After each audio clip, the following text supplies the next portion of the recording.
hell is that noise? So I'm trying to get into the apartment via the ceiling. What the... Are you gonna play Mouse Pie for Hire? Nope. Do do do do do do do do. I don't think so. Can you still hear the music if I turn it all the way down? Man, it really is just someone who's going to town upstairs. Holy shit.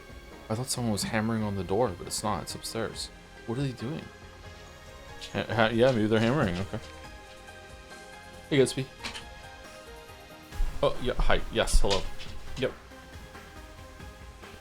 Good boy. Nigito only has 5 tags. No way. Nigito's like rise and fall from you know, meme status was well before we had the tagging system and everything in place. That's why. Also, I don't think Nagito gets a tag when he's just like a guest pickle somewhere in the art.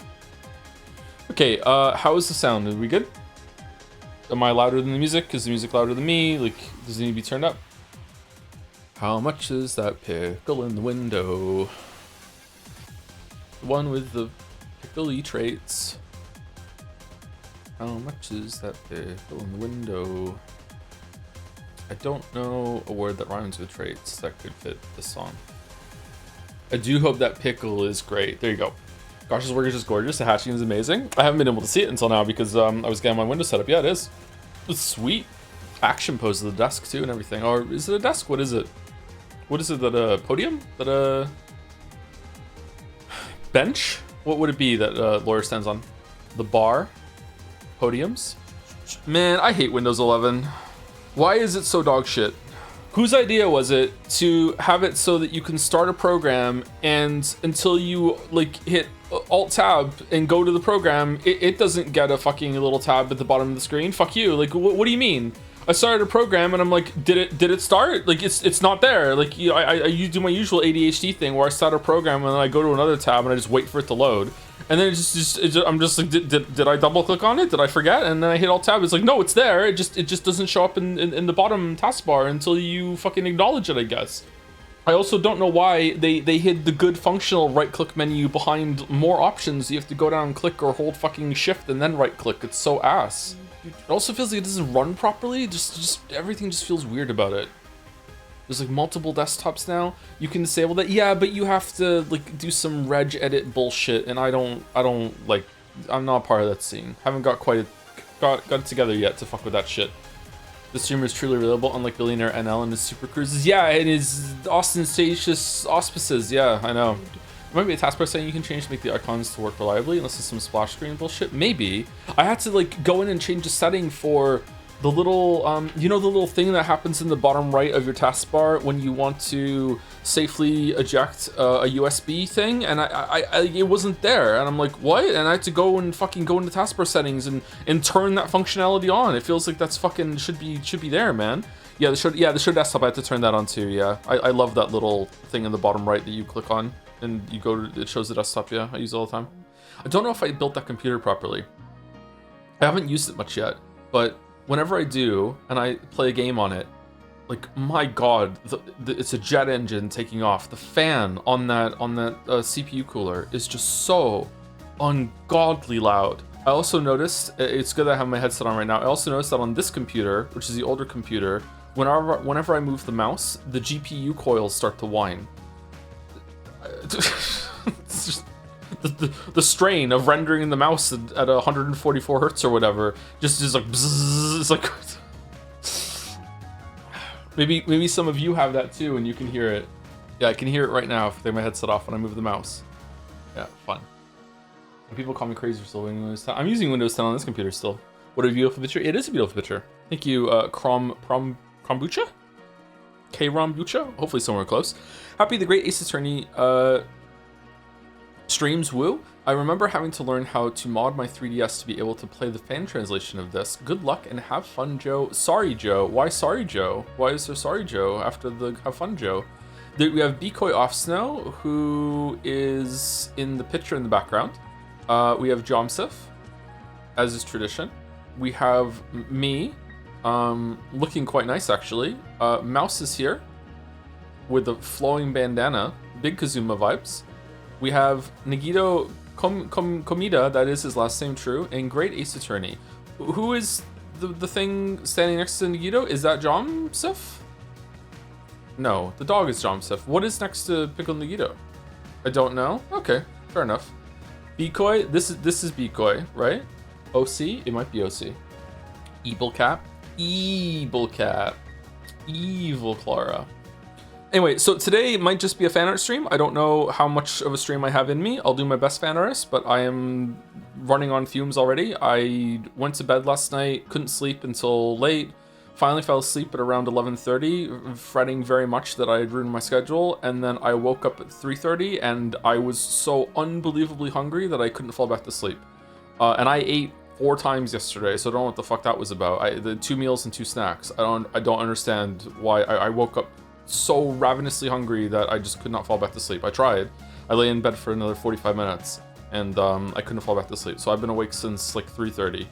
I played some Slay the Spire 2 again. I lost track of time. This is the second time this week that I've lost track of time playing Slay the Spire 2. So I need to stop doing that. It's better than losing track of time looking at YouTube shorts though. At least with Slay the Spire 2, playing a game, learning a skill, you know, very important. The more you play Slay the Spire 2, the more that RNG just goes your way. So it's pretty good. But I thought today was Saturday until I saw the title. It does feel like Saturday, yeah. Opinion on today's patch? I think Ironclad is the worst character in the game. I cannot get Ironclad to work consistently. I don't get it. I feel like Ironclad, you have to go all out offense unless you get like God Draw for defense cards, and even then, like, I don't know. I just can't get it to work. If I do get really good cards, I know that's stupid. If you get good cards, it's easy. But like if you do get good cards, obviously it's a good run. But I just feel like it's harder to get good cards on Ironclad than anyone else.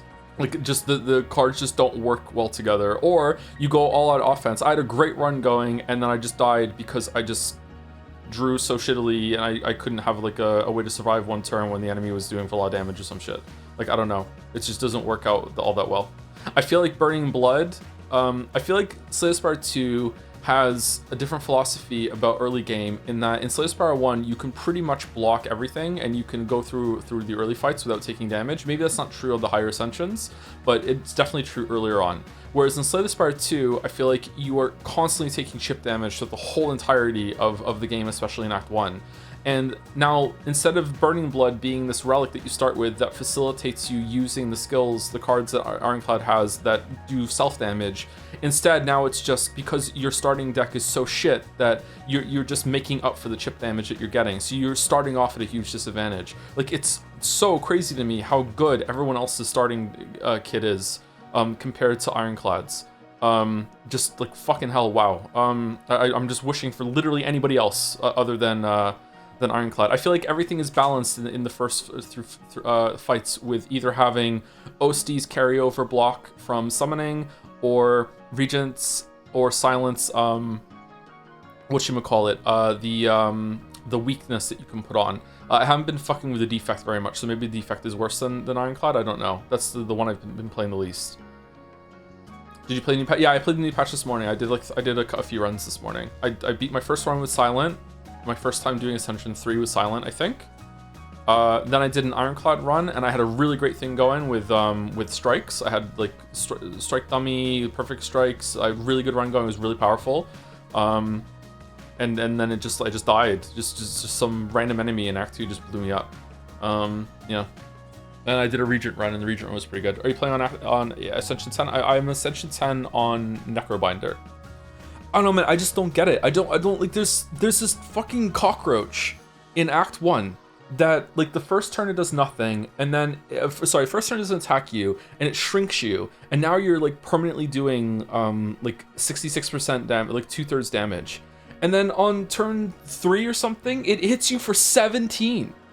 Like, what the fuck are we doing? This might be like the 3rd fight you do, and it's like, fuck you, I'm hitting you for 17 on turn 3. Like you can't even block it all. Like I don't get it. I don't understand the design. Not too bad. I think it is too bad when you're playing Ironclad. Is it more on higher ascensions? Yeah, it is. Yeah, it's even more on higher ascensions. This was on Ascension, I think, 3 or 4, so I wasn't at Ascension 8 or 9 yet when they added it. when they add more damage. But Ironclad can rush him down? Not really, unless you get a good, unless you get lucky and you get a good attack card. Even like with, let's say you get really great draw and you have your bash and a strike on turn 1, or you have a bash and, you know, like not hemokinesis, but like some other card that you can play, right? Well, he puts an attack debuff on you on turn 1, so on turn 2 you're doing like just 2/3 damage, so you can't really rush him down. But a lot of people say that Ironclad is really good, so there must be something I'm missing about his cards or something like that. Anyway, sorry for yapping. Anyway, so I think that we might just be doing fan art today, and that's it. We have 50-something fan art today, 54, it's on top left there. It's a double week of fan art. Usually we try and keep it around max around 30, but we don't have a game to play today unless we do Slice Part 2 afterwards. So we're going to be doing fan art today, and then we might just call it. I'm not streaming tomorrow, although I am tempted to try out that Pragmata game. That's getting really good reviews. It kind of feels like a God of War 2018 situation with it coming out of nowhere, and people are like obviously we knew it was coming out, but some people said that it's a surprise that it's good, right? Just like God of War is surprised that it was so good. The fuck is divorced in the name? I was jealous of NL having a bunch of exclamation mark commands in his title, and that's the only one I know, so I thought I'd put it in there. Is it really that good? It looks just decent. I don't even think it looks decent. I think the game looks shit. The Pragmata does not look good to me. But apparently it's good. Same in the kid is so uncanny, it's painful. She's not actually human, right? It kind of irritates me that her hair is impossibly long. I saw some gameplay and had some weird puzzle thing. Yeah, you have basically you have two things concurrently going on. You're doing your aiming and shooting, moving around, doing your combat thing, and then there's also like this weird mini game that happens with her hacking magically some of the enemies or some shit. Apparently it's quite natural and you get used to it, but it looked fucking awkward to me. But maybe it's good. Like reviews are saying it's good, so maybe it's a good time.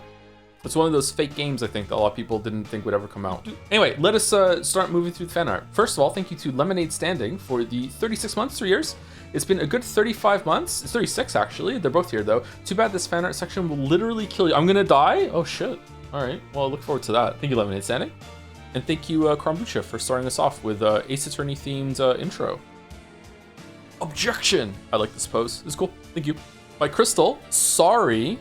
Sex Warning Chan needed more than a warning. I apologize for the eyes of Jads. I somehow made something worse than a boob window. Sex Warning Chan. It's true. It's true. There was a lot going on in that picture. If you went and saw it, it's 2 weeks ago. If you know, you know. She's ashamed. She's turning into Catholic Chan now. That's it. That's the end of it. Cool pose. Back to nuns. They're so gross.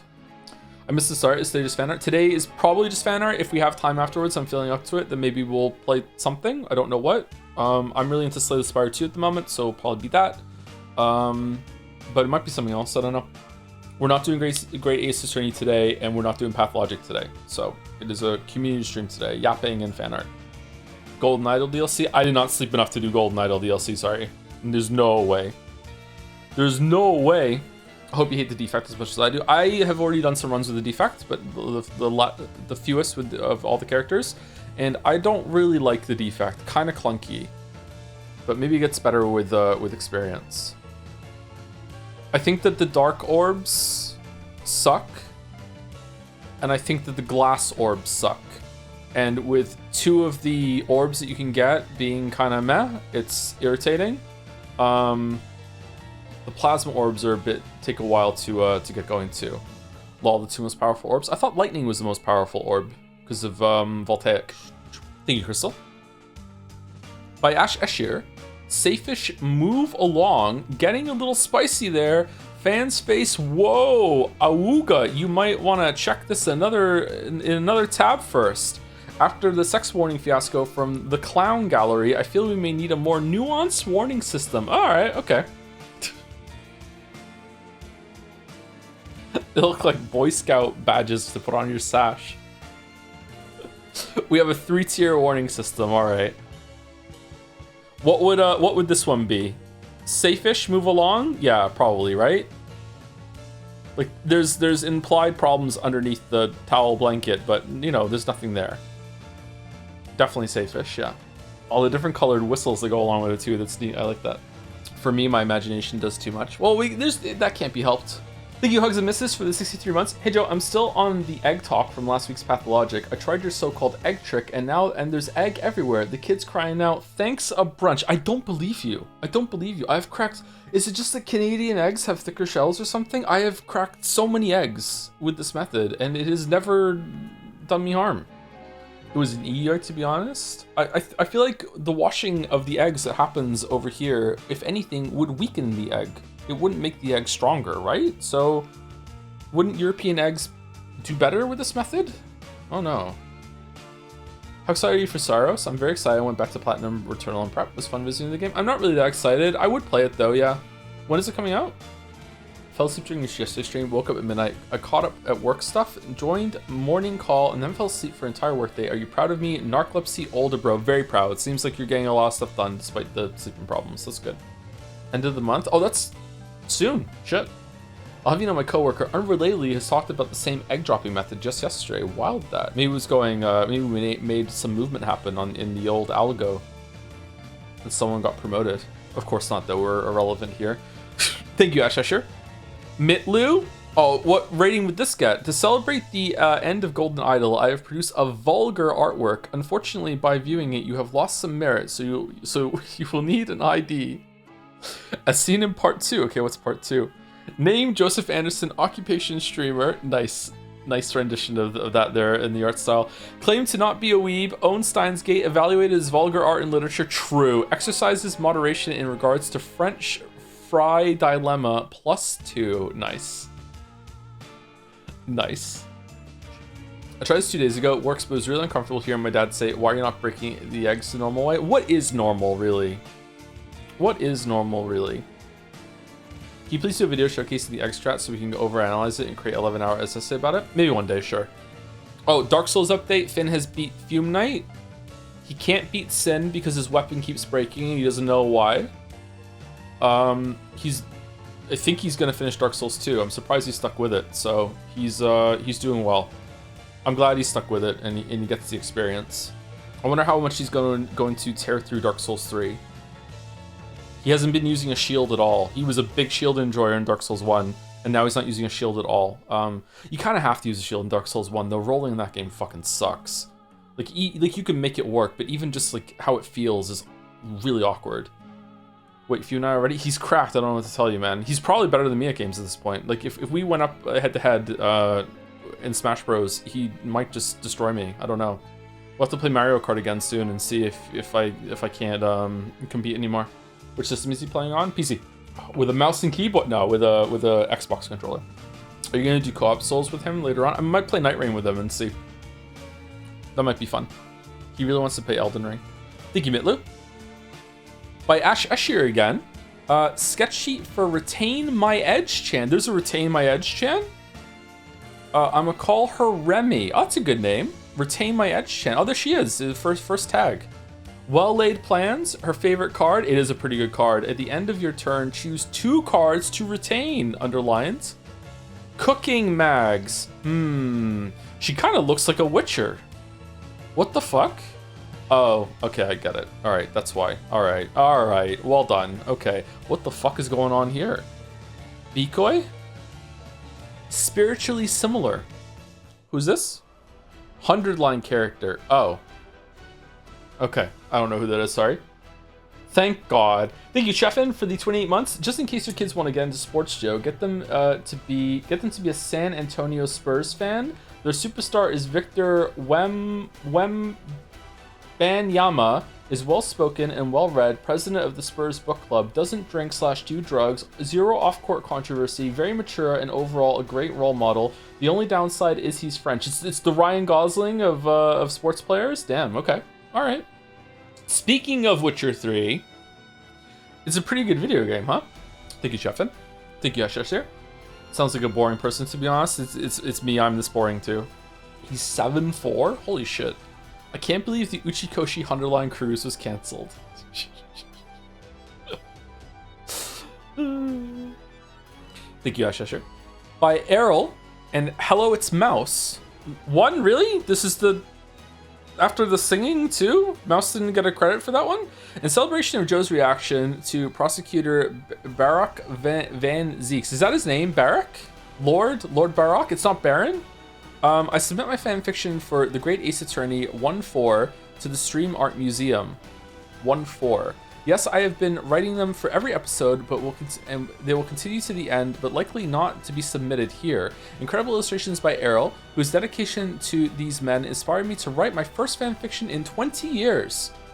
And my first Yaoi fanfiction ever. That's not true. I love men yearning. I love men yearning. All right.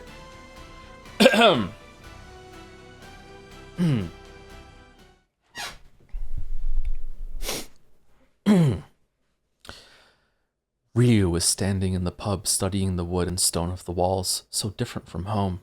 Everything here was too sturdy, too clumsy and rough. He missed the softness of tatami under his feet, birdsong drifting in on the sunlight, filtered dreamily through delicate paper. Here the light was made gray by smeared glass, and the pub was filled with rough grumbling, occasional shouting. You think yourself clever. It took him a moment to realize the words were directed at him, and another to recognize the velvet voice that delivered them. He went still, fingers tightening around his mug of ale. I don't know what you mean, he said, hearing the false confidence in his own voice. Look at me when I'm speaking to you. Ryu pressed his lips together, then turned slowly, dark eyes rising to meet pale ones clouded by drink and resentment. He forced himself to keep his gaze steady, to look nowhere else. I have a job to do, and I'm doing it, he said, trying to keep his voice steady as well. I'm sorry if you're taking that personally. The prosecutor took a step forward and jabbed a finger into Ryu's chest, the first time they'd touched. Ryu's mouth went dry, the blood rushing in his ears again, and drowning out Van Zieks' words. I wish I could stop this. I wish I didn't feel this way. And you come here wielding your foreign tricks, talking everyone in circles until the jury is too confused to recall what they said before you began your farcical defense. But I warn you, the prosecutor broke off as he noticed the expression on Ryu's face. He took a step forward, closing the distance between them. Instinctively, Ryu stepped backward, and his spine met the wall he'd been studying. Van Zieks leaned down, his lips only a few inches from Ryu's ear. Do you believe I am ignorant to what's on your mind when you stare at me like that? The rich voice was silky now, barely rising above a whisper, but still drowning out the rest of the room's conversations. Ryu's nostrils flared, but he said nothing, his pulse fluttering. And just what do you fathom you could offer me that I could not find on any tawdry London street corner? Breath warm against his ear, the broad chest pressing into his shoulder. Ryu opened his mouth, but no sound emerged. A low laugh came in response that resonated through his bones. If you manage to muster a good answer to that, let me know, and perhaps I will consider it. The man straightened and stepped away, adjusting his jacket. Until then, I advise you to stay out of my way, he said, the laughter gone from his voice, replaced with venom. Turning, he stalked toward the bar. Ryu sagged against the wall as the prosecutor's figure disappeared around a corner, suddenly grateful for the stone's sturdiness. Subtext, his head hung low, the forgotten mug dangling from his fingers. He's right. What do I have to offer him? What do I have to offer anyone? Oh, Kazu. Thank you, Mouse. All right, there we go. Is there a part 2, or is there gonna be no part 2? Okay, music can come back on. You go open a window, I think. Holy shit, it's a little hot in here now. Holy fuck. Okay, up to 60 something, and then play. There you go. Thank you, Errol, as well. The poses. Thank you, Hudson Savage, too, for the 2 months as well. I subbed for the voice acting. That old man voice was particularly impressive. Was it? It's amazing you were able to stay in character for over 5 hours. Oh, I see. Okay. Juror number 6 was pretty good, too. Thank you. Thank you. Oh, thank you for the resub, Hudson Savage.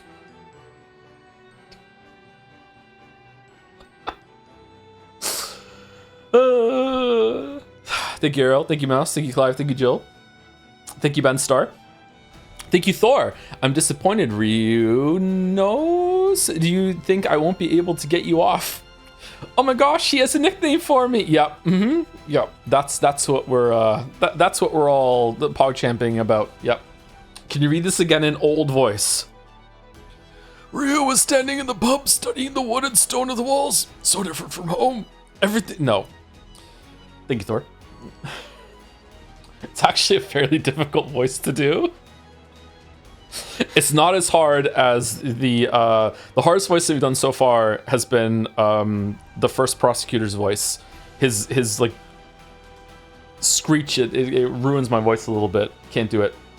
I could probably do the slightly deeper voice I have for Von Zeke's forever.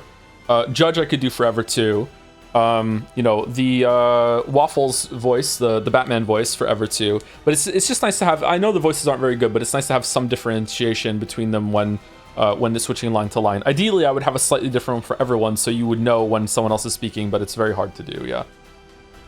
Thank you, Coppany999 for the 16 months. Resisting the urge to recommend Linux. Yeah, Windows 11 sure sucks. Maybe one day I can get to Linux. Is there any video editing software that works well with Linux or no?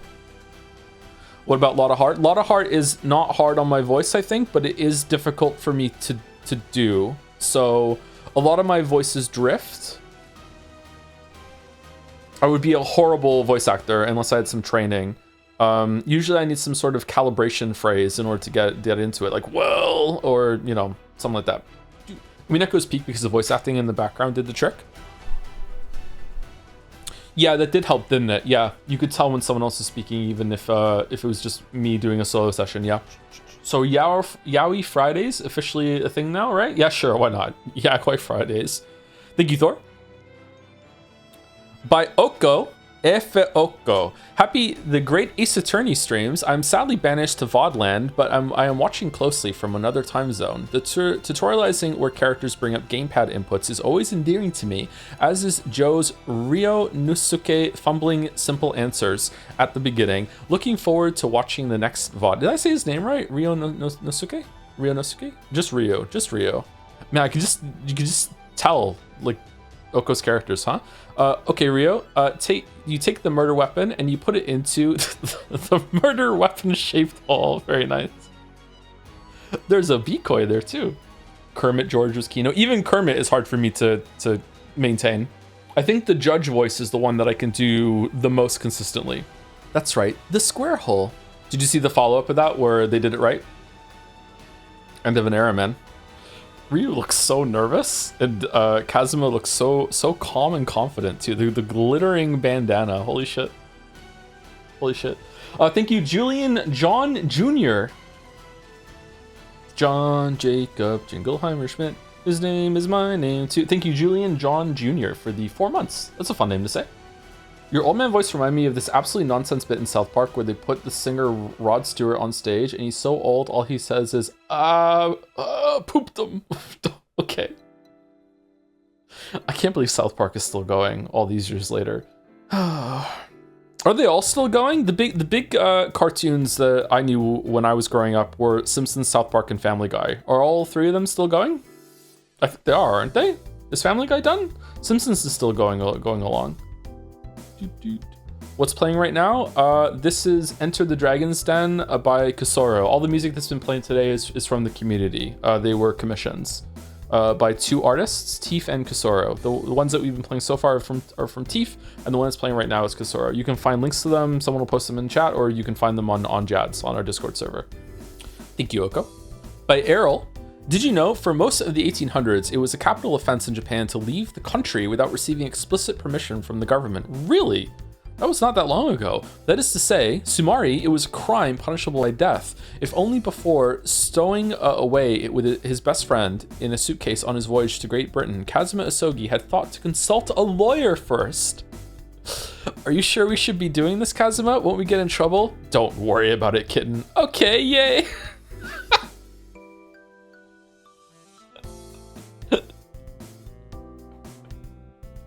And then he hid in the closet for the rest of the journey. What could the Ace Attorney writers have possibly meant by this? A lot of sturdy structures on that ship. What's better, chat? Pretty boys or handsome boys? What flavor yaoi do we like?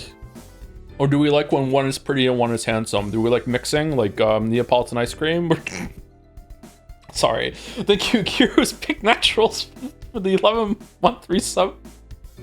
With the 6-7 dance next to a walrus. Thank you very much.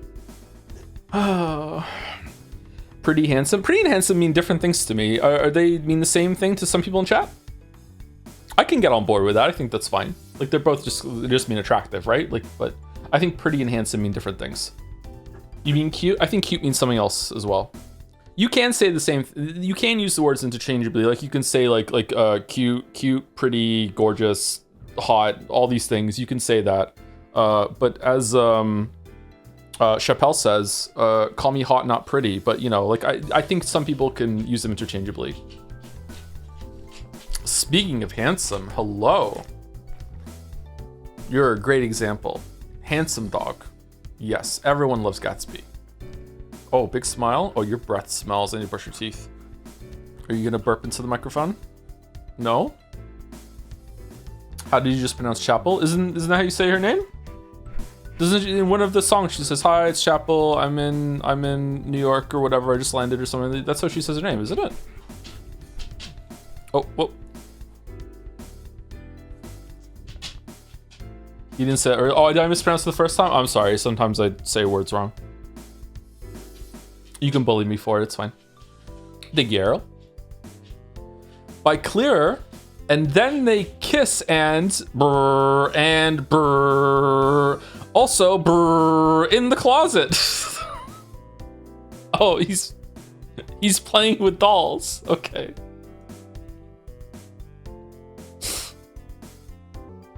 Clearer is back, baby. Someone found Clearer living in a cabin out in the woods up in the mountains. Don't understand. I'm retired. You have to come back just for one job. Getting too old for this shit. All right, what is it? You have to draw Joe playing with dolls. All right. They released the smoke signal, yeah. Thank you, Chishari MMA, for the bits. Hey, Joe, thank you for fan art stream today. It's my second time I did my fan art for you. Hope you like it. Kinda oots. Have you got... What does OOT mean here? Kind of off topic. Have you got this confused feeling that you got happy that you found people you hate are on harsher time? It's like giving them a big fuck you without doing it. It feels very weird, Joe. Help. Okay, I can sense the weirdness. I just again we can quote Chapel with you know, my kink is karma. It's a good thing. Yeah. When bad things happen to someone that wronged you and you didn't have to make it happen, it's like, yeah, okay, cool. You just do your best Kermit the Frog, you sit back and you just drink your tea. That's it. Okay, yay. There we go. Clear's art style is just adorable. Holy shit. Thank you. Oh, Clear's in chat. Hey, how's it going, Clear? Hope you're having a good day. I didn't know the game was gay until you started playing it. Thanks, Joe, for making the game even greater. I don't know if it's gay. I don't know if Ace Attorney is gay either, but we can do Death of the Author and make it gay. I think the original Ace Attorney has a great amount of sexual tension between Phoenix and Chadworth, but I don't know if it's intentional. I feel like this one is intentional. I don't know if if it's intentionally there as a joke or just to be entertaining, or if it's intentional, hey, you're meant to piece it together that maybe there was something more here. I don't know. But I don't think it was intentional in the first one. Is there like a known tier list anywhere of anything like that? Like, what is there like a go-to, this piece of media, this movie, this game, this book is absolutely completely gay and it wasn't meant to be? Like Top Gun or whatever? Like, I haven't seen Top Gun, so I have no idea. I just know that that's something people talk about. Is there a go-to example? The anti-woke Steam creator groups. Oh, fuck. It's like they have their own demerit list, yeah. The Great Gatsby? Oh god, I didn't find The Great Gatsby gay at all. Is it? I need to reread it again. I read The Great Gatsby when I was like 20. And I don't mean in my 20s, I mean like fucking 20. So maybe that was lost on me, I don't know. I didn't find Great Gatsby gay at all. Hitcher Dorian Gray?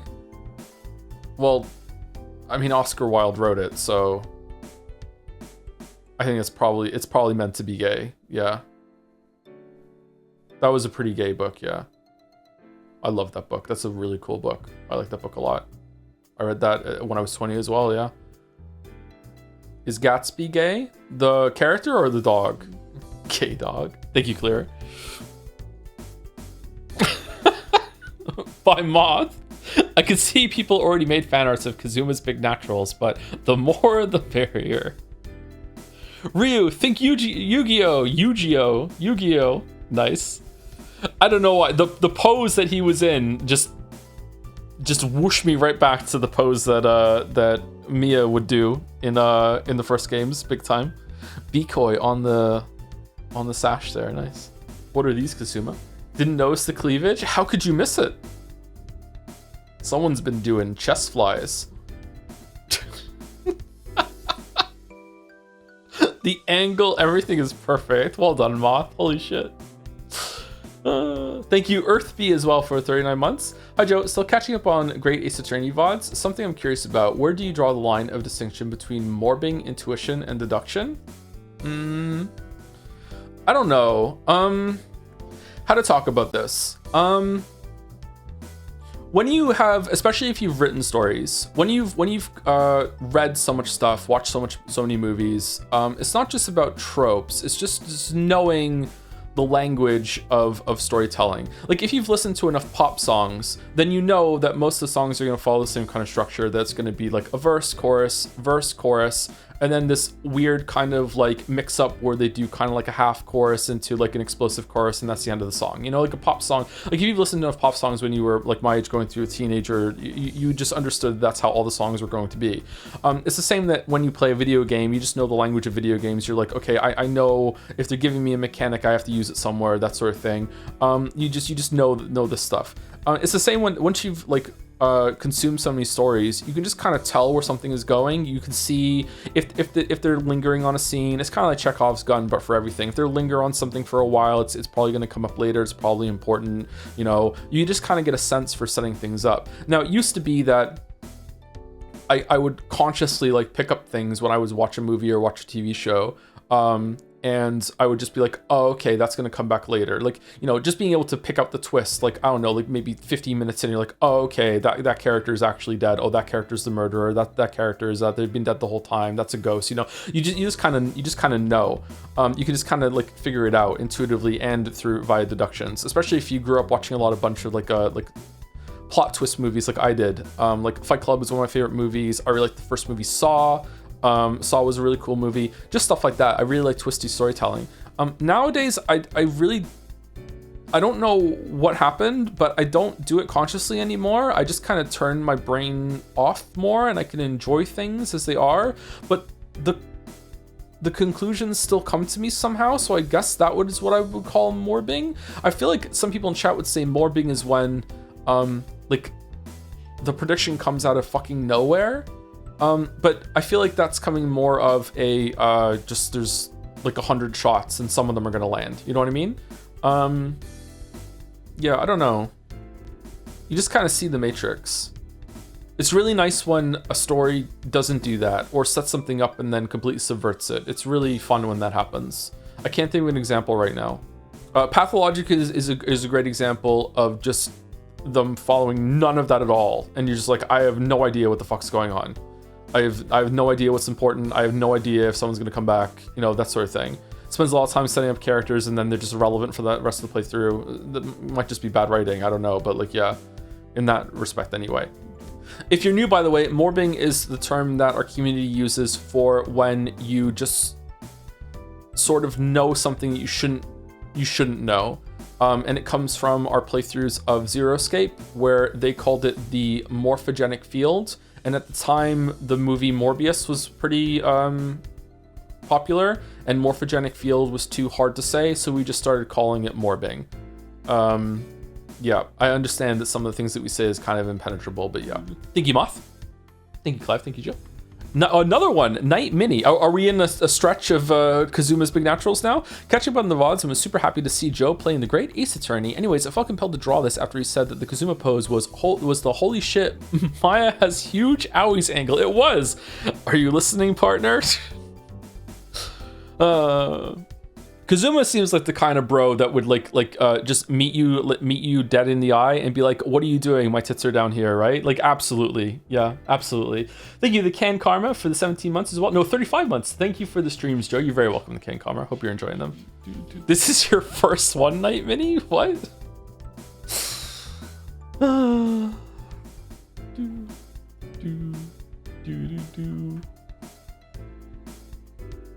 Oh, was Yaoi changed from Ja at some point? I think it's always been Yaoi, hasn't it? Maybe they were cycled out and they came back as Yaoi. I can't remember.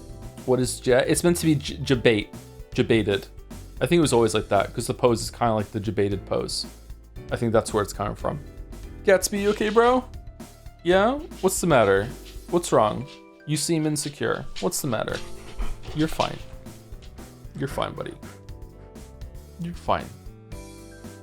You're okay. Yep, okay. Alright.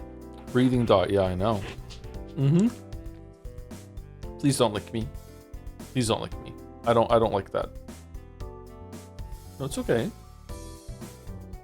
Blow on his face? No, he won't like that. No, not at all. Thank you, Nighty Mini.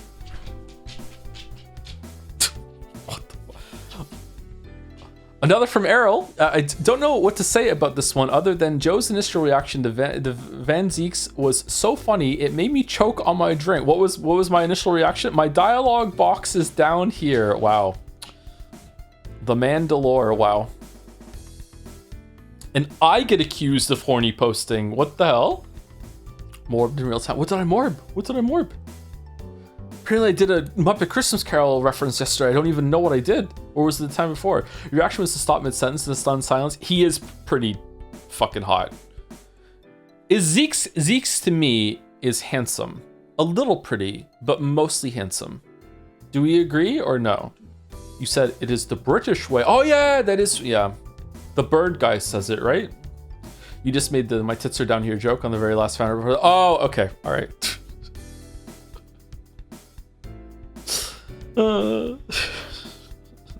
Aww. Accurate height difference here. I wonder if they're ever going to talk outside of the courtroom. They haven't done that yet, have they?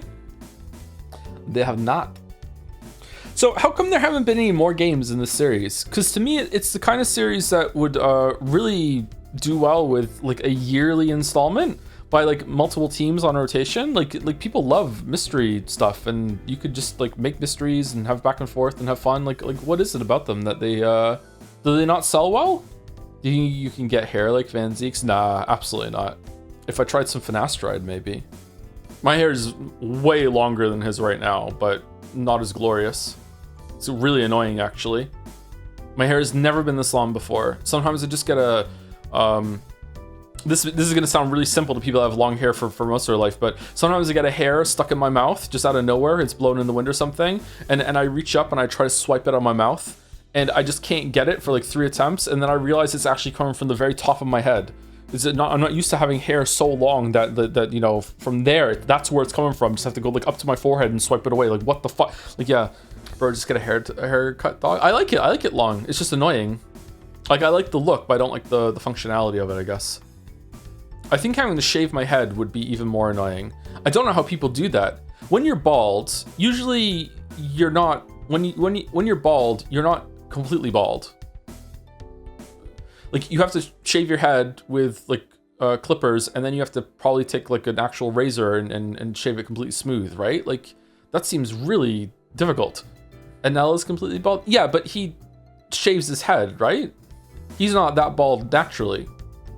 Just takes practice, so I find shaving head fun. Is it? Okay. I would be afraid of cutting myself. And I'll shave with an electric razor? No. There's no way. You can't get that smooth of a shave with an electric razor, can you? Do they have electric razors that are that's close now? Yeah, really? Oh shit, I'm behind on my razor game. Okay. How can you get that close to an electric razor without the risk of cutting yourself? A little less near than a razor, but barely. Okay, so there's still a tiny little bit. It's not exactly like a straight razor shave. Okay. They always have? No, they haven't. I'm talking about that there's no visible hair whatsoever. Like you're completely smooth. Like you can put your fingers on it and just any other part of like a baby's butt is what they say. Like that fucking smooth. Like I don't. Like when I would shave more often, I don't think there was an electric razor that could get that close. It could get pretty close, but like you would still have a little bit of stubble. You would still your hair would feel a bit like sandpaper. You know what I mean? Anyway, sorry for the shaving talk. Thank you, Arrow. God, he's jacked. Holy shit. Fucking goals. Holy fuck. What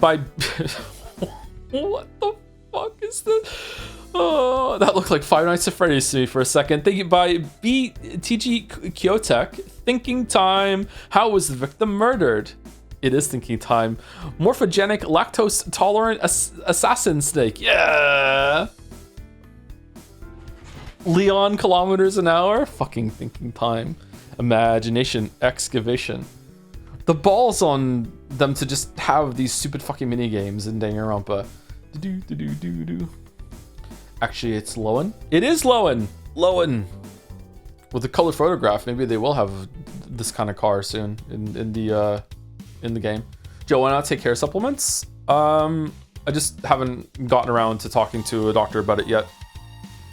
I would try finasteride. I hear that it has some side effects that can be a little iffy. I already take minoxidil. I use that. Minoxidil? How do you say that word? I don't know how to say it.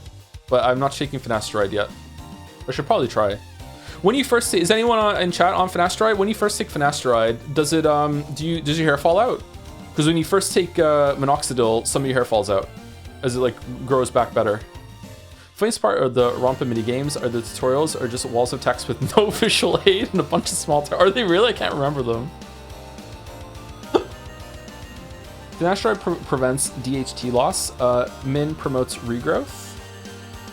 I thought Min primarily preserves the hair that you already have. Like it stops you from losing, like thinning even more. And I thought finasteride actually does promote regrowth. What is this about? Like hair loss typically happens because of, I'm gonna get the hormone wrong. Is it just testosterone? Is something about testosterone changes as you get older and you start, your hair starts going on the top of your head, but you start having more hair like on your body and also your face, right? And it kind of reverses that a little bit and you lose hair in other areas and you gain it back on your head. Isn't that how it works? I haven't really looked into it all that much, to be honest, but I heard it's pretty good. Too much testosterone? Like, I don't know if I would want to I think I would rather be bald with a better beard than full head of hair and shitty facial hair. I don't know. That would be a difficult decision for me, actually.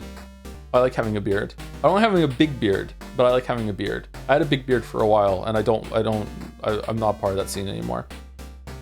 Even I need to trim it right now, actually. It's a bit too long. I just shaved my beard. Yeah, but some of us have really weak jawlines, chatter, and we need the beard to hide it, okay? Some of us need this crutch, all right? You, I don't know. I could be talking about anyone. Some of us have a permanent 5 o'clock shadow and the beard isn't gonna go away. Man, I wish. I think my beard is okay. I don't think it's great. I think it's okay.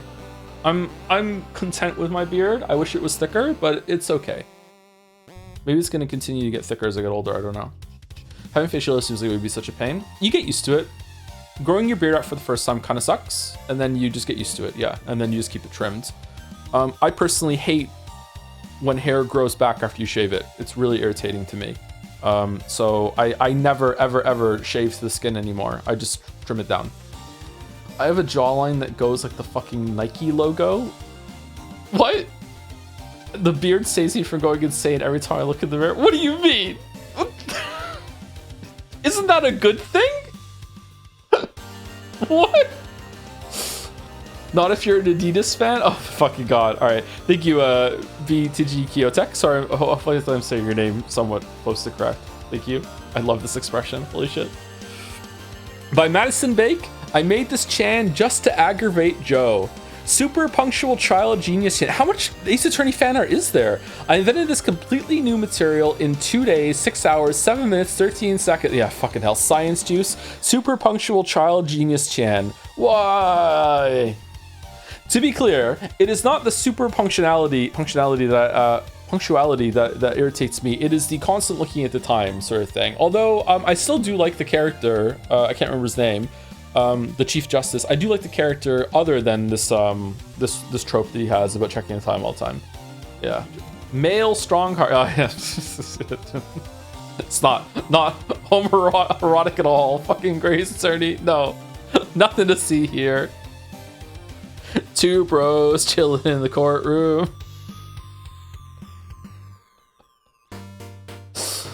Oh, this is a crazed expression, Maddie. Holy shit.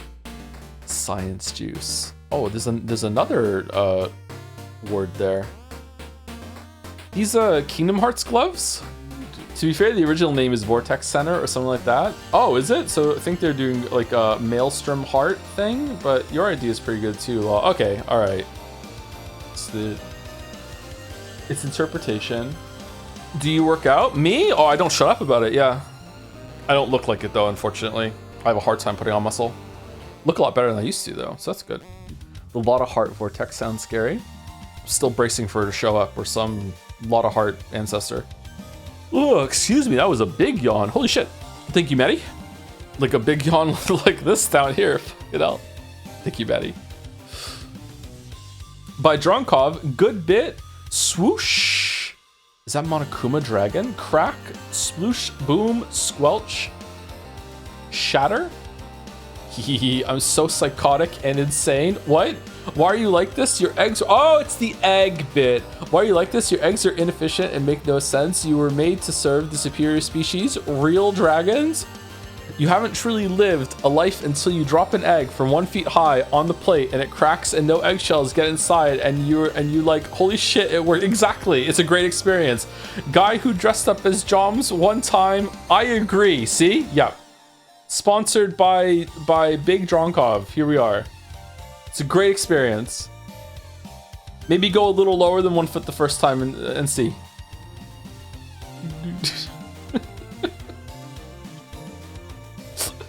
Good bit.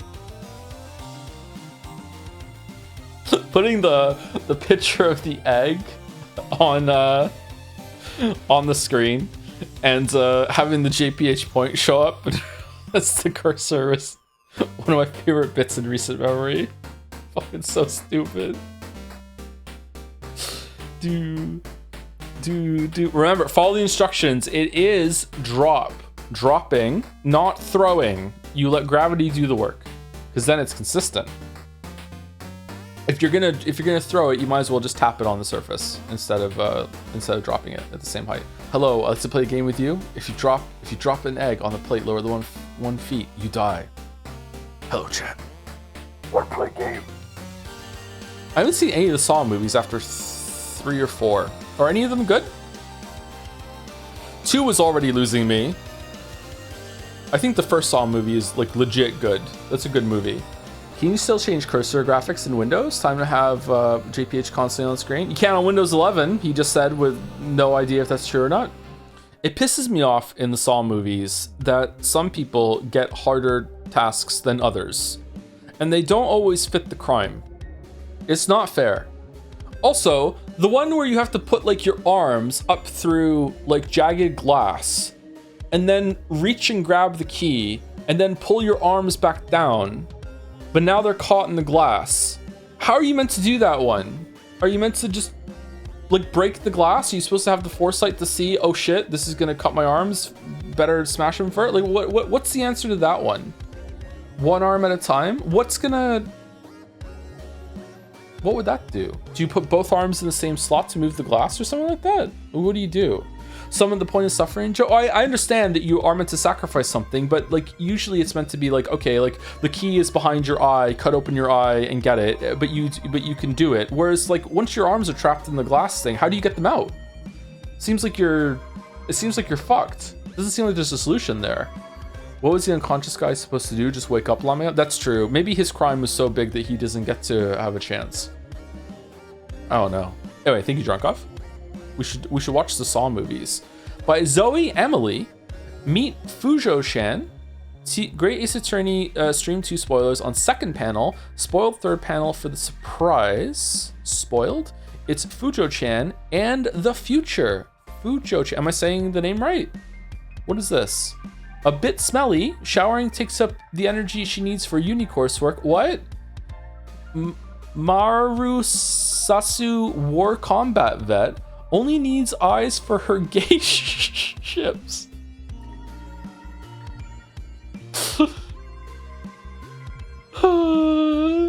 She made the shirt herself and cut it into a crop top. Pocket 3DS, the most yaoi full system. Is that true? thrifted these when she was a teenager, and she's worn them almost every day since. Wow. Fujo-chan is happy today. She is watching the Great Ace Attorney VODs. Having never played the game, she loves Ryo and Kazuma's romance so far. She's about 2 hours deep into the second stream and excited to learn why Ryo is handcuffed.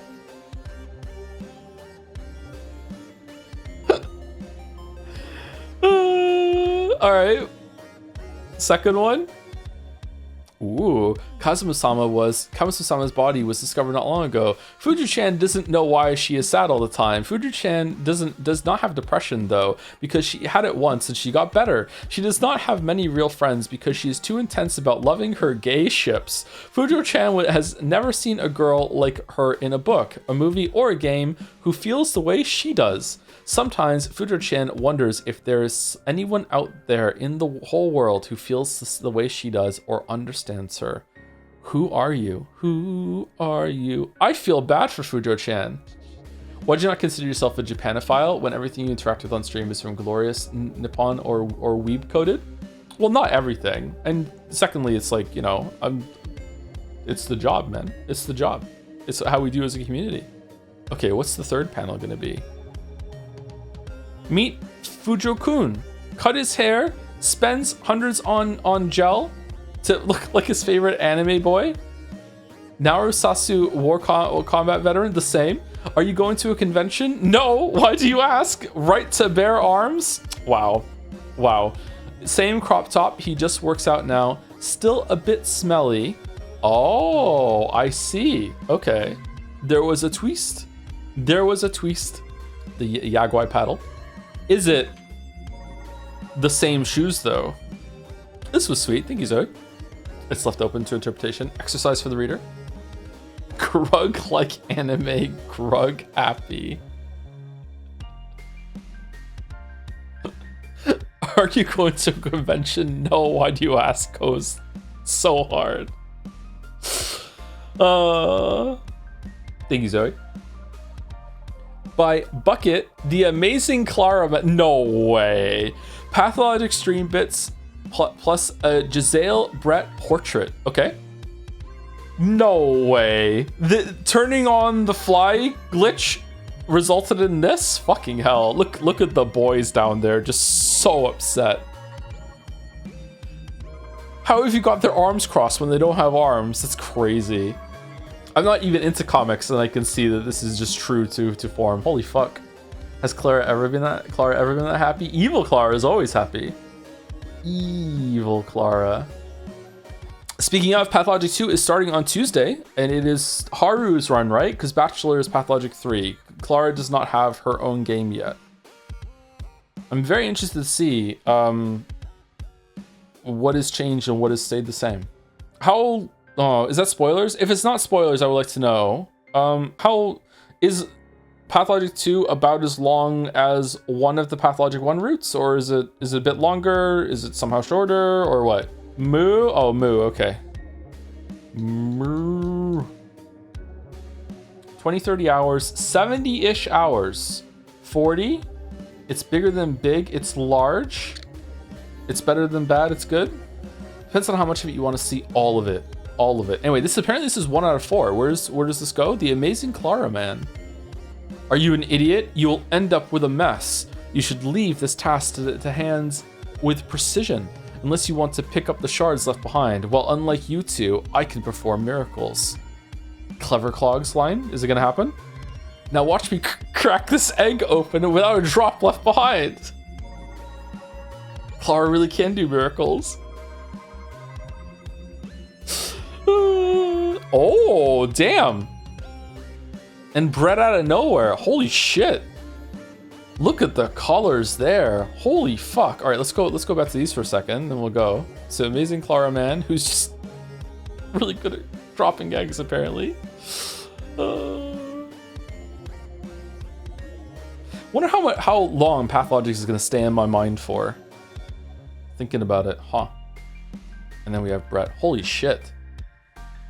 Even got like the top half of her face in shade, like she was in the trial. I wonder if that's like, she's gonna come back later, obviously. Is she gonna take the hat off at some point? Are we finally gonna see her face? What's that all about?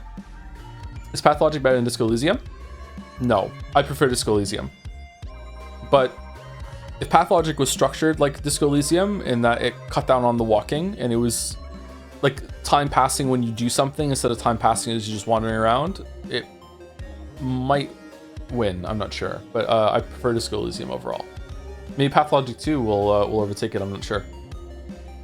I really love Disco Elysium. I'm sorry to be such a video game critic cliche, but Disco Elysium is one of the best things that's in the industry, the medium, the art form, whatever you want to say. Disco Elysium is just so fucking good. Disco Elysium is the easiest thing to point to when you want to talk about how most video game writing is not very good, to put it politely. And sometimes you have conversations with people and they're like, I like, you know, this is the Resident Evil is so great and fucking Silent Hill 2, blah, blah, blah. It's like, okay, yeah, I understand that these things are good for video games, but you know, Disco Elysium is just good. Disco Elysium it's not good for a video game. It's just good, you know, like, so it's that sort of thing. Esoteric Gab. I don't know if I'm gonna like Esoteric Gab. Some people in chat are pushing for it, but I'm not sure. What game does have top tier writing? Does that even exist? Disco Elysium. If you like Disco Elysium, you should try Vampire the Masquerade Bloodlines. We streamed that. Planescape Torment. I've played that already. And Alpha Protocol. I tried to play Alpha Protocol and I gave up after the prologue. I don't know if we ever want to get back to Alpha Protocol and give it a chance. I'm not sure. I didn't stream it. I tried to play it years ago. Thank you, Bucket. This is gorgeous. And after, like, this also gorgeous. And then just a great setup joke with the panels, too. Thank you, Bucket. Did you ever get around to Sit and Sleep with 2? I didn't know. I would like to get to that. Yeah, I enjoyed the first one. I didn't love it, but I enjoyed it. It made me want to have, like, a life sim on a space station that actually has some, like, gameplay you can go around. Kind of like not like a farming sim, but something like Stardew Valley, you know? Yeah. By Raycanic. Wish you were here. B-Chan. C-Star. P-Chan. All the Chans. Different sort of boat. Airboat Chan, Ash Escher, Boat Chan, Crying Seagull Chan, Fifi, Defee Fessel, Hypothetical Walrus, Pish Chan, Seagull Chan, Sea Star Chan, Two Fit, and Umi Neko Chan. We have to do a run of Hades 2, by the way, because apparently they made it so Poseidon gets more and more excited about Sea Star, which is a weird addition, like this long after the game came out, by the way. I don't know what that's all about. Raycanic, haven't you heard? They are opening cruise trips for general public, and not just boats, and the captain is very cheerful, hospitable, and cute. Hey, are you okay? Bullshit. Well, please welcome Boat Chan, Chanification of the cruise ship carrying all of the best of all time Chans, posing alongside almost every seafaring adjacent character in the Jad's extended universe. She is the younger sister of Airboat Chan. She is not the boat, is not on the boat. She is the boat herself. She's her own captain, loves to ponder various paradoxes. She also works for Bike and Trolley's shipping company as a cargo unit.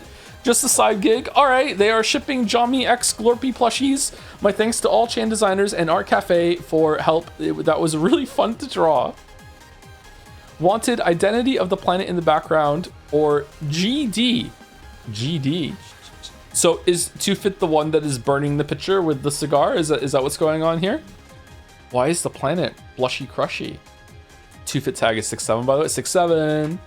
Giants Deep from Outer Wilds. Ah, the scariest planet. Did you find Piss Chan, Joe? I did not find Piss Chan. Is she down here? Is it not a life ring? It's Piss Chan. Haha. This is a paradox. Holy shit. Is she like Giants Deep? Is that what it is? This is a cool like cast photo here. This is neat. Do you think good writing should be objective to you? What do you mean? Do you believe writing can be objectively good? Nope. It's not really a belief either. It's that here we go again. If something is objective, it can be measured, and you can't measure quality of writing. You just can't do it. If we could, then sure, but you just can't do it. Like when you measure a distance to something, so if you measure something in, say, centimeters, using the term centimeters is subjective. We just decided arbitrarily, although the metric system is actually quite beautiful in the way it interacts and has overlapping things with what is it like a calorie is the amount of energy that's needed to raise a cubic centimeter of water by 1 degree. Like there's a lot of really cool interactions between all of the different measurements. They're not just like willy-nilly, that's what we decided. But anyway, like centimeter, choosing a centimeter is subjective, but no matter what you call it, the length of something that 1 centimeter describes objectively exists, right? You can't do that when it comes to the quality of a movie writing or anything like that. Even if you did have a standard, right? You then have to prove why is the standard itself objective, right? Like why is it, if your standard for a good movie is it has Carrie Fisher in it, and then you are watching a movie with Carrie Fisher and you're like, okay, this is meeting the standard. Carrie Fisher's in the movie, therefore the movie is good. It's like, okay, but why is Carrie Fisher being in the movie? Why is that an objective standard for something being good? That is an objective standard that we can measure. We can measure whether Carrie Fisher is in a movie or not, but that doesn't mean that it's good or bad. It probably means it's good because Carrie Fisher fucking slapped. But like, yeah, that sort of thing. You just can't do it. It's a frustrating argument to have with people because it gets in this very weird area where you're just asking for something impossible. It's not really a debate. It's not really a conversation. You just can't do it. It doesn't exist. So how do we talk about something being good or not? It is always framed with subjectivity. Basically, it's just a lot of what I do as a profession is basically explaining why I think something is good or not. Now, its standards are still very, very important, okay? Because even though it isn't objective, there is some value in consensus, but consensus changes, and that it's important to remember that a lot of things that we think are bad right now, in a couple decades, they might think it's good. It wasn't too long ago, and a lot of people are going to say, I never liked it, and that's fine. It wasn't too long ago that quips were seen as like revolutionary and really great in film, right? And like the undercutting of emotional sincerity with like a joke or something like that was a good thing, and it was funny, and people really liked it, and it was fresh. It really was. It felt fresh. And now we're tired of it, and that's because consensus and standards have changed, and you feel fatigue, and things keep moving and ebbing and flowing, right? So that's what we mean. So like what we think is good right now, like I really like Disco Elysium. I like, and I don't know, like the medium might progress, and my standards and my taste might change. That in 20 years I might play Disco Elysium and be like, you know what, this is actually really bad. I don't really like it.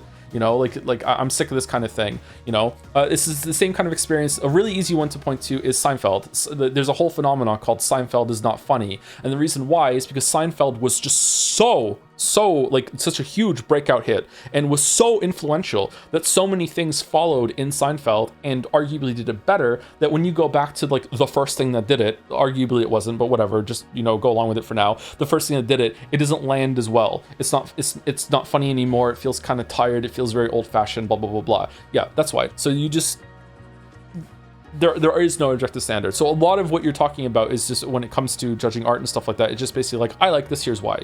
Now that's a very simplified, like what's the word, reductivist take on what critics and people do when they're discussing things. But what really boils down to, if you want to take it down to like its most elemental like pieces, is basically I like this and here are my reasons, I don't like this and here are my reasons, and that's it. That's where the conversation like begins and ends. That sort of thing. It's funny because now the Zoomers have rediscovered Seinfeld. Oh, have they really? There was this period of time where people didn't like Seinfeld, so I wonder if it's like it's looped back around to being good again. What you're describing is still a philosophy, not the philosophy. You just assume it's the foundation of truth because it's the one that seems the most normative, but ultimately there's many philosophies. The interphilosophy judgment is not a solved field. For example, some philosophies seem subjective. They're correlated with more success and better output. This, I don't know, like, once you get into philosophy, it can get really weird, but there just isn't an instrument that we can use to measure whether art is good or not. It just doesn't exist. Now, whether you can talk about it more and you can get into like more of an intersubjective area, that's fine. But when it comes to something being objectively good, you just simply cannot do it. If you know a way, then please share with the world, because it will revolutionize like how we view stories, art, everything. But as we famously went through on Twitter a couple years ago, You can't even judge pictures of squares. Never mind, you know, Disco Elysium versus Dark Souls 3 when it comes to which one is the more objectively better video game. You know what I mean? Like, you just can't do it. There is no mechanism by which you can. And this, ironically, isn't subjective. It's not my opinion or belief that that is the case. You just can't. And if I'm wrong, then it would be really easy to demonstrate that. In the same way that if it was objective, in the same way that you could put like a thermometer in water to see what temperature it is, you would have an instrument that exists to like insert, for lack of a better term, a thermometer into a video game and like beep, beep, beep, this is objective level fucking 79 good. You know what I mean? That doesn't exist. And that's why it's subjective. Does that make sense? Do you think the collective standard of the average person today is worse than it used to be? You mentioned concern about it a few times, metaphor winning best narrative, for example. Yeah, when I'm feeling kind of like, you know, depressed and down, maybe, but not really. I think it's fine. I think it's fine. I don't even know if that's a damnation or condemnation on gaming at large, or just a bunch of critics that just so happen to be smitten by the game at the time. You know what I mean? It might just be like a little flash fire. Dark Souls 2 is another great example. Sorry, Dark Souls 2 is on my mind because my oldest son is playing it right now. When Dark Souls 2 came out, it has a higher Metacritic score than Dark Souls 1. I think it has a higher Metacritic score than Dark Souls 3, doesn't it? Like critics and video game reviewers love Dark Souls 2, and the reason why they loved it so much was because they were afraid to criticize it because Dark Souls 1 was such a big thing, and a lot of them didn't realize it was going to be such a big hit, and they didn't want to look like idiots again. And this is a fine thing. This is not me criticizing reviewers and stuff. Usually, what happens is that it's with sales figures too, right? Usually, sales figures are not really representative of the game's quality itself, but the game before that in the series. So if game 3 was just amazing, game 4 is going to sell even better than game 3 usually, even if game 4 is worse than game 3. You know what I mean? So the same thing can happen here, where if game 3 was reviewed like lower than it should have, then there's going to be some sort of compensation that happens in the next game where it's like, okay, shit, you know, we didn't realize this was going to be so influential. The next game should rate a little bit higher. And then afterwards we're like, oh shit, well, Dark Souls 2 actually doesn't you know, really stand up to Dark Souls 1 all that much. Yeah. Anyway, sorry for yapping. Thank you, Reikanek. Oko again. Oh shit. Sorry. What the fuck? Okay. Sorry. Even after all these years, even now, when I'm loved by so many, you're still so easily distracted by a pretty Oh, I just got owned. I just fell for that. Holy shit. The streamer has fallen for the waifu bait. Tis Joe, how hopeless. Well, if that's what it takes, I know what I must do. One of 3 is terrifying. Why is the tail wagging? What the fuck, Oko?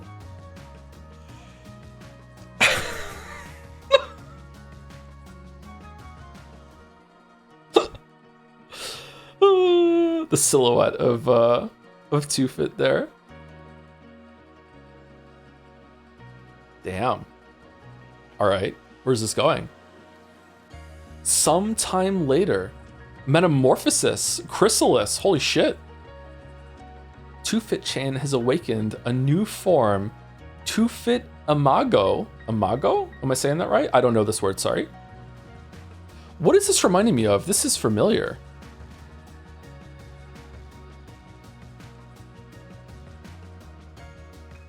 Damn, it's 2Fit Sama to you. 2Fit Sama. Holy. Okay, so there's this insect called the butterfly. Okay, reminding me of the fucking raider that I spoke about yesterday in the WoW story. I just said Chrysalis myself. I'm not talking about that. There's something about the imagery here that is reminding me of something, but I don't know what exactly. Maybe it's just Slay the Spire card. I'm not sure. God, she's terrifying. I'ma steer that fucking boat.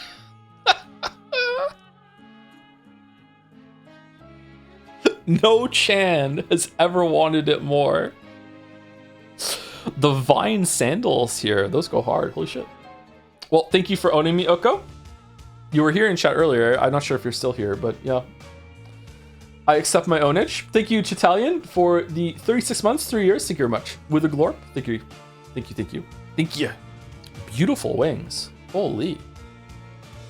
Objectively great art. You know what? Just this once? Sure.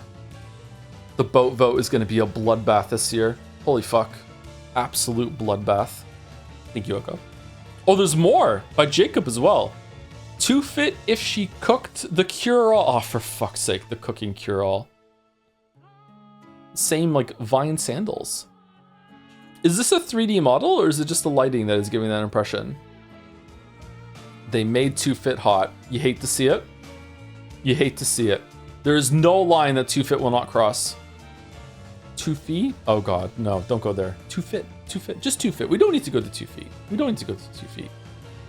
Thank you for that's Quantum Moving Castle. That is an awesome name. Thank you for the great Ace Attorney streams, and thank you for Pathologic 1 streams. They were quite cozy. They were kind of cozy. Yeah, I was kind of sleepy for a lot of them. I'm trying very hard the past month or so to try and get on a more stable schedule and try to figure something out when it comes to staying on it after I get there. And I've been like swinging a bit with losing it and getting back on it, but you know, I'm getting there. It's very hard. What is this? Is this above her or is it in the sky far behind? God, she's so menacing. Holy fuck. Thank you, Jacob. She's back. I'm joining the war on the winning side. What? Wait. 2 fit? No. No. No. Okay. All right. Phew. Phew. White Rabbit Chan. She'd be fine. Kafka on the shore. Live chandelier reaction. Thank you, C8. 2 fit versus White Rabbit Chan. For no reason at all. Is it time for break? No, it's not. Oh, would have made a good thumbnail. Almost said a metaphor spoiler. Shit. Oh. Do it? I mean, if you were there, you can figure it out for yourself. Alonso's dead. Alonso is dead. Yeah, that one we can say. Alonso's dead. Do Slay Aspired devs know there's a community of insanely skilled artists just non-stop churning out quality artwork based on the fucking green fairy flask from the game? No, no, I don't think so, no. I wonder how they would feel about that. I got a fairy in the bottle when I was playing today, and I was like, oh, hey, 2 fit, just in my head. Not even streaming. I'm like, oh yeah, 2 fit's here, okay. Good thing I got, it wasn't a fairy in a bottle, it was, I got a 2 fit. Hopefully, I won't need this, but it's good to have it. Thank you, C8. By tap. Meta streams 2026, 2026. Loved by all, even their haters. It's from The Flash, isn't it? Fucking posing over the grave. PHP trash video inspired me to do a send-off to one of my favorite stream series in recent memory. Nothing mid about Peak Fantasio Chan, baby. That video was good. I don't know, that might be my new favorite. It's either that or the Persona 4 one. The Great Vegetables bit just sends me in the Persona 4 one, how it just cuts back to it. Just wait till the next Slay Aspire update has White Rabbit. Hey, if the Slay Aspire devs are here, you know, we can derail this real fast.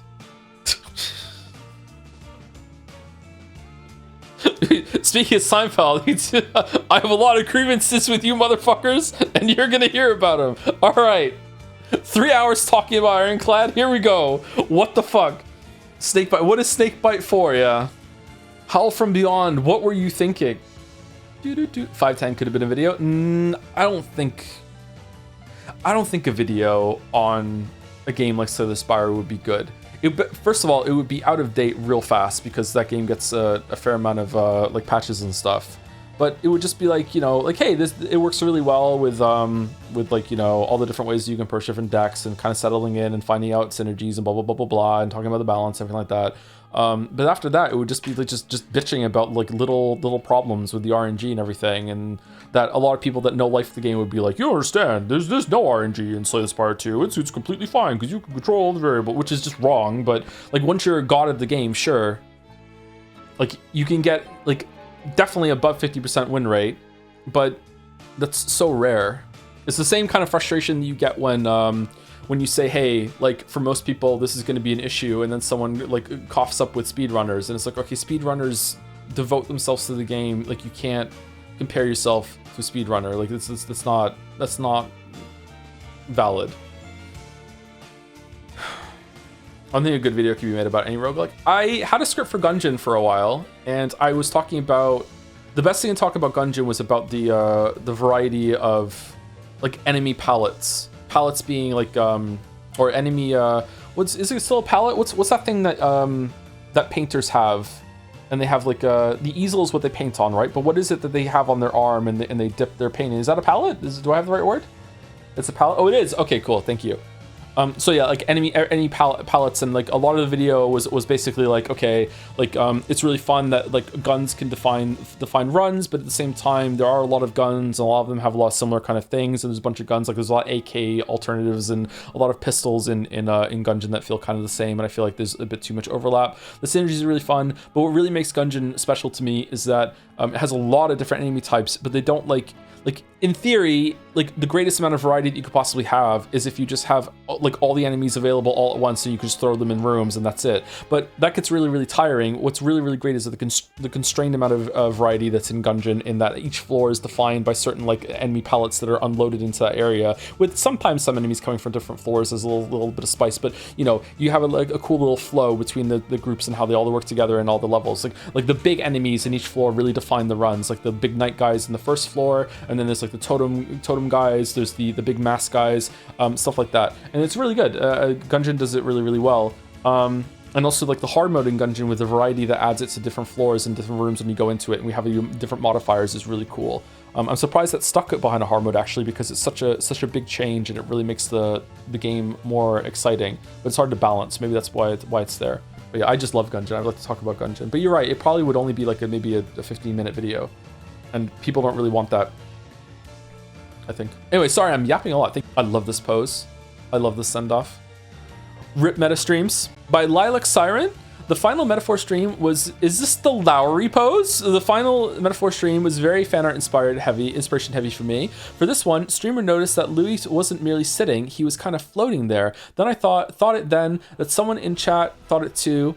So I had to at least doodle it. I present you the Metafloat Lowry Azio. There we go. It is the fucking Lowry pose. How many people in chat even know what the Lowry pose is anymore? Where are my scissors? There we go. Some people know. Fucking Mystery of the Druids. Holy shit.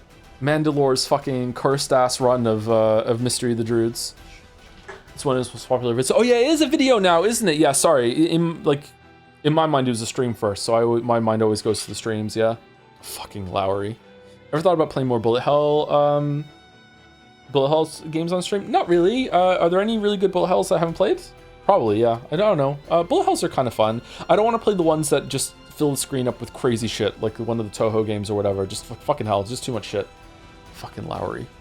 I don't know why, but there's this thing that happens in Metaphor that just kills me whenever I think about it, is when they're confronting Luis near the end of the game, and like they're all doing their speeches, and Luis said his bit, and then I think Hulkenberg starts talking, and I don't know why, it just sends me that Luis actually like turns his head to look at her while she's talking, like he's considering it, like he's actually paying attention. I don't know why. It's just like this. Just something about him staring forward so doggedly, and then she starts talking, and he's like, "Huh? Okay, I will look at you while you're talking." That just fucking just. It's such a little thing, but it's so funny to me. Rabby Ribby 2. Oh yeah, there was a Rabby Ribby 2 that looked like it wasn't like overly sexual anymore, in the way that I don't want to talk about. What was it called again? Tevi? The Elder Scrolls 6? Tevi, yeah. I don't know if we want to stream Tevi. Would that be a good stream? I don't know. Man, I think Finn would love the gameplay of Rabby Ribby, but I don't want him to play that. They're making a Rabby Ribby 2? Fucking hell. Is it Undertale Bullet Hell game? It has some Bullet Hell elements, yeah. It's a gameplay game, so we bring some variety. We do need to play more gameplay games, yeah. I'm kind of jonesing for a gameplay game on stream. I was hoping Super Meat Boy 3D would be it for a bit, and then I played it on my own, and I don't know, maybe I was tired, I should give it another chance, but I wasn't really feeling it after I did, like, I don't know how many levels I did. I played for like half an hour, I think. And just like I was like, oh, I don't know about this, man. Have you considered a place? I saw a trailer for that recently, and it looked interesting. That Reanimal game looks good too. And it's like a cinematic platformer sort of thing, but it still is primarily a gameplay game, right? I haven't played Little Nightmares 2 or 3. They're making a new game where you convert bunnies to Jewish faith. They're calling it Rabbi Ribby. Fucking hell. Thank you, Lexar. Dronkov, 2-Fit, the Great Ace Attorney. What's that? Wide Joms. Wide Joms is here. Oh, I like Wide Joms. Oh, cat and dog. Is that why they're doomed? Wide Joms. Once again, I love stupid bullshit like this. I need to get a couple lava lamps. I like lava lamps. I know they're kind of tacky, but I don't give a shit. I like lava lamps. You get a lightning ball too. When I was a kid in Cardiff, there used to be this shop downtown called the Gadget Shop. I don't know if it's still there or not. I haven't been back to Cardiff in like fucking over 20 years. And they had a bunch of bullshit like lava lamps and like lightning balls and stupid magnets and shit like that. And I loved that stupid bullshit when I was a kid. And I always said to myself, when I get older, when I'm an adult, I'll have some stuff like that. And I don't. I didn't do it. I don't like that they're doomed. Can we undo them? They aren't doomed. Joe's just saying shit. No, the doomed is implied. Does lava lamp smell like oil? I had a lava lamp when I was a kid, and it didn't smell like anything that I remember. It's basically just, it's wax and... Is it wax and water, or is it oil? I'm not sure. It's glycol toxic. You definitely shouldn't drink it, yeah. Absolutely not. The lamp just heats up... the light just heats it up and it just starts moving around, and then it floats to the top because it gets warm, and then when it gets to the top it starts to cool down, then it floats down again, and then it just cycles over and over and over and over again, that sort of thing. Do you remember Techniquest in Cardiff? Techniquest. That kind of rings a bell, but not really. Techniquest. I remember Forbidden Planet. That was near the Games Workshop. It was across the street from the castle. I wonder if that's still there. Techniquest. Remember, there was no good swimming pool in Cardiff, so whenever me and my friend wanted to go swimming, we had to go to Swansea. Or close to Swansea. Fucking stupid. I'm fairly sure the castle's still there. Yeah, the castle's still there. I wonder if all the gargoyles are still around the castle grounds. Ever go to Newport? I can't remember. Probably. Went all around. Is Newport in South Wales? But went all around South Wales. Me and my granddad would go on a lot of drives. Go on a lot of walks around the beaches there as well. I really miss it. Really like the ocean. I need to go back at some point. I should have gone back by now. Thank you, Dronkov. I really like Wide Joms. Glorp is unimpressed. Wait, what the hell's that? The horrific Chan is here secretly? Not even a tag. Holy shit. Oh, the horror Chan. Holy fuck. Now I wonder if there was any that we missed in the earlier fan art. Holy fuck. By Barbar? Wait, what? I made hanging paper dolls of 2-Fit and Mid-Chan. Aw, these are cool. I made 2-Fit first, inspired by Jacob's fan art of 2-Fit pinned into the cork board. And then I made one of Mid-Chan because I think she's pretty neat. I do too. And I have an update on Metaphor-Chan. It seems she found her second favorite video game after Metaphor. It's Danganronpa V3. Well, that tracks. She's looking forward to a certain other streamer's playthrough of it. Surely the experience will be great, or at least mid. And when I say real, huh? Is this a lead into the next one, or? T4 hours till Danganronpa V3. Hope it goes well, Mouse. That means 100 line has to happen next, right?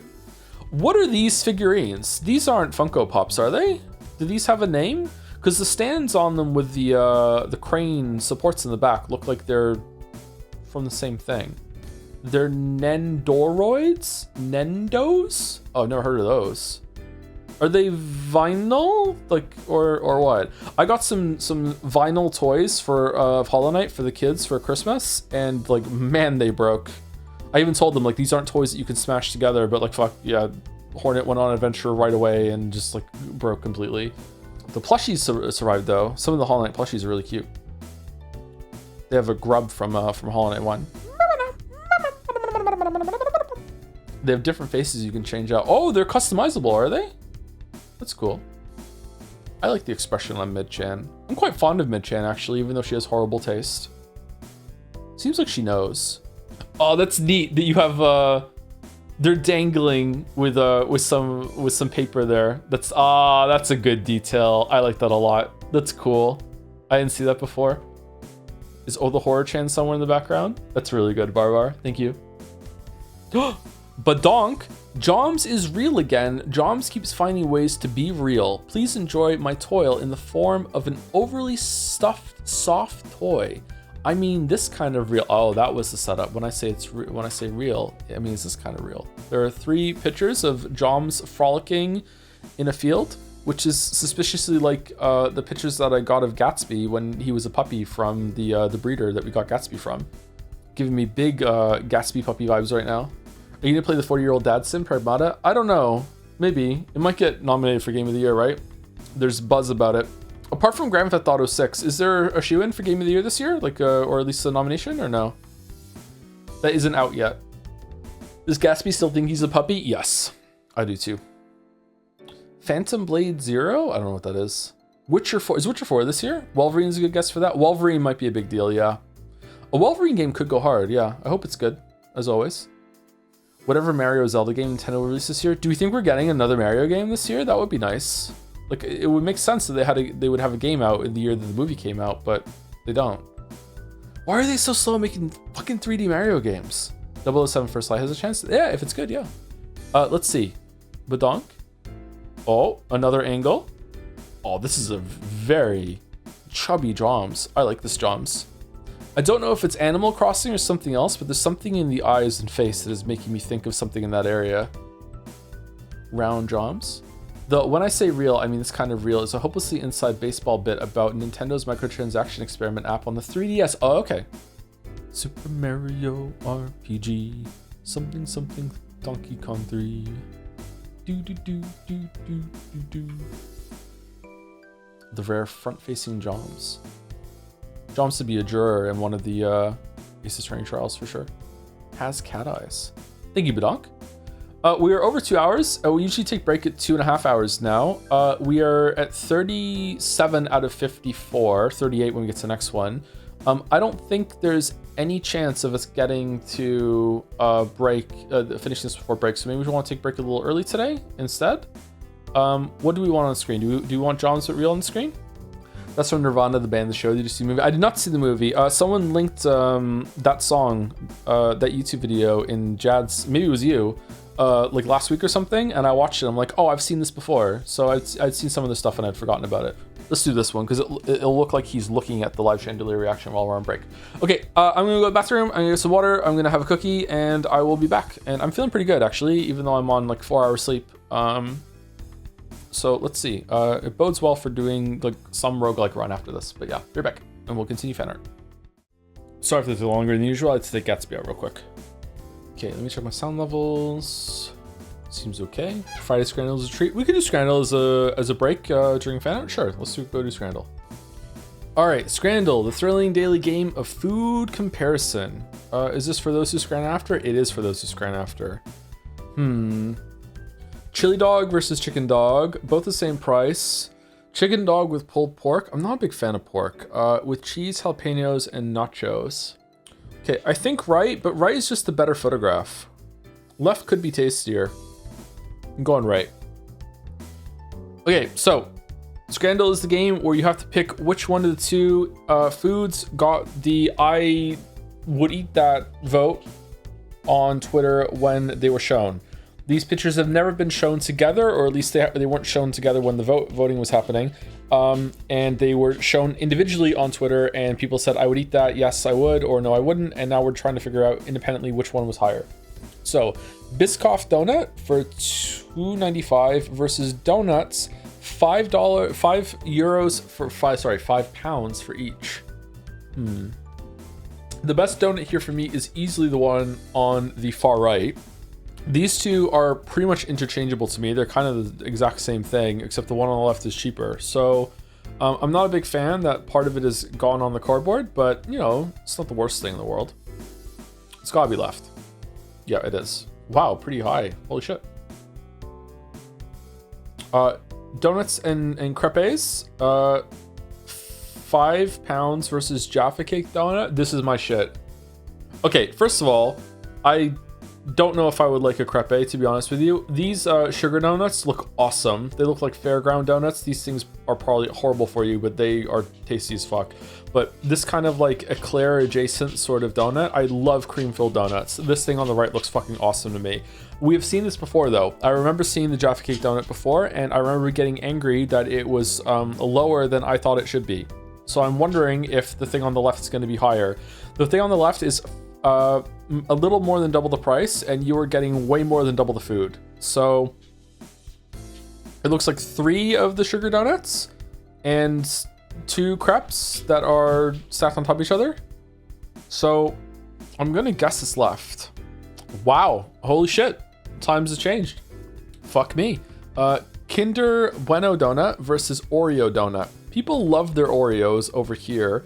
Are Oreos popular in the UK? I don't remember people liking or eating many Oreos when I was in the UK. Had Oreos not left it? Had not made it there yet? I'm gonna guess the Kinder takes it. I'm right. Damn. Sorry, upstairs neighbors are being extremely loud today. It doesn't bother me personally, but like if it's coming through the stream, then I apologize. Nutella donuts. I don't like Nutella. I don't like nuts in general, actually. But £6 for 1, 2, 3, 4, 5, 6 donuts. They're a pound each. Damn, that's pretty good. Meanwhile, the ones on the right are £5 for just one of them, but they're more of a gourmet sort of donut. Why is it? Is it just the same one that we had earlier, except it's just a different angle? I think left. Yeah, that's just really great value. 5 sugar donuts for 5 versus toffee donut for 3.50. It's blurry, it's out of focus. It still looks pretty good though. These look vile. I know some people might be like, I don't understand why you thought the other ones were great, but these ones are not. I don't know. These look like they're gonna make you sick. No, thank you. I don't know. There's something about the left I don't like. And also the donuts look pretty bad. I think we're gonna go with right. I was wrong. Okay, left is it. What is it, Gatsby? What is it? Biscoff donut versus Jammy Dodger donut. Ooh, you Jammy Dodger. Kind of feeling the Jammy Dodger donut, I'm not gonna lie. It's a little cheaper. I'm feeling it. I shouldn't have felt it. No. Okay. Donuts with Nutella, marshmallows, and cream. This is cute as hell. I like this. I like the presentation here very much. Versus dairy milk chocolate. Oh, it's a dairy milk chocolate donut though. Oh man. This here, the caramel is my favorite chocolate, period. They don't have it over here, and I don't know if it's gluten-free. I haven't tried it in years. This is my favorite chocolate. I love a fucking caramel bar. Galaxy's better. Galaxy's really good too, but overall I like the caramel way better than anything else. Just, I don't know, I could just eat it forever. Oh, it's pretty good cream. There's 3 donuts in there. Value for money. It's gotta be left. What?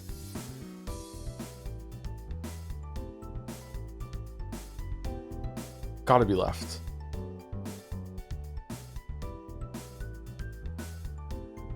Pie in a donut versus Lotus Biscoff donut. Gotta be right. Okay. Lotus donuts 6 versus a single chocolate donut. This is a shit donut. I don't know if I can explain my argument. I can't show my work. This is not a good donut. This is gonna taste really bad. The chocolate is just gonna crumble and flake as you bite into it. It's gonna ruin the whole vibe. This is a bad donut. Left look also like they're bad donuts though, to be honest with you. I don't know what a Lotus is. Like, what kind of flavoring is this meant to be? I don't know. Fuck it, I'm going left. I was, holy shit, I can't judge donuts. What the fuck? I can't do it. I can't do it. I'm broken. Holy shit. My instincts were all wrong on this one. Any single time that there was like any like dispute or controversy, I was fucking out of it. Can't believe it. It's a Friday Scran. I feel kind of lightheaded all of a sudden, actually. Holy fuck. Not enough water, not enough sleep. Probably lack of sleep. Yeah. Anyway, thank you, Badonk. Oh, more real Joms. Joms as a book. Jomsif. They really love hanging out with their best friends. Jomsif. By Cairo Koira. Book of Joms. They book our Joms. Sorry. I like the Joms book. What is the second one? Oh. Wait, what? Why scribbled out? Capital. Communist Manifesto and Joms. Marxist Joms.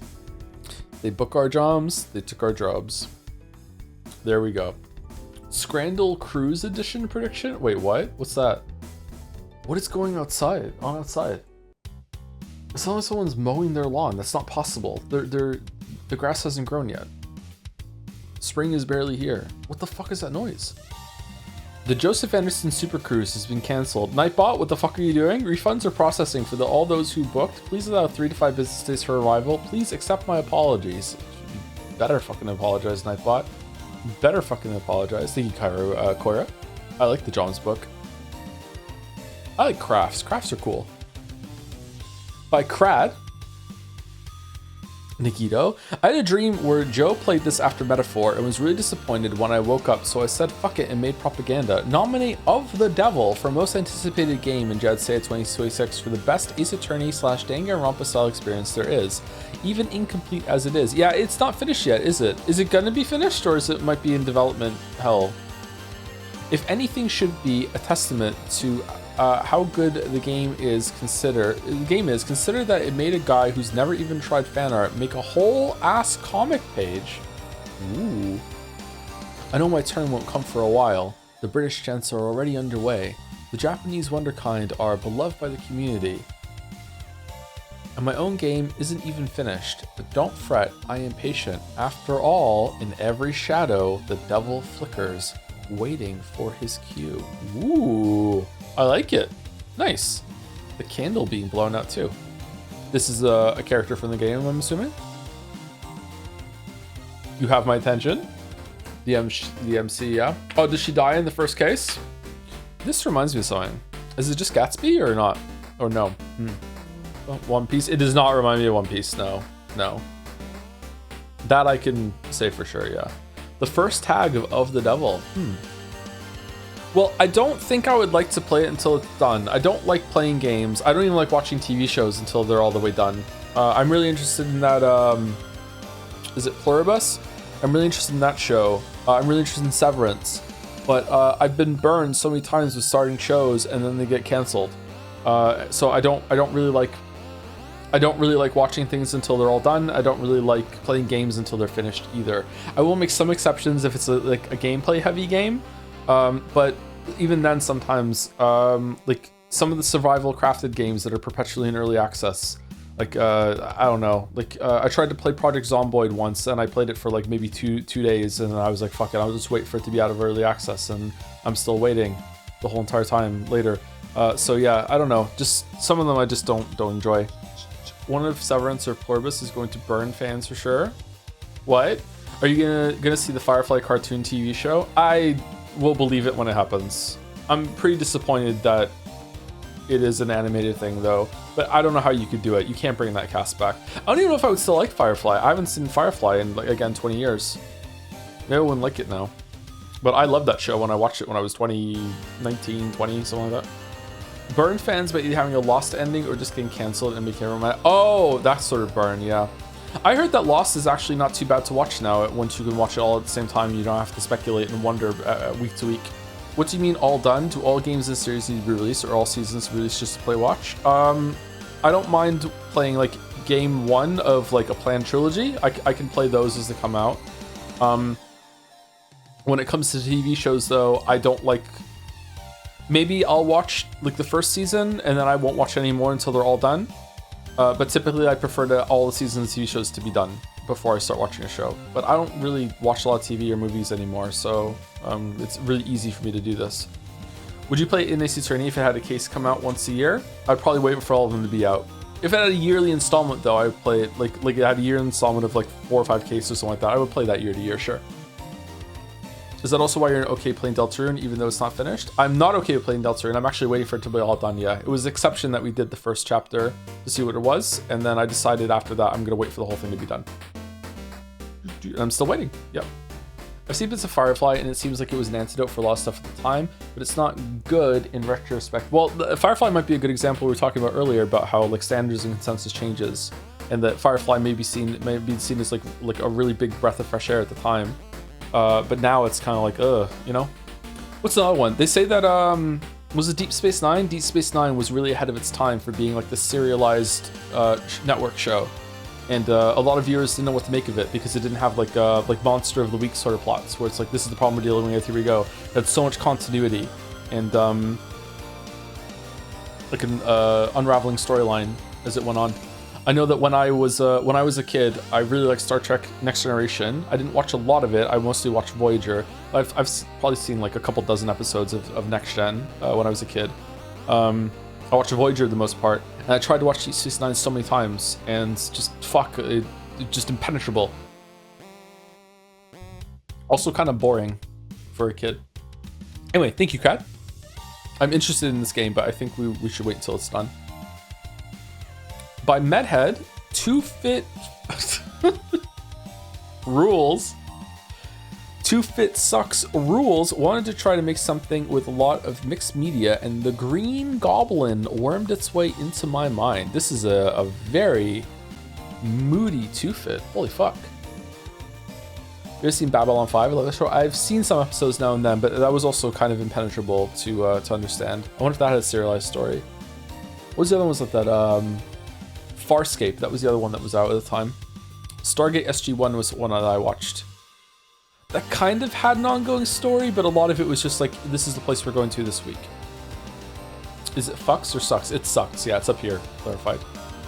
It's one of two as well. What's the second one? Oh! The Rabbit. Holy shit. Wow. These are presented in backwards order, I'm guessing? Leave? Upgrade all cards? Is that armaments?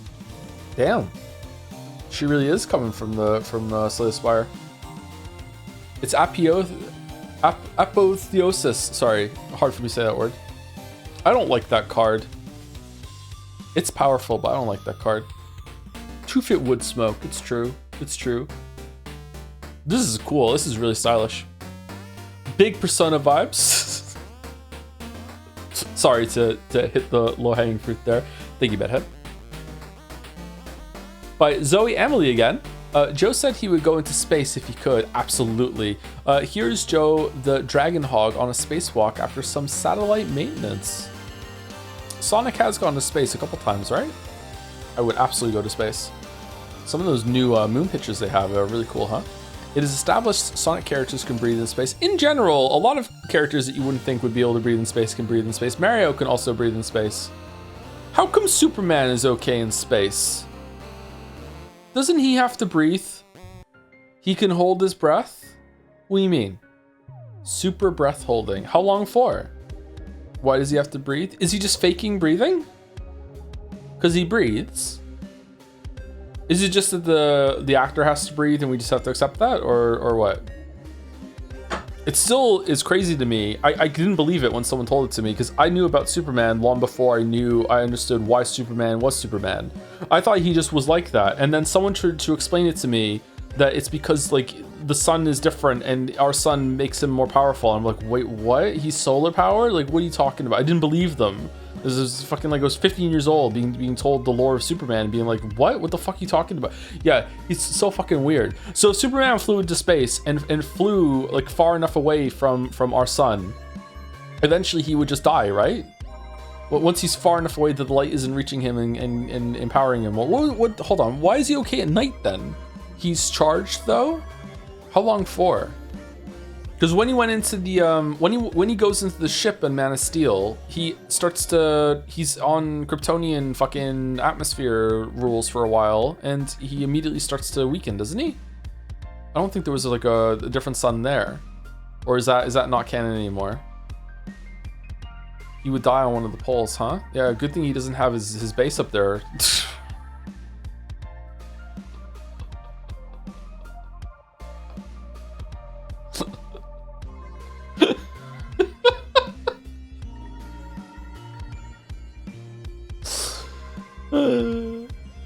Actually, the sun keeps shining on the poles for half a year straight, and then the other half, it's problematic for ye old Superman. What if you went to one of those towns where it's dark for 3 months straight and the vampires love it?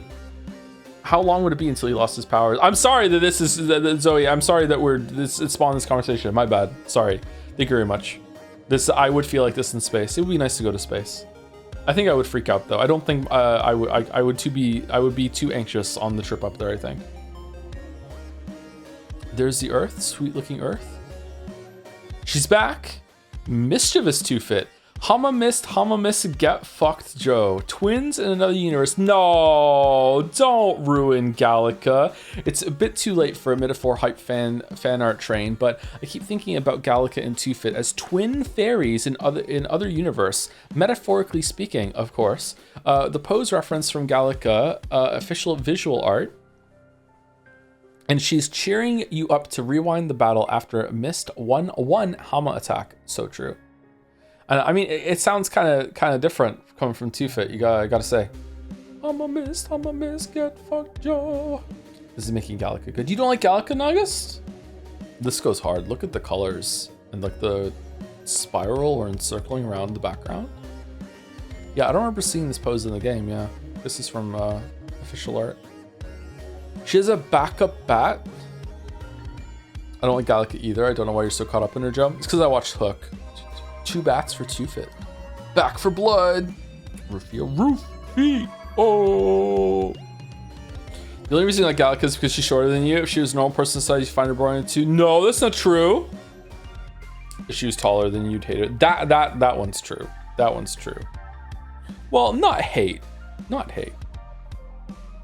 Textful out of 2. Oh, is there a follow-up to this one? Oh, textless and textful. Oh, my bad. Sorry. We should have went to this one a bit sooner. I like the prismaticness of the wings here. Do they both count as prismatic, or is this is definitely prismatic? I like prismatic and rainbow things. I don't know what is about that. The rainbow shell on Chrono Trigger is very appealing to me. Stock the count. Who's better, Gallica, Two-Fit? Gallica 1? Nice. Thank you, Chichari MMA. Was it you had the message earlier about the fan art? Yeah, second time they did my fan art. Hope you like it. I did like it. Thank you, Chichari MMA. Jelly Fighter Championship Edition. Errol, C8, Lurf, Madison Bake, Meeple, Summer Blue, Comet Otter. The fuck? Massive collaboration art done for Jelly's birthday. It's a box art design for an arcade stick. I just had to share it here. Project overseen by PubSub. Art made by Errol, C8, Cyclops Chan. Sorry, there's Chans there. Errol, Saito Chan, C8, Cyclops Chan, and Jammy, as well as the backdrop and giant evil Jelly. Evil? I'm getting some like Ace Attorney vibes from Jelly there actually. Madison Bake. It's a new kind of bake there. Fia and Purple Tractor Chan. Meeple, Card Chan, and their Seeing Thai Corgi Diamond. Lurf with Somnium Chan. Summer Blue, Hex Chan, and the logo. And Comet Otter, myself, Fido Chan. Huge thanks to everyone who worked on this, and happy birthday, Jelly Ayaya. Full image link here with all of the individual Chan designs so you can see the entire art made by each contributor. Jelly's birthday and crossover block. Crossover block? There's a crossover block? Card Chan, Fido Chan, Fia Chan, Jambred Chan, Jelly Chan, Saito Chan, and Somnium Chan. Can I get a stream artist role in Discord? You can, but I think you'd have trouble posting in there, unfortunately. This goes hard. 983? Oh, man. All right. Who would be meta? This one. Meta. The dog? Are these two a pair? Or like some of the attacks incorporate the dog? Or is the dog just full character pick? Is Battler meta in the Umineko fighting game that exists for fucking some bizarre reason? I like that Saito is so washed out compared to everyone else. We need a stream with that? No, we don't. No, we don't. Jelly-chan has a fucking huge fuck off axe, huh? Somnium, Somnium, Somnium. What is this? This looks familiar. Well, that's fucking cool. Belated happy birthday, Jelly. I think I said happy birthday when it happened, but maybe I didn't. I remember knowing it was your birthday before right now, so... For context, Cyclops Chain is based on the Cyclops submarine from Subnautica, goated vehicle, and Purple Tractor Chain is based on the trucks from Satisfactory, and Hex Chain is based on hexahedrons from Talos Principle 2. I need to play those games. Jelly Fighter by Meeple, Afia from Jelly's The Great Ace Attorney streams, which you should all go watch. They do great voices. Is Jelly still streaming, or is Great Ace Attorney, or is that been done for a while? Oh, it's a shark tie. Fia has a shark tie. I love Fia. I'm taking a break from it until you're done so we don't get cross-trade spoilers. Okay, fair enough. Am I ahead of you or around the same? Once I get to where you are you going to resume kind of concurrently sort of thing, or she's wearing Biff's outfit? Yeah, it is. I remember the fish on that character on the ship. Yeah. Thank you, Booty Too Fruity, for the 68 months. Have been pulling my hair out the past while trying to stop the cats peeing and pooping in the sink bath. Only thing that sorted out was stopping them from listening to your streams. Oh, okay, cool. All right. Is that sounds like a problem that you've been having, and you thought you'd make the connection for a joke? Far be it for me for offering unwanted advice, but if that ever happens, you just basically need to add like another litter box if the cats are litter trained, which most cats are nowadays, aren't they? I think, don't you want to have more for every litter? For as many cats that you want to have +1 litter boxes. So if you have 2 cats, you should have 3 litter boxes, isn't it? If you have multiple floors of your house too, you might want to have 1 on each floor. Yeah, that's cute, Meeple. Thank you. Late drawing, but happy birth to Jelly. Jambread Chan. Presenting some Jambread. Cheeky wink. Does this count with the Joms? I'm not sure. I got so much chamois art for my birthday. It was awesome. Oh, that's good. I like the bread on the outfit.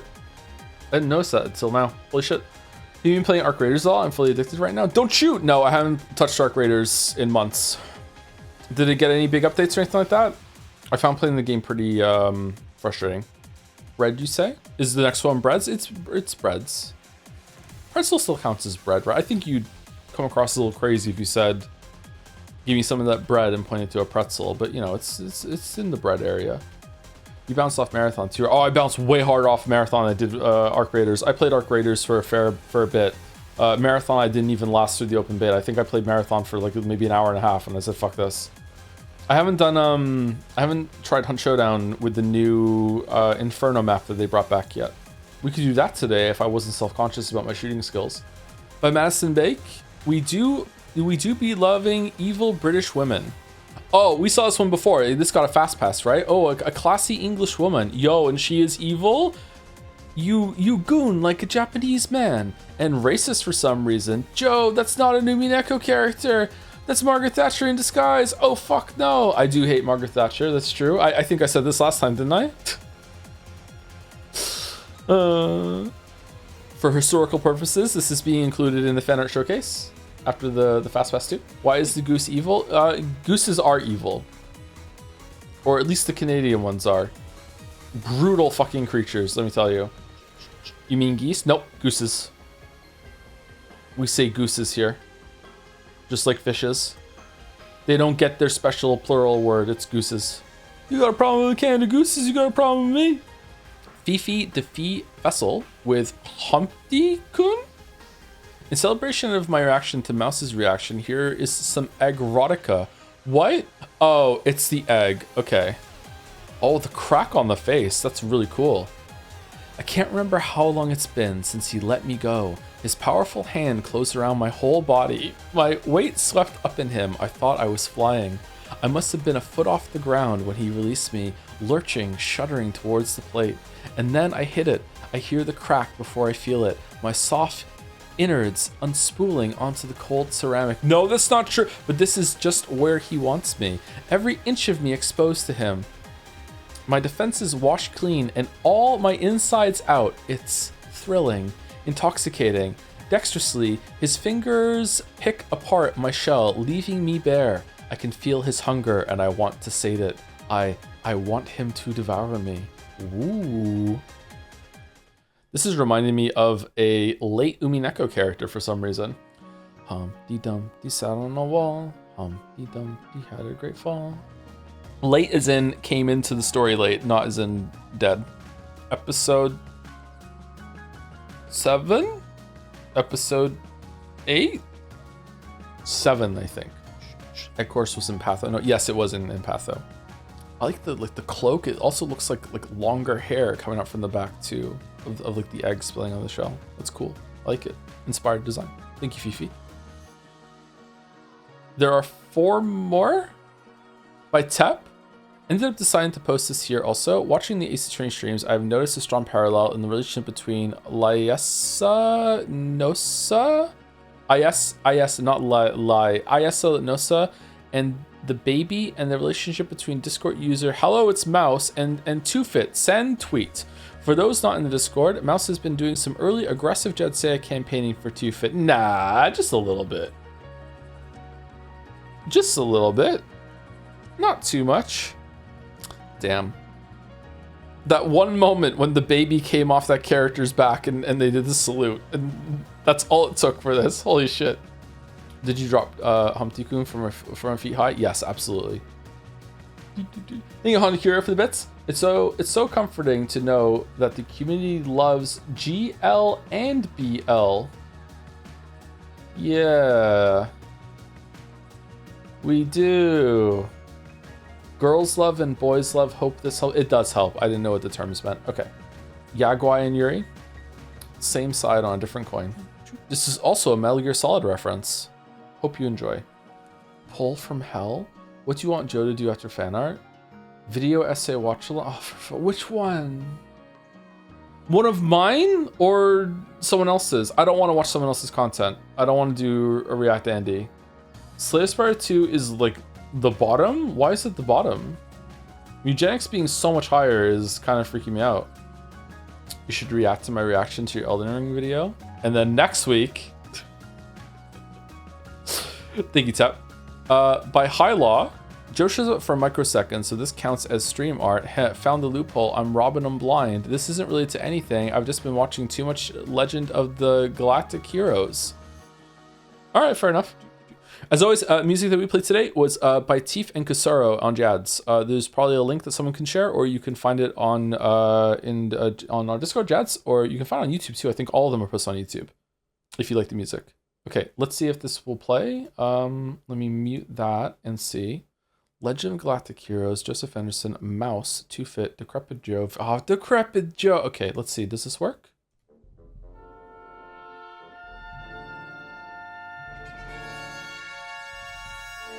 Oh, I love this sound sting. Okay, is the sound okay, or does it need to be louder? DE Dairy Era 511, The Defense of Breehold Fortress. It's good? Okay. Okay, I don't know Legend of Galactic Heroes, so I'm just going to enjoy. The Lacto Imperial Prefecture of Rindway mustered a fleet 20,000 strong.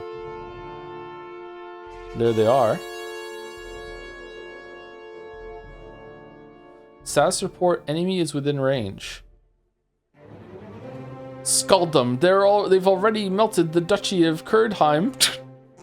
but great Mouse Marshallin, surely we could just... They deserve naught but crust. Let the brine be their grave.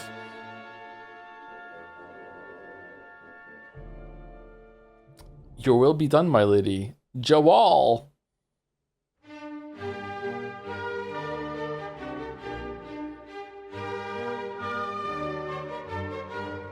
Wow, that's a lot of lasers. 6 million kilometers away, the Skim Milk Alliance fleet. High Law, what the fuck are we doing? Two-Fits here. Okay.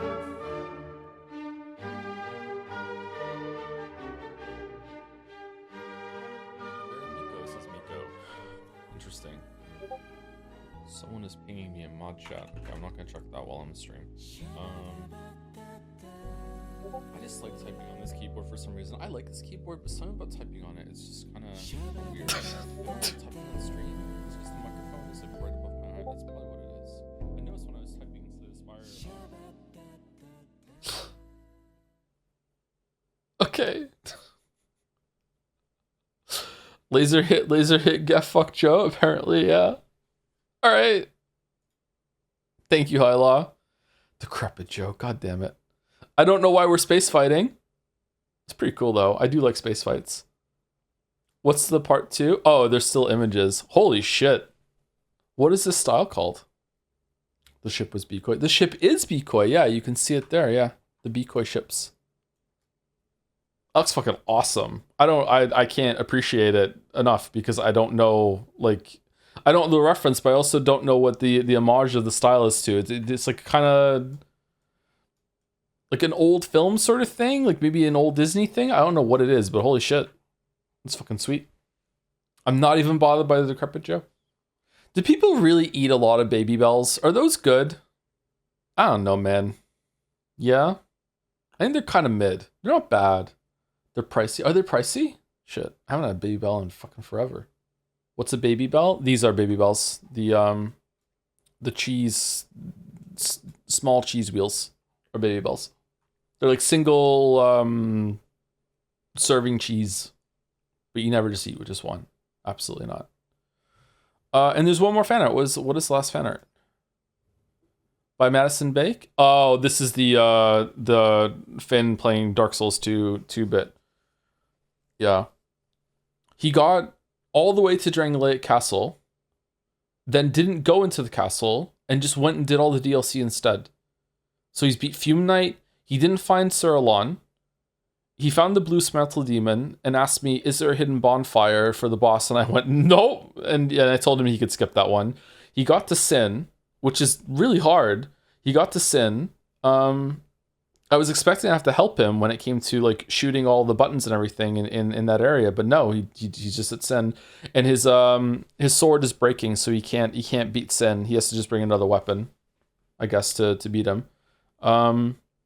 And then he's going to go through Drangleic Castle. I'm curious how he's going to find Shrine of Amana. I like that area. I think Shrine of Amana is a cool area. It's hard and it's kind of frustrating, but it has an idea that and executes on it well. What is he using? The sword is breaking. He's using a Hides Knight sword. Sin does a lot of damage to your equipment, doesn't he? It's not surprising me that his sword is breaking while fighting Sin. Doesn't like Sin has some sort of poison whatever aura or whatever that does some shit. Yeah. All these people trying to make you watch one of your videos. I believe in malicious compliance. ActRaiser it is. For true fans only. This game is pretty bad, Dad. You need to give it a chance, Finn. It's a milestone of the Souls game's journey. Gotta go step by step, you know? Sure, Dad. Hope it gets better later. At Iron Keep. It stinks.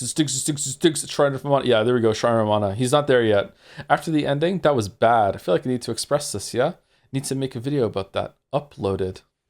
The fire is lit again, and the cycle continues. Oh. Just a little casual reminder that From fans are so crazy about Defense forcing all the games that they hate Matthew Matosis and think that he poisoned the well of Dark Souls 2.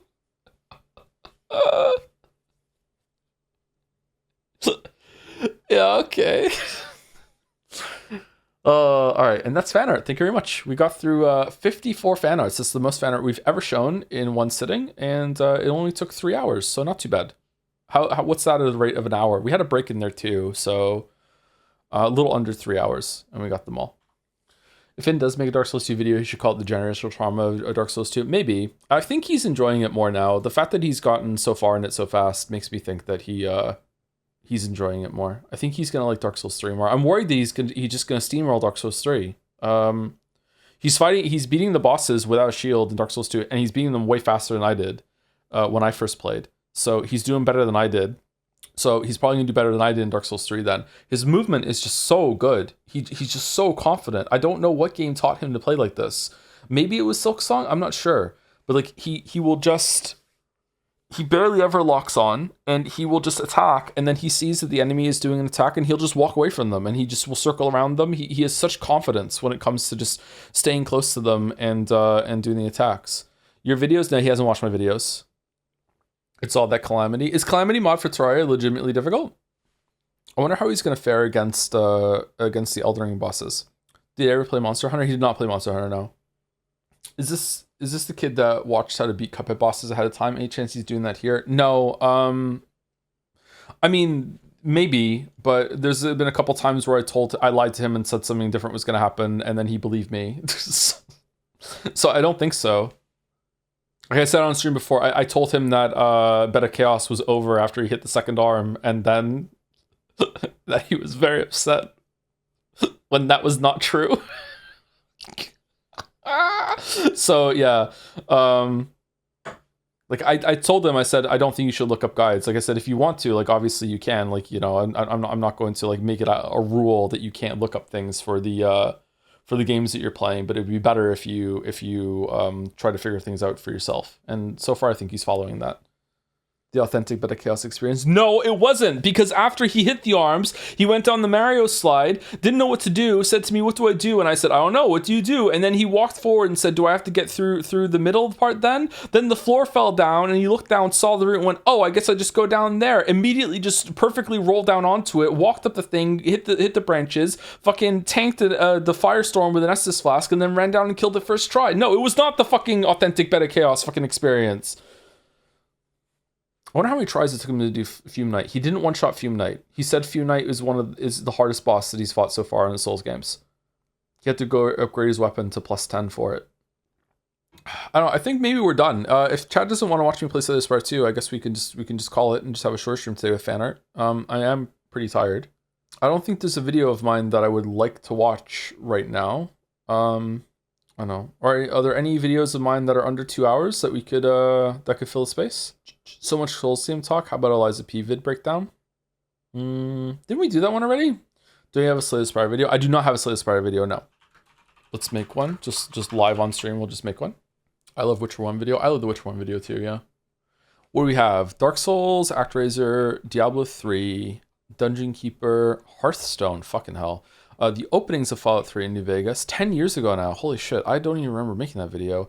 Anno 2205, oh yeah, I did do that. The first Fallout 4 video. Dark Souls 2 got 3 videos. Should have just been 1, to be honest, but still experimenting with different formats. Infinifactory, Tomb Raider critique. Rise of the Tomb Raider video is better than that one, I think. Yeah, it has more views as well.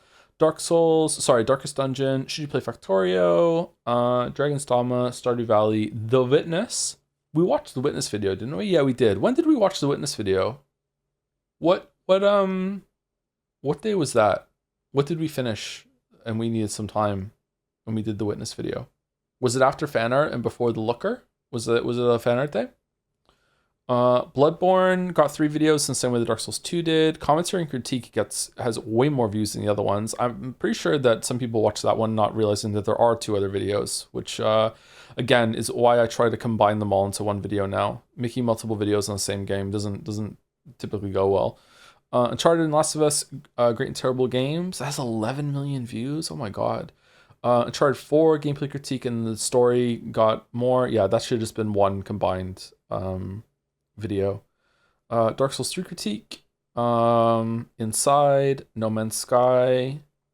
The No Man's Sky video was after Dark Souls 3. Was it fucking really?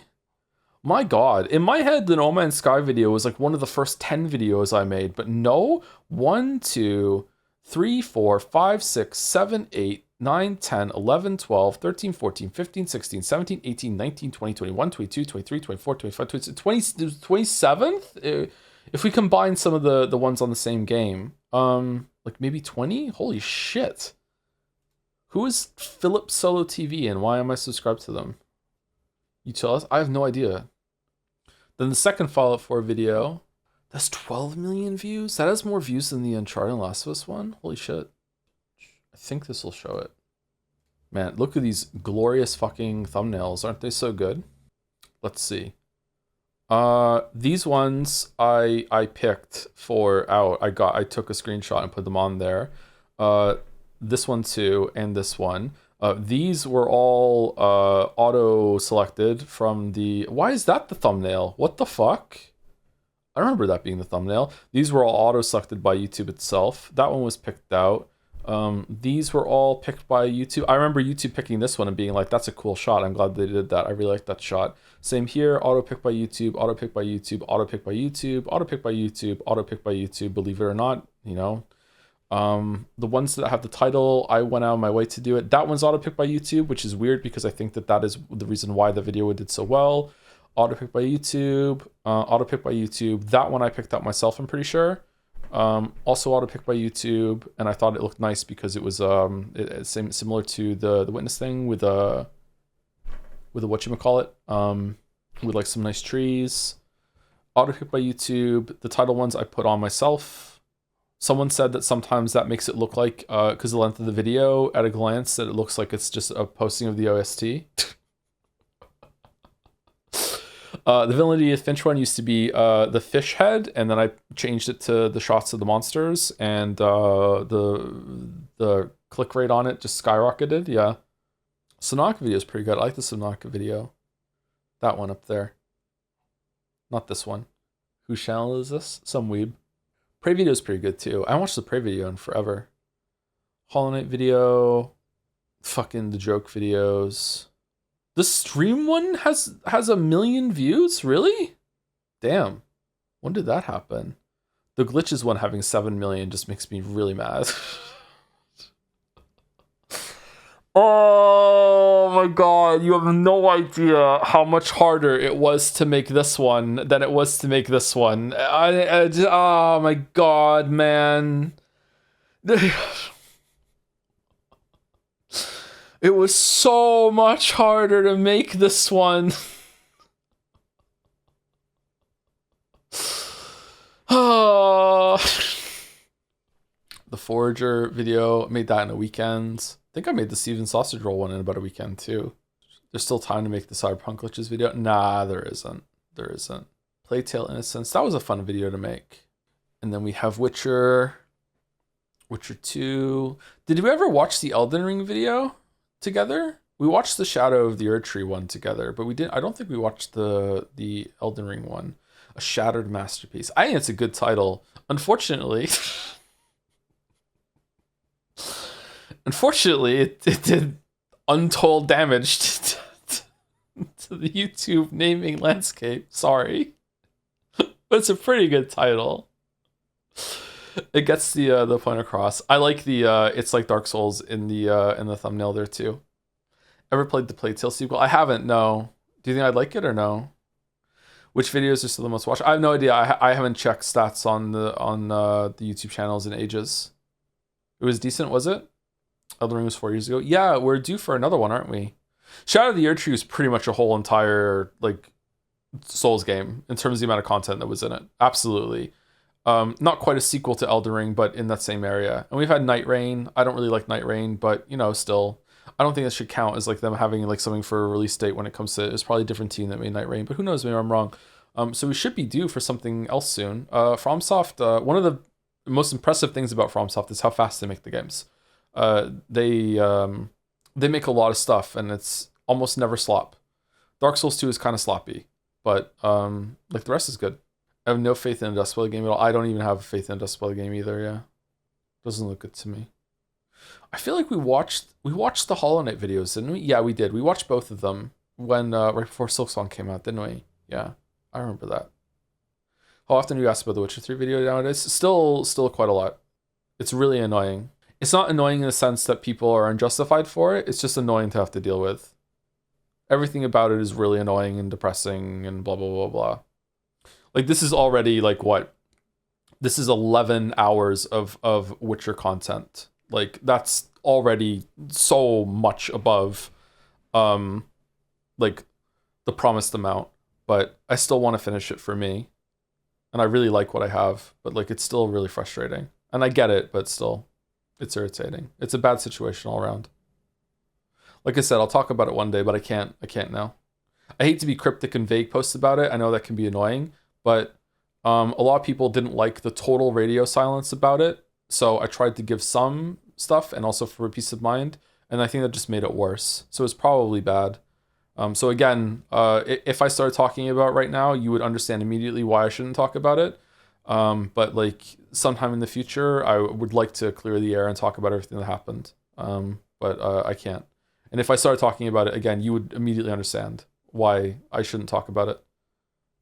It's also none of anyone's business. It is and it isn't. I'm a very miniature public figure, and some of the stuff has been public. So I feel like having an explanation for some people, on the one hand, is a good thing, but it's also for me. Like, because this isn't my fault. Like, don't get me wrong. A lot of delays when it comes to videos are my fault. I bite off more than I can chew. I think that it's going to take me shorter than I think it's going to take me, that sort of thing.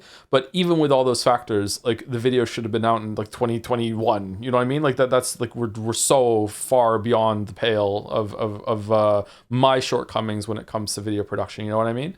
But yeah, the Google term is micro celebrity. I don't even think it counts as micro celebrity.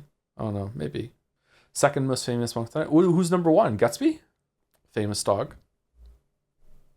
Now I feel bad for my last sub joke. No, it's okay. It's a good one. Aluminium resubscribed for 79 months with "It's been a while," kind of like the last upload. Yeah, there we go.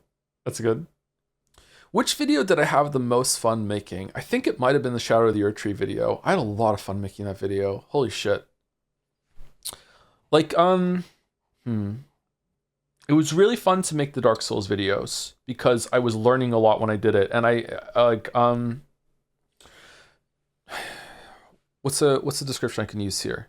It's like, imagine you see someone swimming and you look at them and you're like, wow, that's amazing, that looks really fun, I wish I could do that. And then you just like, fuck it, maybe I can, and you just jump into the water, and then you learn while swimming to learn how to swim. At the same time that you're learning how to do it, you're also learning that you're capable of doing it. It's that sort of thing. So like, making videos is like this, and also streaming, something I didn't think I would ever be able to do. That's like I can't do that. It's a very toxic mindset to have, or debilitating mindset to have, which is that like I can't do that, so I'm not even gonna try. Right? I think some people think that about like coding and stuff too. A lot about art. That girl that read Wost and Wost lived in Moncton as a child and has 1.1 million subs. Oh, really? Wost and Wost is from Moncton? Holy shit, I didn't know that. So, in a way, the most enjoyable video to make was the Dark Souls videos, the first ones, because I learned so much about like how the program worked. I didn't even use Adobe Premiere back then. I used something called Power Director 14 or some shit. Which I totally acquired legitimately and definitely did not just download off a torrent site. So like, yeah, I that's how I made the first videos. And it was really like, even some of like the cheesy kind of transitions that I have like tied to the music and stuff like that, even that was just like, ooh, I wonder if I could do that, and figuring out that I could. And then the rule I tried to go for, or the goal rather than rule, was to try and do something new when it came to like a presentation style. With all this stuff, and I don't think it was until like up here that I finally even realized stuff like layering and masks. A lot of stuff with like Photoshop and video editing also do with like layering different things on top of each other. I don't know why. There's a lot of similarities you can draw there. Just like basically just putting things over the top of the other things, and then like putting the holes in that so you could see through something, and then changing the opacity of different things. Like, it's just, there's so much that goes into that. And like, if I could see myself now with this, like, so much of the stuff I do now, just like a second thought, is just kind of, it would be sorcery to the person that made these videos. For whatever reason, I really tried to push myself and challenge myself when we get out to here, that there's so much editing stuff that I learned and went out of my way to really push myself with like masking and match cuts and stuff like that.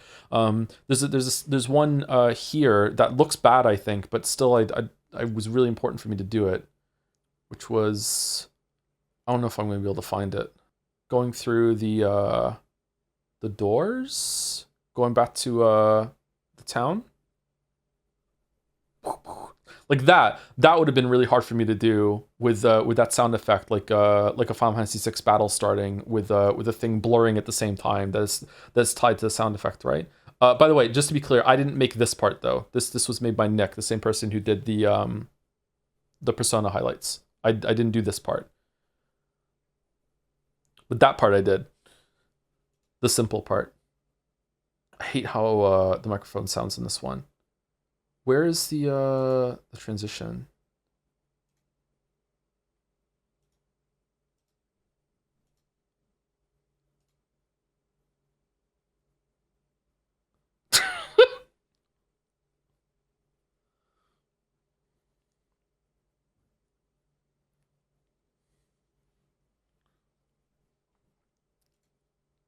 to Saturday Morning Cartoonsville, and while ultimately he isn't quite that bad, I wish they had stuck with his book name. Sorry, there you go. Debt Mold, like Debt Laugh from Blood Debt and Wine. Mold. One letter is all it takes to go from unreasonable to reasonable, or the opposite. Imagine if he was called Death Laugh. Cedric, the elf we met earlier when investigating the K-Ren, was apparently involved in the scuffle with Letho, so Geralt follows his trail of blood into the forest to find that his injuries have him near death. Cedric suffers from magical visions, which is one of the reasons why he kept himself perpetually drunk. As I said in the Witcher 1 video, I hate the elves in this fictional universe for reasons. Yeah, I do hate the elves. Similarly, when you walk through Flotsam with Zoltan earlier, he will to like you're supposed to, then I think Roach's route has the more enjoyable quests and conclusion. So we're back in the forest with the angel and devil on Geralt's shoulders. Following Zoltan means yet another trek up to the secret ruin garden where you found the Rose of Remembrance. If Yorvith is free, then he'll be happy to work with you to save the rest of the elves in the harbor from Drakenborg. If he's in prison because you didn't give him a sword, then Merrick made that with the rest of the elves to storm the pier, slaughter Laredo's guards, and then convince an angry Yorvith that you're really there to help him. If Yorvith isn't a prisoner, then you can still do it this way, but you have another option to pretend to have captured him again and lead him through the streets in what became a surprisingly poignant. God, that's violent. Holy shit. Through this crowd, head bowed, and him saying that after all the pain he's inflicted on this place, that this is his first time inside the walls. It's the first and perhaps only time that he seems to consider that the war he's fighting is the idea that while this isn't are left in a better position if Yorvith is captured, the Scoia'tael scattered, and Roach's route is taken by Geralt. There are no riots, the humans mostly kill each other instead of elves, and Laredo is overthrown to be replaced by someone who's presumably at least a little more fair to non-humans. Nah, I don't think I'm gonna find it. Anyway, there was a clip here that when Geralt goes back and opens the door that leads to Flotsam, and it shows the different like positions that it could be in. Like I spent like all this time like painstakingly like masking the motion of the door opening so it opened to a different scene, and I don't think it looks very good. But stuff like that I wouldn't have done in the past videos at all because I just didn't know how to do it. How do I go back? Yeah, I think so. Like in a way, these were the most enjoyable videos to make for sure. But in terms of like not with that, like it's not learning experience. It was really cathartic to make this video because some of the things people say about me because of this video is just fucking insane. Yeah, it was really enjoyable to make that video. But like Oberdin, I made like some videos I make like faster than you probably think. Like we're talking about maybe like in some cases like a weekend turnaround, sometimes just a week or two. So Plague Tale Innocence, Return to Oberdin, and I'm talking about like from starting to play the game to the video being up on YouTube. Like we're talking like in some cases like just a couple days to like a week or two. Oberdin, Plague Tale Innocence, Forager, not Ashen. We streamed Ashen first, and I made the video afterwards. Minute was really fast.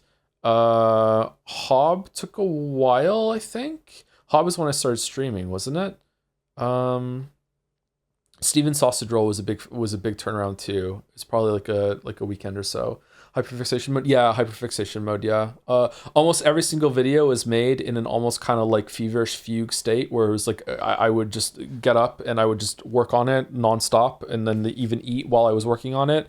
And then I would just go to sleep and dream about making the video and I would get up and do it again. It was just nonstop, just like that's all I'm doing. It was very intoxicating. It's very engrossing. It's a very enjoyable experience, but it can also leave you just being like feeling completely like hollowed out and just lost afterwards. And it's also, it fucks up your capacity to make memories because there's a bunch of stuff that even like a week or a month after the video's out, I don't remember making it a lot. Or a lot of details are fuzzy. And the one that really sticks out to me for like just feeling completely just wasted was the Bloodborne videos. For some reason, after the Bloodborne videos, I was just so utterly fucked. I don't remember making this one at all. This one kind of vague. This one kind of vague. I don't remember making this one at all. Not even a little bit. When it comes to the games themselves, Soma is another one that I made in about a week, like a week and a half. When it comes to the games themselves, nothing made me more miserable than No Man's Sky and Darkest Dungeon. Oh my god. I've spoken about this before, and it's such a cringe fucking comparison. But my brain was starting to think that I was stuck in a simulation that was designed to torture me from some horrible thing I'd done in a past life. And my punishment was just to be on this never-ending treadmill of No Man's Sky and Darkest Dungeon. That this is my whole entire life was just going to be doing this because it was just like on hour fucking 50 of trying to get to the center of the fucking galaxy, and my engine broke again and shit like that. Just like, oh my god, like this was just soul crushing. But it was worth it because like, oh my god, the ending of No Man's Sky video is it's fucking amazing. In the Fallout 4 1 year later vid, you said you had no memory of making the first Fallout vid. Is that also the case for most of your vids? Most of them probably, yeah. Let's see. I remember making the first Dark Souls videos. It's a bit hazy. I remember making that Actraiser video, the Diablo video. Don't remember the Dungeon Keeper video all that much. Hearthstone I remember, but that was a lot of multiplayer. So Dark Souls 2, definitely. Anno, don't really remember doing that one. Don't remember that video. Fallout 4, yeah, that's really hazy. Tomb Raider, I kind of remember Rise of Tomb Raider more than the Tomb Raider one. I barely even remember this game, actually. Should do Shadow at some point. Dragon's Dogma a little bit. Dragon's Dogma dragged on. Stardew Valley, not really. Witness, I remember making the Witness video. I had a whole thing planned for the Witness video that I was actually going to get wife at the time, ex-wife Lily. I was going to get her to record. I don't know how much of the script, but it was going to be like because I was so conflicted on the game, I wanted to have a different voice in the video, and I wanted her to record the positive thoughts, and I was going to record the negative thoughts, and we were going to I was going to layer the recordings out over each other with the different sort of feelings and that sort of thing. So it was going to be like two distinct voices were saying the two different parts of it, that sort of thing. And that just didn't pan out, unfortunately. But yeah, that's what it was going to be. And I really liked that idea, and I'm sad that I couldn't make it, but it was too hard to write when it came to that. I think that was beyond me. I could probably do it now. Perspectives. Yeah, exactly. It's playing on the idea of perspectives, and that's what the game is all about. Yeah. I see you're subscribed to Fort9. You a biker? The video's a lot of fun. I have no idea what Fort9 is. Apparently, I just have subscriptions to people. Can you get sub without hitting the button? Can I just like, if I roguely hit a button at some point while I'm scrolling through or something like that? I have no idea who that is. I know who Incident Shaquille is. Makes great videos. I have no idea who Fortnite is. I have no idea who the Gemsbach is. I have no idea I just really like is. Is Peter McKinnon the Gunnar Gunnarsson? I have no idea who Philip Solo TV is. I know who Captain Disillusion is, but I haven't watched their videos in a while. I don't watch that much YouTube on the computer. Sleepy Joe loves to YouTube surf, apparently. It's possible that at one point the kids were logged into a computer that using a computer that I was still logged into, and they use a lot of YouTube, so maybe they go through that. Yeah, you can watch Fortnite without knowing anything about bikes. It's really well put together videos. There's a lot of humor in them. I don't know. I don't remember watching videos about bikes. Huh. What do you think the best original point made in your videos was regarding curriculum analysis? In which video? Or just a video, just any video? Oh, that's going to be hard. I genuinely think, I'm sorry to be such a fucking cock tease. I genuinely think some of my best work is in the Witcher 3 video. The Witcher 3 video just like, okay, so not talking about like the bigger problem or whatever that I can't talk about and I have to be a vague post king about. When we're talking about the problems that I can talk about, which is like the construction of these videos and the development of them. Like originally it was the video, the Witcher series was one video and it was about this long, this one, I think this long. And it was on all three of them. And it was just like one combined thing. And it was about this long, right? And it was terrible. It just fucking sucked. It was a really, really bad video. And the reason why it sucked was that it was so much of it was just recap. It was just nonstop recap. Now, Witcher 2 has a lot of recap in it, don't get me wrong, but like Witcher 2 is probably the game that has the most diverging stuff paths in it of any, really. I don't think it's ever been done better or more in depth. Maybe like a game like Dispatch does it or something more when it comes to that sort of thing. But like I knew that wasn't good enough, and some people rightfully criticize me for sometimes for doing too many recaps. Although when people say that I did the recap thing for Last of Us, that really annoys me because like the opening of The Last of Us says right here. Do. This video is over 2 hours long because it looked at 4 different games. I put breaks in each section so the video can be watched in pieces. There are links in the description. Each section is about 15 minutes long. The reason I spend so much time looking at each game is because this is meant to function as both a critical analysis and a watchable plot synopsis, meaning that even if you've never played these games, I speak in depth enough about the gameplay and story. It's meant to be that way. That's the whole point. This video was made for someone that wants to play Uncharted 4 because it was just coming out and didn't play these games. That was the whole point. Was that it was meant to be like a recap sort of thing, catch up speed. That's what it was meant to be. So it's kind of irritating about that. I think Villain of Edith Finch is a really interesting one because some people say this is my best video.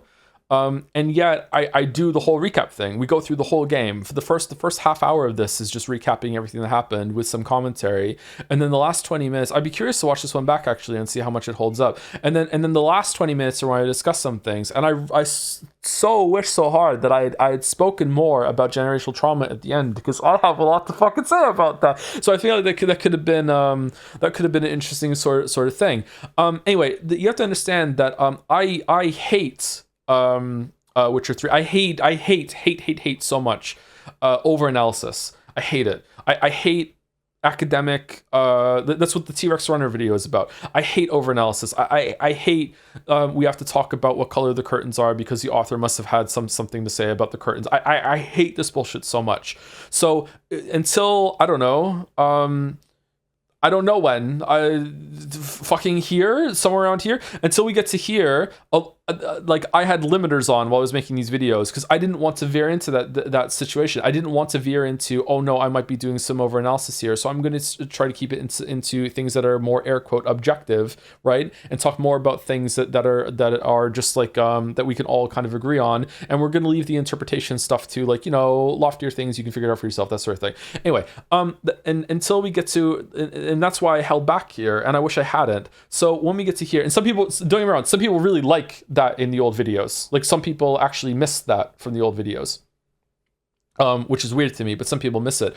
But until when we get up here, especially when it comes to like the end of the Witcher stuff, the Witcher 1 video, that I started leaning into it more. And I don't know when it was exactly, but oh god, was it the Breath of the Wild video? Was it Swan Song for Silk Song? So some people don't know this because I don't talk about it a lot, but sometimes it comes up. I've written books, I've written fiction. So I have a background in creative writing. It's not just academic writing or essay writing. I have a background in fiction writing. And I specifically did not draw on the fiction writing and creative writing experience when I wrote these videos in terms of flowery language. I didn't want to do that. I wanted to be more academic, more straightforward. I didn't want to be the kind of person that I hate when it comes to writing a news article that is about, you know, here's it's a recipe for fucking apple pie, and the fucking recipe starts with, it was a cold winter day when my grandma first fucking wrote this fucking recipe for the apple pie that I'm going to do right now. She baked it for me, and I remember looking at the steam on the windows and thinking, oh, I could write the recipe myself on this fucking steam on the windows, and then it could fade away, but it would still be there, like it permeates the fucking house. Just shut the fuck up and give me the fucking recipe. That's why I don't like that when on YouTube either, you know what I mean? So I didn't want to rely on the creative writing, or didn't want to pull back on the creative writing stuff. And it wasn't until around here. Also, sorry, I'm all over the place. I also didn't think anyone would give a shit about me and my personality. Like I was meant to be like almost like a disembodied sort of kind of perspective haver. And that wasn't to be objective. It was because I just didn't think anyone would give a fuck. Right? I also really didn't want to be Aaron Hansen. I really didn't want to be, and no shade Aaron Hansen, just not everyone can be Aaron Hansen. Okay, let me follow it up before I have beef by accident. Okay, Aaron Hansen does it well, but a lot of people try to be Aaron Hansen, and they ain't Aaron Hansen, bro. Okay, like he's funny. You can't just be funny, all right? You're either funny or you're not. I'm sorry, okay? Like you can't force humor all the time, all right? And a lot of people, they make these videos and they try to force a lot of humor, and it's just like, fucking hell, can we please just get to the fucking point? Like, fucking hell, man. So like I tried really hard not to have a lot of jokes. And I developed these rules for jokes, and the rules for the jokes were that it had to reinforce the point in some way, and it didn't have to be very obtrusive. Now you can see in the Dark Souls 3 video, I already broke that rule because I was experimenting, but for the most part, I adhere to it. And it's not until we get up here that I am indulgent with some of my bits, because it turns out that people think I'm funny, so it was good. Same thing. It turns out people really give a shit about the personality and the likes and the dislikes and the subjective experiences of the people that they follow online. Who fucking knew? They don't want people to be a fucking robot. So like, okay, so I let more of my personality come through, and also that came with more creative writing. I think I do it well in the sense that I do not start with you know, it was a winter's day when my papa made a snowman with the carrot that would become the pivotal point in the fucking carrot stew that we make every single fucking holiday now. But like at the beginning of the Liza P video shows this well, which some people might not like, but it's like starting off with this. It's like, In 1977, an author named Richard Bachman released his first novel. I'm going to put one of the covers on the screen with a bit of it blurred out for reasons that will make sense in about 30 seconds. Some of you know where this is going though. Bachman continued to write and had 4 books published until he was ceremoniously killed in 1985. Funnily enough, the same year I was born. I didn't kill him, yet he went on to write 2 more books after that, one released in 1996 and the final one in 2007. Richard Bachman's murderer Sorry, no one makes me laugh more than me. was Stephen King. Stephen King is also the person who created him. It's one of the more famous instances of a pseudonym being used to write books, so congratulations on being one of the lucky few today if you didn't know this already. I think what makes it interesting to many people is that Stephen King was already a successful author before the Bachman books, although his enduring worldwide fame wasn't quite secured yet. The Shining was released in the same year as Bachman's first. King has been a bit all over the place with his reasoning for writing as Bachman, which to me probably means he just wanted to do it, goddammit. Oh god, I see the Matrix. So, believe it or not, I timed all over the place here to him smearing all over the place with this effect. Although his enduring worldwide fame wasn't quite secured yet. The Shining was released in the same year as Bachman's first. Shining with the shining light all over the place with his all over the fucking hell. Oh my god, no one cares about this. No one gives a fuck. Anyway, sorry. Anyway, so like some people to this intro is completely flowery, indulgent, and is like the recipe thing, but I think it works because it's building to the point that is one of the central ones in the video, which is that this game is so good that it wouldn't surprise me if it was a pseudonym kind of conspiracy theory, that it was like a ragtag theme of FromSoft doing their own thing, and that's not the case. But like, but yeah, that's a whole thing. Yeah, so I feel like that does it well. And then we come to like the Witcher 3 stuff, which is why I think it's some of the best. Is that I just went full. I just said fuck it, let's just take all the limbers off, and I talk so much about so many different things in the Witcher 3 video and just say, fuck it, I'm just going to overanalyze it. So we'll see if it goes okay. Fuck. I don't know. Like there's way more, the personality stuff too. Like, when we talk about the Bloody Baron, I talk about my parents, because my dad was a lot like, Bloody Baron. Maybe still is. I don't know. There's like some parallels there, stuff like that. When I talk about, when we get into Hearts of Stone, like so much stuff goes into pulling apart the party scene with Shawnee, just stuff like that. So I don't know. I think it works really, really well. Not all of it. I'm really unhappy about the book section, but whatever. That's how it is. I hate the curtains are blue nonsense. Also, Joy. So I timed every part of this edit to specifically line up with every word I say. Pretty much, yeah. You ever watched Tim Rogers' review analysis? No, I haven't, no. How do you differentiate between this analysis superficial and this work was too deep for me, especially with how many people misunderstand or never reach more understanding themes in a lot of games, in part because of a preconceived notion. For example, all Miyazaki's Souls-like games are overtly pro-polytheism and personal transcendence, Shinto Buddhist thought, and very anti-monotheist, yet most analysis glosses over this topic. I don't give a shit about any of that. Like, that to me, like, if he wants to make anything that's like a coherent fucking commentary about that, then, you know, he shouldn't have also included underpants zombies that are hanging from the streets in Undeadburg that will come up and laugh at you while they fight you. Like I don't know. I feel like Dark Souls is definitely a series that people have overanalyzed and it's irritating. And I have just completely divorced myself from that whole entire scene. And that frustrates some people. Like, I'm surprised that some people really still get upset about the end of this one, where I mentioned the story just in passing and say, I don't think there's anything to this, and I'm not even going to bother. And that's, I think, the only comment I have ever said about it. And yet, you know, some people are still Jimmy jostled, you know, still. Yeah, I don't care. Like, I really don't care. When it comes to what's superficial or not, if I can find some meaning into it and I can make a lot of connections and I feel like it really is intended, intent matters a lot to me. Intent matters a lot to me. It's one of my flaws as a critic maybe, or one of my strengths, depending if you agree with me or not. Intent matters a lot. So I try to see if this is deliberate. That can lead sometimes to me coming across as someone that needs to have things like really nailed down or to be on the nose for me to enjoy them. I don't think that's true, especially with some of the stuff that we've streamed and some of the analysis I can do live sometimes. Even Pathologic was like that. I need to feel some sort of hand of the author. I need to feel some sort of authorship. When it comes to that, like, I'm sure you could make like a banger essay about, you know, like the abyssal fucking despair that you feel in No Man's Sky, and like, you know, it's a commentary on how the universe, you know, has a lot of wonder, but then you realize it's all the same, and, you know, life is life and all this other shit, and like you could talk about that for maybe someone has done that video, right? But to me, that's clearly not the point of No Man's Sky. That was not intentional. They were just throwing a game together after the hype train ran out of control. You know, it has nothing to do with that. And and so I don't give a shit, you know. It's not there. I don't feel the hand of the author when it comes to that, so I can't get on board. Pathology, which is actually just chatting stream with the game, right? Yeah, pretty much, yeah. Ironically, your vids have helped me become interested in art critique, and now I can't think about art non-critically. It's like a curse. Ironically? I'm sorry. Yeah, sometimes when you get open to that, it can be hard to turn it off. It does get better. There was a time, I don't know when, there was a time around here where I could not play a video game anymore without thinking, this is what I would write the script. I couldn't do it. It completely and utterly ruined my hobby.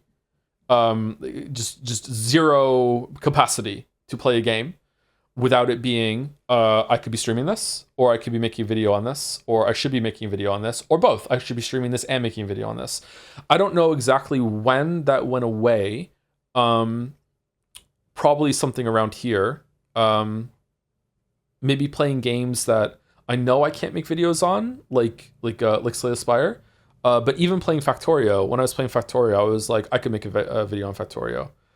Even like They Are Billions, I have a video idea in my head. They Are Billions and Her Clones. You know, that would be a banger video. I would love to make that video. So it still does happen, but I am capable of playing like Hunt Showdown without thinking, oh shit, this could be a video. So I don't know when that change happened, but it's nice. Definitely on a completely unrelated note, thoughts on Jacob Geller. I've only seen some of his videos, and I've liked everything that I've watched. There was one about caves that was really cool. I like that he has such a huge spectrum of topics and approaches that he takes in his videos. He's really, really good. Hypothetically, could you make a video on ABI Factor? That's one recently I played, and yeah, I was making a video on my head while I was playing it. So I still do have this sickness that can crop up sometimes, but yeah. Yeah. Oh, I would say thank you to a bit. Thank you, Fallen Thespian, for the 12 months, 1 year. Have you seen the Book of Mormon musical? Because when you talk about Witcher 3 video, it makes me think of the Golden Plates a lot. I have no idea what that is, sorry. Golden Plates, Book of Mormon? I haven't seen it, no. Is that the South Park people? Yeah, I've heard of it. It sounds familiar. Thank you, Mr. Platypus Prince, for the 4 months as well. About the 1 year anniversary since I was doom scrolling. Sorry, it's about the 1 year anniversary since I was doom scrolling YouTube, encountered Avarice use Joseph Anderson watches anime openings video and thought, who the fuck is this guy? Who would have thought you'd become one of 2 streamers I watch regularly? Is the other one NL? Great streams, and hope you're having a great day. Oh, thank you for the nice message, Mr. Platypus Prince. Hope you have a good weekend. Is this South Park people? Yeah. You tweeted about being name dropped in Jacob's head transplants video, and I discovered him through that. Excellent credit. Yeah, I don't think I deserve to be name dropped in that video, but yeah, I remember that. That was nice of him. Have you ever played a game specifically to make a video on it? Yes, which is a little bit iffy to go into it thinking I'm going to play this and make a video on it instead of playing the game and thinking if there's enough here for me to say that I'll make a video on it, right? It's kind of presumptuous. However, there have been times where I've played a game intending to make a video on it, and then I just haven't made a video. It turns out I didn't have enough to say. But let's see. Fallout 4, as early as that. Fallout 4, Anno, the Tomb Raider games. Witness I was just checking out, and then it turns out that I had a video for it that came out. The Dark Souls games, obviously. Inside, no. I just played Inside because I played Limbo, and I played Inside. And then I was like, okay, I don't get it. God, Jim Sterling's review of that just still, what the fuck? Breath of the Wild is probably the biggest example. Yeah, Breath of the Wild is like, I refreshed the Best Buy, like, I don't know how many fucking hundreds of times to get a launch Switch, because it was really hard to get a Switch back then, in case you weren't buying consoles or whatever when the Switch first came out. I'd refresh it so many times, just almost like a stim as I was sitting at the computer to see if I could get one to show up, and I did. I got one, and it worked out. One opened for pre-order. I got one with Zelda, and then I was in the middle of playing Horizon Zero Dawn because I wanted to make a video on that to justify the expense of the PlayStation 4, yeah, at the time. That's the reason why I made the Bloodborne video and The Last of Us, because that was such an expensive purchase at the time that this came free with the PlayStation 4. So I needed to make a video on it to justify the expense, and it worked out. It has 11 million views, so that's great. The video made of obligation did that. Yeah, so Breath of the Wild, I was like, I'm gonna make a video on this, and then yeah, it turned out.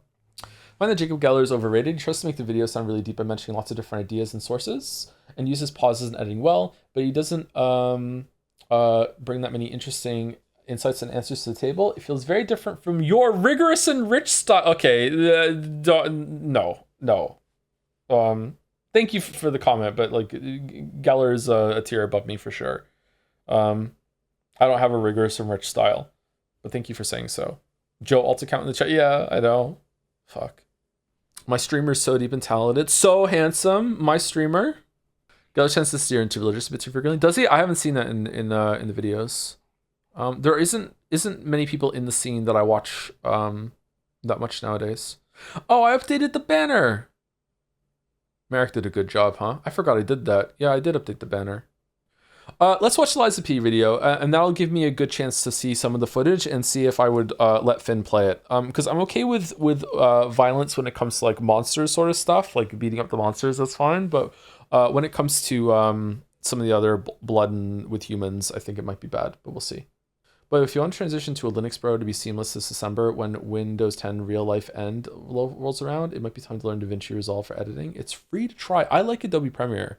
I'm not one of these creators. Like Adobe Premiere does have some problems, don't get me wrong, but like, I don't know, maybe it's because like I start off with Power Director or whatever. Fucking hell. Like Adobe Premiere is so much better than that. It's only crashed on me a couple times, and I don't think I've ever lost major progress from Adobe Premiere going down. Maybe like 2 minutes at most. Did you forget about the blue blood monsters exploding to guts? Maybe. I think he'd probably be okay with that because it's not human blood, and it's only human blood in a certain way. Not that blood is like a no-go for every kid. It just Finn specifically has a little bit of a. He's a little scared of blood. He's a little scared of spiders. Yeah. In 1977, an author named Richard Bachman released his first novel. I'm going to put one of the covers on the screen with a bit of it blurred out for reasons that will make sense in about 30 seconds. Some of you know where this is going though. Bachman continued to write and had 4 books published until he was ceremoniously killed in 1985.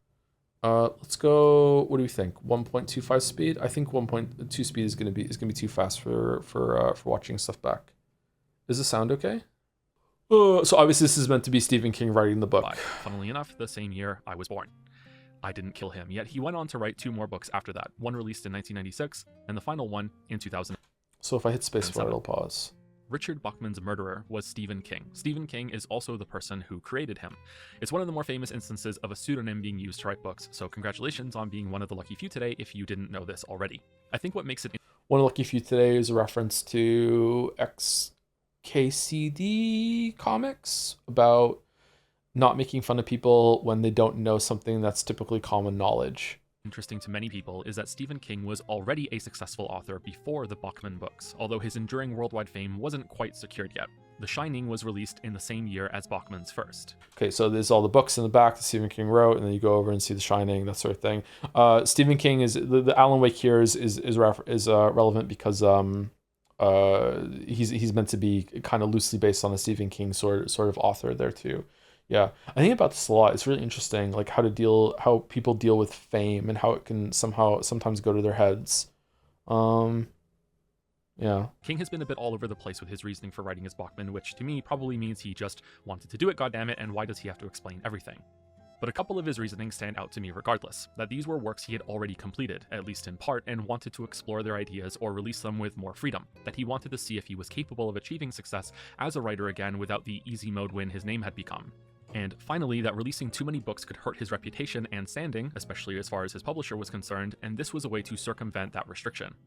This last one is particularly poignant considering how much shit King has gotten for writing so much, and that must be why his quality is so inconsistent, even though reality is far more complex than that, in my opinion. In my opinion. Gotta put those statements and sprinkle them in nowadays, or else a certain group is gonna get mad at me. Talking about that sort of thing related to Umineko with viewing things with love. Sometimes the public at large just decides something like this. It's just like just because it takes a long time to make something doesn't really impart a level of quality into it, right? The director that takes like 7 years between movies, it builds up kind of like a aura with the release that finally comes out, but that doesn't mean it's going to be any better than the director who pumps a movie out every year. You know what I mean? But yet the public will often just decide that, oh, well, longer, more selective director must be the better one. It's kind of irritating to talk to people about that. Although I don't see it as much as I do now. Many people also have this view that the longer there is between works being released, the more innate quality they must contain, which There is we why go. I release Fucking as hell. few videos as possible. Jesus In any fucking case, Christ. if you're only following along a little bit with his reasoning, you'd understand why he was pissed off when the Bachman is King reveal happened in the mid-80s. But that's the world of writing. For video games, I don't think this type of thing could occur, at least not with big budget titles that need dozens to hundreds of developers Life is working on Strange? something. It doesn't seem plausible to me that a pseudonym developer could exist, or that one team could take planned but false ownership of a release to facilitate another team's or game director's reasonings that are in line with Kings above. And yet, if there ever was a case for that happening, I think we have it here with Lies of P. I absolutely do not think that another team secretly made this game. I just think that it feels so much like it that I would only be shocked. So if I hadn't, shock with the lightning on the screen is intentional, by the way. So if I hadn't put that emphasis in, this is the stuff that keeps me up at night sometimes, man. Like that is like almost I think that was an ad-libbed line. I think I added improv that as I was recording the script. If I hadn't put that in, like there might have been like this huge backlash to be like, Joseph Anderson actually really thinks that Lies of P was made by a bunch of fucking FromSoft devs that just went rogue and decided to make another game, and he's fucking full on tinfoil hat conspiracy. Like that emphasis that's kind of just a throwaway, like just fucking flippantly decided by recording. Like, I should probably add some emphasis here. I feel like this point needs a Sumari. You know what I mean? Just like, holy shit, man, holy shit. That it was possible to pull off legally and logistically, and not because of the game's quality in any way. I loved this game, unless there's another surprise waiting for us in the last stretch of 2023, or that Baldur's Gate 3 really is all it's cracked up to be when I have... Ooh. Baldur's Gate 3 is the more impressive game. Lies of P is more impressive as the first outing of of a dev team trying to make this sort of game. But overall, I think Baldur's Gate 3 is the more impressive game. But I think I enjoyed Lies of P more because I like gameplay more. Eventually get to it, then this will be my game of the year. And I played most of the big releases this cycle. I beat Lies of P 5 times, once on stream, then twice more on my own, and then 2 more times when Panda's meant to be counting the amount of playthroughs that I did in that, with the robotic hand coming to life. taking a save file through New Game Plus. And I would still like to play it a few more times with different strategies, challenges, and weapons in mind. The only reason I stopped was because I couldn't lie to myself that I hadn't seen enough to make this video. If you are a fan of Souls-likes, then this is an easy, strong recommendation for me to make that comes with only one warning and one caveat. The caveat first is that if you like to play these types of games more for the experiential side of them, I'm embarrassed to say this now. Fucking hell. So running around the rooftops there was a link to you. If you like Souls games where they make you fucking run around rooftops for no fucking reason, you like this game too. I'm sorry to be this person. I'm sorry to be this person. Just so much goes into it. But it doubles down on the combat bits of the genre more than it does anything else. And the warning I want to give is about that. The game presents its defensive options in a way that encourages a frustrating playstyle if you misunderstand a poorly worded tutorial early on, and or if you focus on only one kind of response to enemy moves. Pointedly, this pop-up says you cannot dodge red attacks. This is only partially true. What it actually means is that you can't iframe through them with a dodge. You can still dodge out of range of the attack. They updated this, didn't they? I think they updated it. Or if you learn the limitations of some red attacks that have a fixed direction or don't track you after a point in their telegraph, you can still dodge the right way to avoid damage. You just can't iframe through them. And doing that is definitely something you're going to want to do in addition to deflecting with well-timed blocks. A good goal to have in mind is to be doing an equal... That was a really good example of being able to dodge a red attack there, huh? With the clown thing. Oh man, I must have been so happy when I found that. I don't remember finding that clip. Amount of dodging and blocking, not just one response for everything. Don't get me wrong, it's perfectly viable to do otherwise if you want, and most importantly, are having fun doing so. But if you're hitting a wall of difficulty and finding the game frustrating, it's likely that you're not diversifying your responses enough. Yeah, so this was a very diplomatic way of broaching the subject that I think comes up later in the video of like, because the internet was on fire about how the dodge sucks in this game. The dodge is more powerful than the parry. The dodge is so strong in this game. I still don't understand what people were fucking cooking and complaining about that. It was just different, I guess. I don't know. The dodging was fine. It was even better than Bloodborne's dodge. I don't understand. If you're not going to find that fun, then again, this game might not be for you. And that's it. Of course, I'm still me, so I have some criticism for the game, which I will dispense shortly. But before that comes a spoiler warning cutoff, and before that is me repeating how much I adored this game. It's rare that I play something that so thoroughly exceeds my expectations and has me wondering where the hell it came from. Outer Wilds was another like that a few years back. I don't know how this team pulled this off so well on their first attempt at this type of game, one that has been attempted by so many other developers and almost always comes up short. I don't think this game is getting enough credit for what it does right. It's considered to be a good game. It's not a good game. It's a great game. DLC has already been announced, and I'm hopeful we get another game with a different letter next to Lies of in the title. Oh god, the DLC was so fucking good. Oh, it was so good. Not only it was so good just to play it, but it was also so good just to realize that it wasn't a fluke. The DLC was so fucking good. Oh man, like in terms of level design, it was a little bit of a step up. I don't give a shit about that. The bosses were so good. The best bosses in Lies of P were all in the DLC. The giant fucking enemy was just, I don't think I've ever seen a giant enemy that's that big done that well. And the dual puppet, like the human and puppet dance with the line between it that communicate. They just the level of competency and mastery was on display. That it's just basically screaming at you. Yeah, we know what these games are. We know what they need to do. We understand. We play them ourselves, and we understood what would make this fight. It just, oh my god, it just felt like it was in just the hands of like a master craftsman when it comes to the boss fight and those games. Man, it was so good. I hope that the next game is good. I hope that it's not going to be like a Dark Souls 2 situation where it's the B team takes over, which is probably not even what happened. We just use it as an excuse for why Dark Souls 2 sucked. But like, I just like fucking hell. I hope that the next game it continues the quality. It was so fucking good. Because if this is where this series starts, then we're in for a treat if we go up from here. Yeah, there we go. And he's going up when I say he's going up from here. Shut the fuck up, Joe. Spoiler warning on the screen. Play yourself and then come back if you haven't already. I'm so happy to see you. Lies of P plays things quite safe and still manages to be full of surprises. Chief among them for me was how long the game was while upholding an incredibly high standard of quality.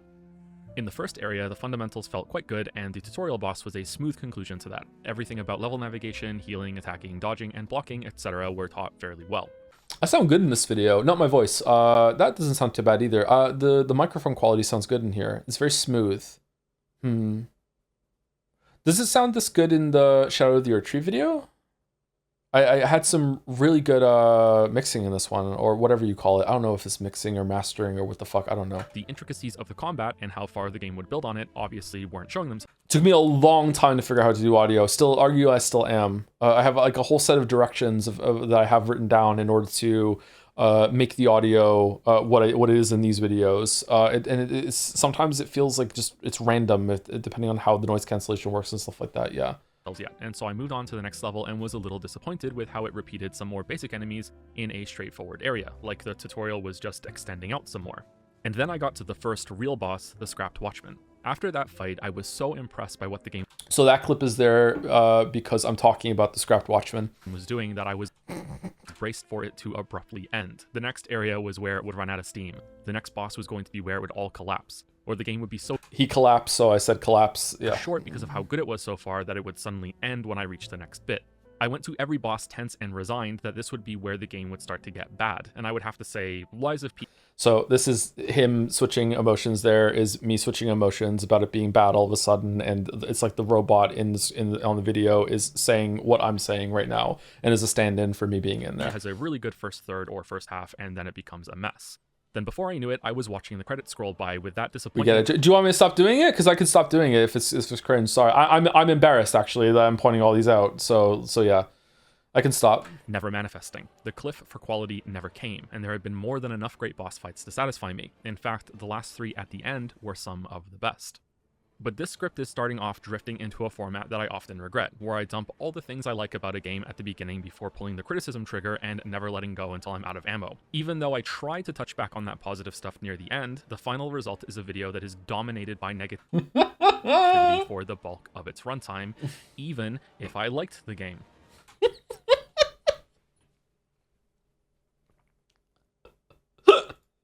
Sorry. For the bulk of its runtime, even if I liked the game. the gigantic arrows for Odyssey and God of War. No arrows at Witcher. Well, I like them. I wasn't harsh on them in those videos. That's why I don't have video arrows pointing to them. Whereas these ones, I have a reputation for not liking God of War 2018 for some reason. I have a reputation for hating Mario Odyssey, and I don't. I like Odyssey. I like Odyssey. I like God of War 2018. I love God of War 2018. I like The Witness. I really like Soma. I like Anno 2205. I like Fallout 4. I should take this arrow away from Dark Souls 2. I like Zelda. Yeah, but these are the biggest arrows because I felt like that was the biggest discrepancy. If more time now, I would make a gigantic, like the whole screen would just be one gigantic arrow pointing to the Elden Ring one. I think, yeah. So instead, let's flip to the opposite here and start off with the biggest thing that Lies of P gets wrong. Flip a switch. World and level design. And honestly, even this might be a good thing for some people depending on what they're looking for.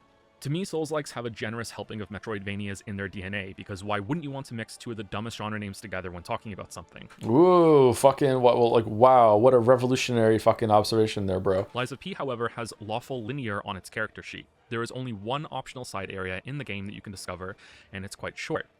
Everything else is level then boss, and then next level, and next boss. There is a fair amount of exploration to do within those levels for finding upgrades and weapons and the like, but even these detours are kept in the same sort of structure. Let's picture a square. This was hard to do. It's so fucking simple. I did this. This was hard to do. The level then boss, and switching between different examples every single time. I like doing that. I think most people understand that it's just much more pleasant to have something like a visual like change to the rhythm.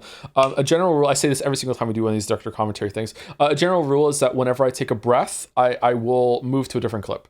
That is I try very hard that if I get to an end of a sentence, or if I get to a comma and inhale or anything like that, I take the inhales out, but I'm still taking a breath. I will switch to a different clip. It just feels like after the rest, you have a visual refresh to go with it. That is usually how long it goes. Sometimes I break that rule. There have been times that I've broken that rule because I just can't be fucked making the video anymore. If you ever watch the old Hunters video, and I just let the fight against fucking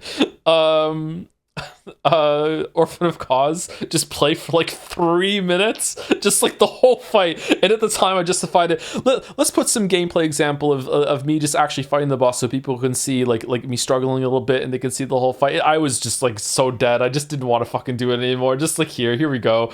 Just fucking here. I cannot find fucking like fucking 50 examples of different footage at the moment during this fight, just to have it just fucking play for 3 minutes or whatever the fuck like that. Yeah, so that's what I do. But yeah, I feel like that's sometimes it's better to have it like be a faster match cut when you're talking about different things. But it's really irritating. Like if I ever get to the point when I'm writing a script and I rattle off a bunch of examples, and I'm like, and a forest level and a desert level and a train level and everything, and then it's like reaping and sowing meme. It's like, yeah, writing the script, yeah, that's gonna go hard. And then when it comes to video assembly and I'm just staring at it, I'm like, oh my god, for this next 15 seconds of video, I have to find 15 fucking different clips to all match the different fucking examples that I'm jumping between here. Just fucking hell, man. It's just so irritating. Serious question, how do you come up with these shot ideas? Isn't the script first and then, oh, I need this frame, gotta look for it sort of thing? Most of the time, yeah. It comes from whenever I'm talking about something. If I'm talking about a boss, I need to put the boss on the screen, right? That's simple. If I'm talking about a level, I need to put the level on the screen. If I'm talking about the character or a conversation happens, I should put that on the screen. So from there, it's a very natural, organic thought to go to, okay, well, when I'm talking about something that isn't specific, like a vague idea, how can I somehow incorporate that? So as I'm talking about Stephen King at the beginning of this video, I'm not going to use footage of Stephen King. Someone else might, but I don't have the balls to like go and pull interview footage of Stephen King and go through the copyright rigmarole of seeing if I can get away with it because it's an educational video, and who knows if I'm going to have to fight it and lose ownership of the ad revenue, blah, blah, blah, blah. So instead I'm like, okay, so what kind of video game example can I have here that suits it? And then we get to like, okay, well, Alan Wake 2 is kind of like a Stephen King character. I just played those games on stream. Let's put them in there. That's that sort of thing. So then from there you can think of like, okay, well, if I'm talking about something that's vague and I can have like a visual gag, maybe I can add it to there. And as I spend more and more time making the video, I've already skimmed through almost the entirety of the footage. I don't know, like dozens of times, and there's certain things that I know happens in the game. It's really fresh in my memory. It's in my RAM, so to speak. So I'm like, okay, let me use that as a visual gag. There's one coming up about a hand, I think. Yeah. Sometimes I do a big clip out where I will put all of my footage in Adobe Premiere, one clip at a time, and I will skim through the entirety of the video file, and I will think of like, the script is in my head.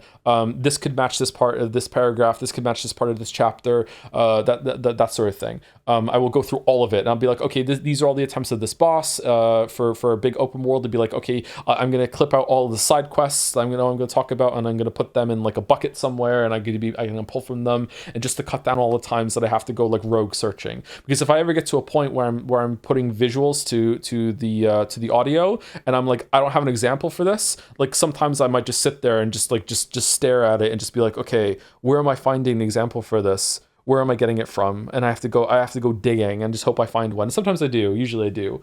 But yeah, I've stopped a few times, but like the visual gags are not the norm, right?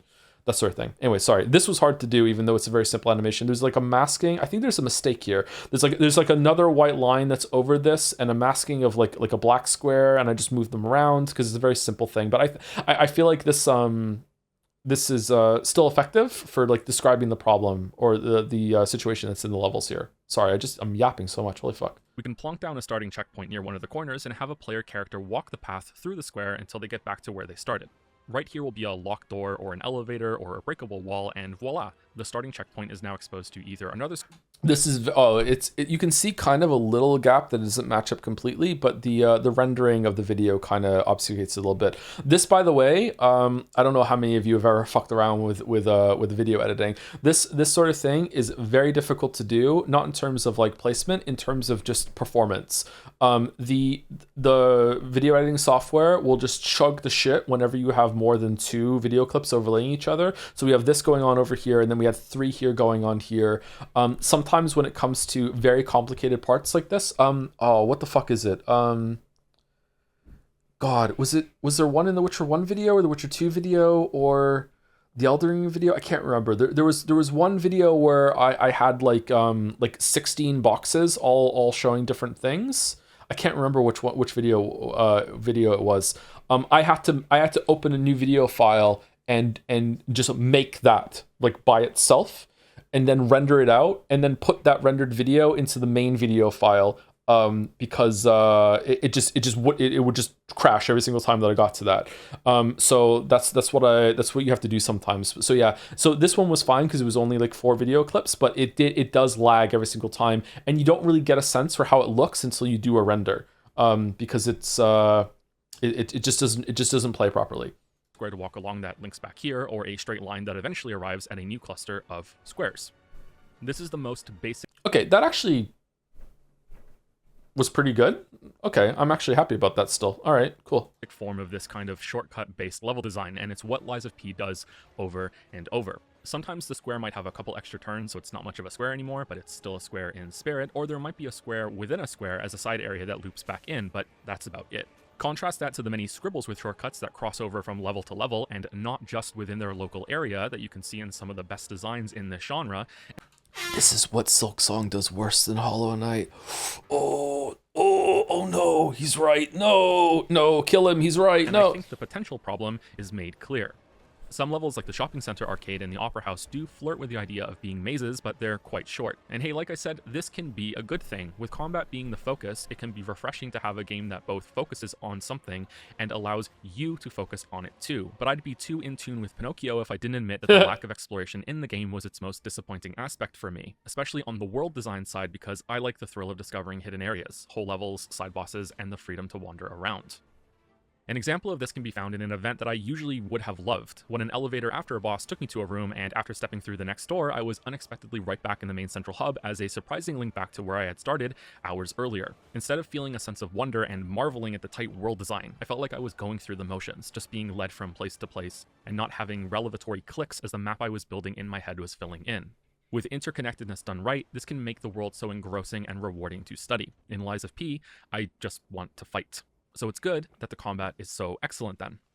Matching with the hand there with the blood on it to destroying the heart, yeah. Let's generalize gameplay a bit for the next few points I want to make. In almost every game, you can narrow complexity down what to game's either this? the player moveset or the engagements they are moving through. Most 2D platformers show this beautifully clearly because player options are kept quite low. You can move left or right, jump, maybe a speed increase. Remember when I did the Mario Wonder stream just out of nowhere? It's because I wanted 2D footage of an updated Mario, and I was like, "Fuck it, I'll just go for the Liza," because I was making Liza P video at the time. I was like, "Fuck it, I'll just go get Liza. I'll go get that game, and that can be in the Liza P video, and I'll just do a stream." I guess that's the only reason I got the game. Or a dash or a wall jump, and unless you're Pizza Tower, that's usually about it outside of temporary power-ups. These games can still manage to have deep, rewarding gameplay because of how the game tests your ability. I think originally I was just going to use Pizza Tower the whole entire time, but then when I got to the video part, I was like, but the Pizza Tower is kind of like a punchline kind of side here, so if I'm already showing Pizza Tower, then it's not going to land as well. And I was like, I should use Super Meat Boy, but it's like, but then Pizza Tower is kind of like Ren and Stimpy Mario, so it'd be better if it was Mario. And I was like, oh fuck it, okay fine, I'll go get Mario. Use these very focused sets of tools. If you zoom out and look at it, then you can see the simpler side of the game here on you, and then the far more complex side with everything that you are tasked to run, jump, and dash through. Nintendo has historically been incredible at this in my opinion, with so much intense iteration on level and encounter variety that I think most of us take it for granted. This is intentional, by the way, glazing Nintendo a little bit here, because I felt like I was getting a reputation of being a Nintendo hater, and I respect Nintendo a lot, so I wanted to have some sort of like, hey, look, Nintendo is still fucking great, and they deserve a lot of respect and their accolades. Just, you know, some of their games have been disappointing in some ways lately. I think about this a lot. I feel like they might be overly simplistic now. I'm not sure. I feel like a lot of games you can decipher a lot about what they do if you just kind of break it down onto, okay, what am I capable of doing when I actually am in control and moving the character around? Like what's the game like on that side of things? And then the other side is like what. And now that is established, what is the game making me traverse through? Like what are the obstacles it's making me have to problems I'm supposed to solve with those controls, right? Thinking about those two, it's a very simple way of looking at the games, but it's just so illuminating sometimes for like, okay, where is the complexity of this game? Which side is it on? Is it on both, or is it on neither? Is it a very, very simple game that has not really much going on either with the player controls and with the stuff that you're doing? And if that's the case, like why is it good? Because sometimes it still can be, yeah. Do you find the idea of replaying Silksong exhausting? The game feels a bit too long and tedious, unlike Hollow Knight, but maybe I'll change my mind when I replay the DLC. Miss the fluid combat movement from Hollow Knight. It is kind of exhausting, yeah. I feel like there's more of a buy-in for getting Silksong started compared to Hollow Knight, but I haven't replayed it in a while, so maybe I'll be surprised when I go back to it. Yeah, I'm not sure. Oh, thank you, Achrist, for the 21 months, by the way. Just putting my monthly vote that we play some Cairn. Oh, we should play some Cairn. Oh, we could play some Cairn today. Shit, instead we're doing this. Fuck. Souls-likes almost always share this format. The player character has more capabilities than your average platformer one, but it comes with a fair amount of inflexibility. This is like the only time I have ever played this game. I don't think I ever got further than this. And it's not that much the remake specifically. I've played the original Demon Souls, but I haven't played any more of the remake. How you can move, have committed inputs, and are limited to one or a few weapon sets at a time. It's a sharp focus on encounter variety that allowed this genre to even be established, taking that relatively simple bundle of grounded character options through many varied locations and constantly refreshing the player's experience with new enemy types and new bosses in new environments. Most Souls-likes that have been attempted so far have not understood how vital this is, or they did realize it throughout development and ran into the arguably bigger issue of budgetary constraints. Always having fresh sets of enemies, even when recycling bits and pieces from earlier ones, requires a ton of resources, which requires a ton of money. If you can't achieve it, then even if you absolutely nail the game feel part of the combat, which is already a difficult task, you are left with a game that has that relatively simple player character moving through a mostly samey world in overly large levels to get more use out of those assets while fighting the same enemies over and over and over. If you've played a lot of games in this genre, then I am yeah, all the different examples there of over and over and over. It's really irritating to do at the time, but like I think it pays off. Certain the names of some titles popped into your head as I said that last sentence. Oh yeah. Bringing it back to 2D platformers. Yay! Imagine how much lesser an experience Celeste would be if it wasn't always introducing new toys to the mix with each new chapter. This constrained but carefully calculated spread of variety would instead be the same 2 or 3 level gadgets copy and pasted onto slightly different backgrounds. Celeste is a great example of how this can be done successfully, and you can avoid this problem of too much repetition, but it could also be turned into a way to undermine my point here because of how much hidden complexity there ends up being on the player options. Lies of P is the only 3D Souls-like I've played that wasn't made by you-know-who, that has demonstrated an understanding of this and then made good on it. That made me feel like cheesy fucking match animation of the big swords there. They knew how instrumental it was for being able to provide... Why have you done a Celeste critique? I don't know. I don't know if I have enough to talk about Celeste. Yeah, just because I love a game doesn't mean I have enough to talk about it. Yeah, I don't know. Provide a gameplay experience with variety and depth in this genre. Not only that, Lies of P has 2 more additional qualities related to this that push the game even further. First off, the impressiveness of enemy variety here cannot be overstated. There are only a few smaller levels which do not introduce something new to fight. Even the last level is still adding new enemies, variants, and a remixed mini-boss. The Opera has these Lady Marie marionette spider robots that look awesome, have their own sets of moves that require some strategic thinking in addition to creating a difficult problem of buffing the smaller robots around them, and they are entirely unique to this location. There's this kind of exceptional use of controlled variety like this throughout the game. On paper, every enemy should be added to a pool as they are introduced, and then they all keep coming back. See, so I talked about Gungeon earlier, right? So some of the Gungeon script is bleeding through here with some of the stuff I didn't get to say in a video until now. Huh. Back to maximize variety for the rest of the game. Instead, the importance of having memorable encounters with enemies and some unique mini-bosses was prioritized like this to give the game a sense of flowing through new ideas and fresh problems, your first time through and every other time after that as well. The 3 enemy factions present in the game. That was stream footage, I think. This is a method that has been understood for decades now. You can go back to Half-Life 1 and the first Halo to see excellent examples of how a game can stay engaging by fucking download Halo for just this is an alien level, this is a human level, and if you're tired of one, it's time to switch between them. It's especially well done if there's some bleeding between the two when it is time to switch, and that's something new that they can do, or a whole ass new type of guy to fight belonging to that faction. I think I did Half-Life as well. I don't think this is from the stream. I think this is, I just ran in through Half-Life levels. Is added on each swap. Lies of P does this with puppets and carcasses, with a peppering of a few human fights and bosses throughout, and then allows them to mix together toward the end to create something new. This starts off a touch too slowly with the first 2 levels having similar kind of puppet.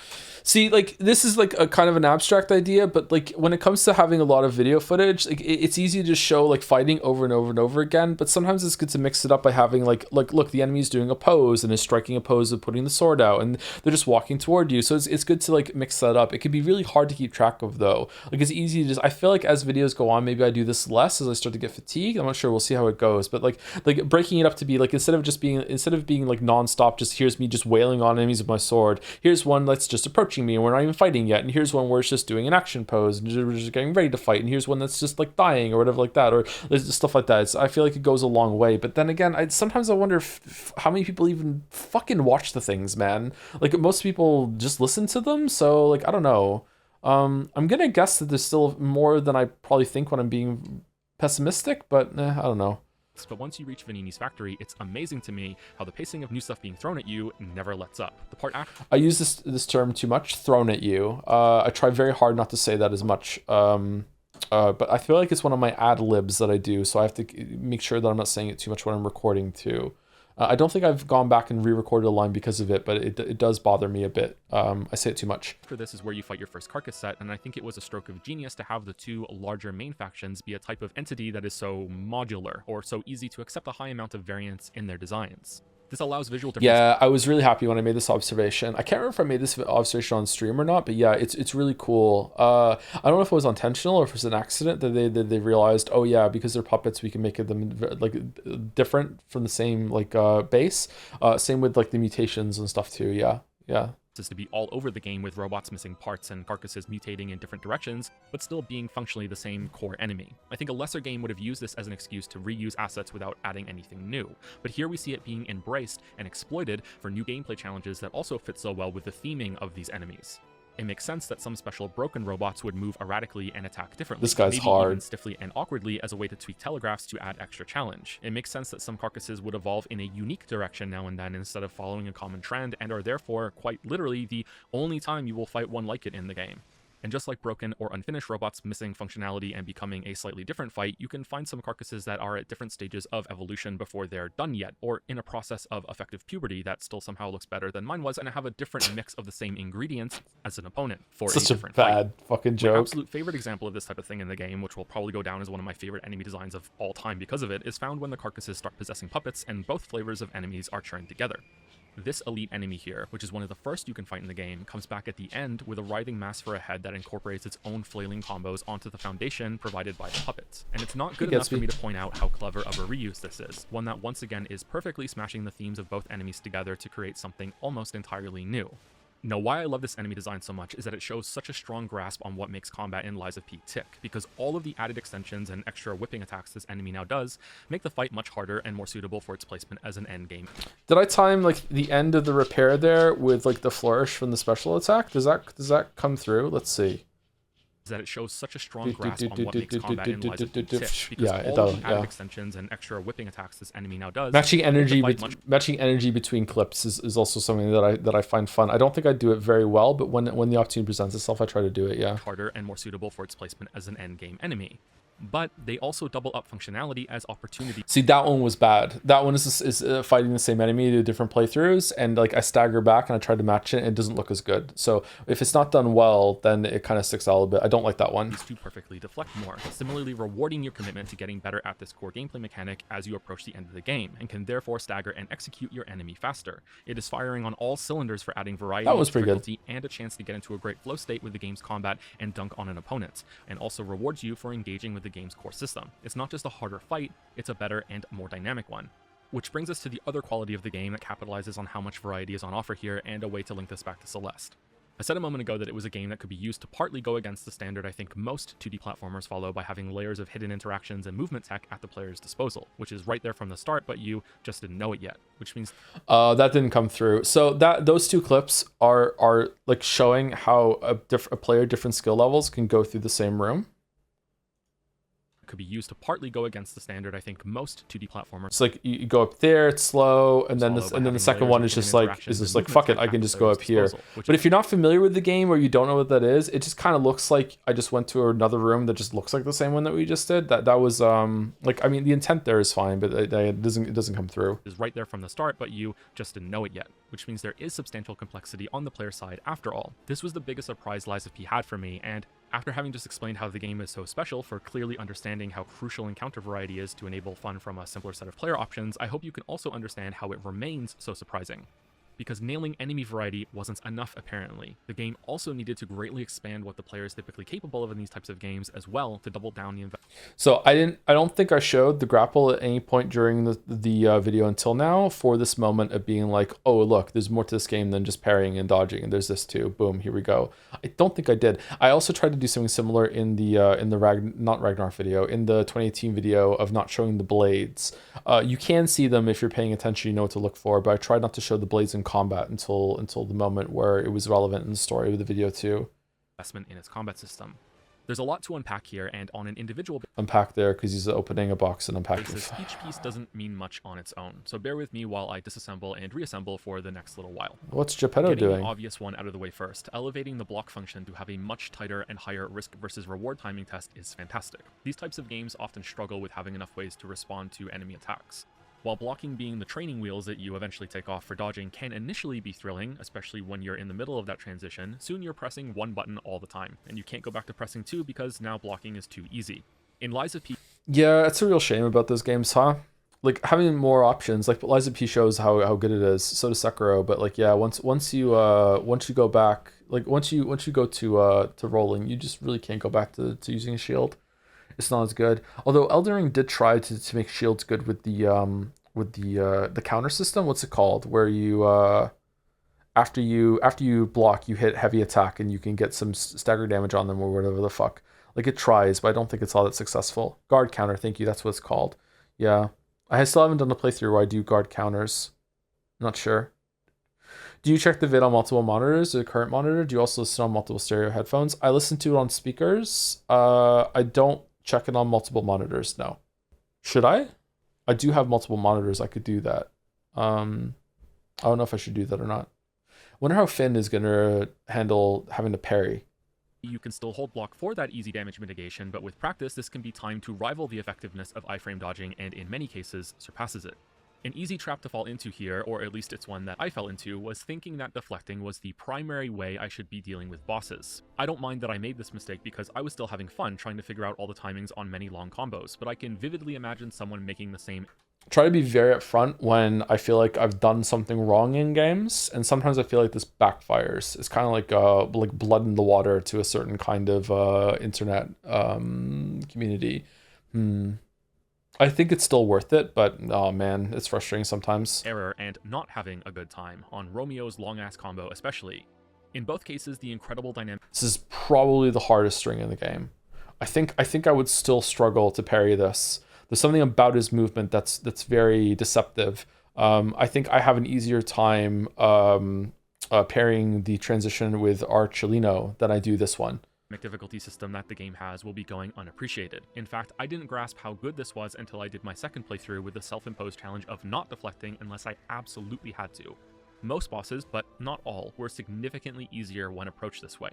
Having multiple viable responses baked into the core player moveset allows for experimentation both in the long term and short term as you try to conquer bosses. Holy shit, I got good at this game. What the fuck? That movement was cracked. Knowing where the fucking damage radius was going to be and knowing that I could do a poke there, I don't think I could play this game as well right now. Holy shit. Combo strings, again like Romeo's long series after igniting his scythe, show how drastic a difference in difficulty can come from said experimentation. In fact, this whole fight is the perfect way to show how easy dodging can be compared to the nightmare mode of trying to deflect it all. And fights like the clown puppet show the opposite, where you will be miserable without deflecting and feel like a king when you can parry it all. But these are the extremes that sit on opposite ends and sandwich most fights, being a proactive puzzle for every player to figure out. Do I like dodging this part or deflecting? Do I want to try and commit to getting the timing down for parrying this right attack, or try to dodge away from it, or some other positioning trick instead? The beautiful thing here is that some attacks will click for different players in different ways. See, that time it worked out. That time it was really obvious. I was showing, hey, here's me fucking it up. Here's me finding an alternative way that's better. Whereas when it came to the Celeste example, I don't know, that didn't work. I feel like it's because the way that the fixed camera of Celeste makes it seem like maybe nothing had changed in a way. It's not clear that the room had reset even. Maybe some sort of effect that could be there would have worked that better, like a slide or something. And so the easy way and the hard way might be different for every player. And just because some boss attacks can be punished far more with a dodge, doesn't mean that every player will find that more fun than continuing a streak of perfect parries into staggering the boss. Reverse swipe, like rewind the thing. Sometimes I've done the rewind to do that. One of my favorite things is when I say let's rewind, then I actually rewind a clip. It's cheesy, but I like it. I like a lot of cheesy editing. Yeah, that would have been good. Yeah, maybe an overlay of a ghost sort of thing. I think I tried to do that and it didn't show properly. It didn't look good. Or maybe I did another video. I can't remember. So within all this decision-making and flexibility comes the realized potential of players being able to naturally settle on an approach to difficulty that works for them, with room for trying more dangerous but skillfully rewarding methods on later playthroughs. Difficulty in games is almost always going to be about compromise. I think this becomes more true as you play more games and learn more about your own skill and limitations, and most importantly, what kind of gameplay that you find fun, even when it is brutally difficult. Goddamn For some people, that means using every tool available to them, no matter what. For others, it can be a frustrating guessing game of difficulty selection modes and consumables and trying to get a balanced playstyle or a build that's capable but not a powerhouse that will trivialize your first time going through encounters. Lies of Peace so phenomenally enables players to naturally calibrate the challenge level they are going for without obtrusive menu selections or the patronizing feeling that you've had to resort to an easy mode is probably my favorite thing that it does, and is why I replayed it so many times with different approaches and weapons. Said another way, I think it's incredible that a player can decide to not commit to learning how to fully deflect some of the hardest combos on a boss until another playthrough, and still have an awesome time and that strong feeling that they overcame a worthwhile challenge with the easier method they went with instead, one that still engaged with all of the game's major systems. It really feels like so much thought went into these fights with the specific intent of, how can we... Man, I think this is still the best animation work in any of these games. Just seeing these bosses, how they move and attack, it's so fucking good. Erdtree was good too, don't get me wrong. That might be the second best. I don't know. This is like so good. Fucking hell. Even just watching it is just amazing how these bosses move. Make players want to engage with them in a fun way instead of just demanding that they do and then throw them a pitiable easy mode if they can't handle it. Lies of P can be shockingly difficult or surprisingly easy depending on how you tackle it. But if you're meshing with it well and working with it to find the fun, I think it's one of the best experiences out there for a challenge without being crushing, with room for growth after that. I think there's more to the intended experiential side to these bosses though, and just in case it's not already clear, I think these big fights are the highlight of the game. These are long, eventful encounters with tons of moveset variety. Most of the main bosses in this game could be the final boss in a lesser game. There are many bosses sprinkled throughout levels, some of which don't even get nameplate health bars. I wonder if that observation is born from me, like, worried every single time I went to a boss that the game was suddenly going to end. Yeah. That's so true. That are more complex and rewarding fights than some fully featured boss fights in other Souls-likes. And I think this level of frankly opulent quality in its encounter design opulent and yeah. Is born from having such a strong idea in mind for what these fights should be, and what fights in this game could be, and how the combat system could be explored as the player interacts with them, purposefully, for an intended experience, instead of fights being there just to fill up space. The repair tool, healing charges, and stagger bar are an essential part of this. Because I was engaging with every boss fight and trying to overcome it in a fun way instead of the easiest way, most of them ended with me on the ropes and seeing victory after an immensely satisfying comeback moment. The systems working together here facilitate this wonderfully, a feeling of tenseness in combat, stealing you with determination as things go wrong, or testing you with panic even if things are going well. This is what I meant by the individual pieces not sounding... If this is on purpose, then the devs are even better than I think. If they intentionally made the repair mechanic and the last healing charge come back, like not just in like a vague, oh, that might add some tension, but like specifically for they wanted to have like, oh shit, quick fix your weapon, you messed up and now you're gonna have a comeback moment and the weapon is fixed and here you go, get back into the fight, Rocky, you know, you had your break, you got your healing back, you know, heal, you're still in this, you know, here you go. Like if they did that completely on purpose, then like my god, fucking cinema, like fucking both hands up in the air. Much on their own. Like just listen to this as a list. 1. When you're out of healing, one charge will refill as you deal damage to enemies. 2. Your weapon takes durability damage on hits and blocks, and needs to be periodically repaired or it'll break. 3. Deflecting enemy attacks will build up posture damage on them, which, when full, will make their health bar glow. You have to hit them with a charged, heavy, or fable attack when they are in this state in order to knock them down for free hits and high damage. These sound like minor additions added for a bit of flavor to this type of combat system, and yet when combined with all the rest that Lies of P offers, they allow some amazing moments of unscripted gameplay to emerge. I've beaten so many bosses with all of my healing charges gone, and fueled by sheer willpower and or spite because I had finally gotten the enemy this low for the first time, managed to earn a charge back, top my health off, and then earn another charge again after barely holding on. This could have so easily been a system that lets you charge all your healing back when you deal damage, but no, the choice was made for it to just be the last charge so you are comfortable, but getting increasingly more tense as you use them all, and then when you're down to your last one, you are always agonizingly flipping between despair and hope, and always thinking there's a chance to pull victory off. The enemy health bar flashes and you feel both the rush of opportunity and panic, which can lead you to executing a hit that turns the fight in your favor, or baits you into a risky play and you die. Seeing and hearing your weapon bounce off the boss and you realize, oh shit, you can't press any advantages until you back off and find a safe moment to repair, or you risk attacking anyway. Sorry for the but I have a bit of a nitpick here. Did you record this on console, or what was the choice in having the gameplay at 30 Hz but the video at 60 Hz? What do you mean? It's at 60. I recorded 60, I rendered 60. It's at 60, yeah. Does it look 30? You look 30? Oh, thank you. I have no idea. If you're so close to victory. I beat a boss on my first playthrough with all 3 of these things happening, and it's one of the most memorable kills I've had with the genre. Holy shit! Holy shit! What a kill! What the fuck? What a kill! Stream Joe out of nowhere. Fucking Shimano showing up when he says, I knew. And then, of course, as you gain more mastery with the game, you have the satisfaction of keeping your health high, weapon repaired, and expertly timing charged hits to knock enemies down, because this is also a part of the challenge level that you can press against. They can start off as diversions to the game's flow state, and then later become amplifications.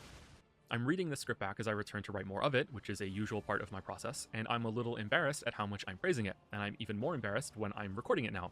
I hope it's not coming across as fanboyish, especially since I'm not done going over the things I want, including a cherry on top that makes New Game Plus runs so attractive. I want to temper this all with some criticism, but apart from the level and world structure I spoke about earlier, there isn't much on the gameplay side that I can find a flaw with. I can think of ways that expansions could happen, like choosing one of the Legion arms to become a core part of the moveset and building counters around that. The hookshot would probably be the best one, but that's not a flaw. It's wishlisting for a future game, because there's already enough here. The boss roster is close to immaculate, but there are some misses I can point out among them. The biggest 2 for me were Fuoko and the Rabbit Brotherhood. Fuoko being the boss name that I think most people will forget. It's also very hard for me to say, which makes sense because it's also the most forgettable on the gameplay side too. It's the only boss fight that comes across as unfinished, which isn't something I would say if it was the first real boss, because that feeling comes from a slowness in its combos and awkward gaps in the fight after Scrapped Watchman was just constantly in your space and demanding full attention as the boss right before this.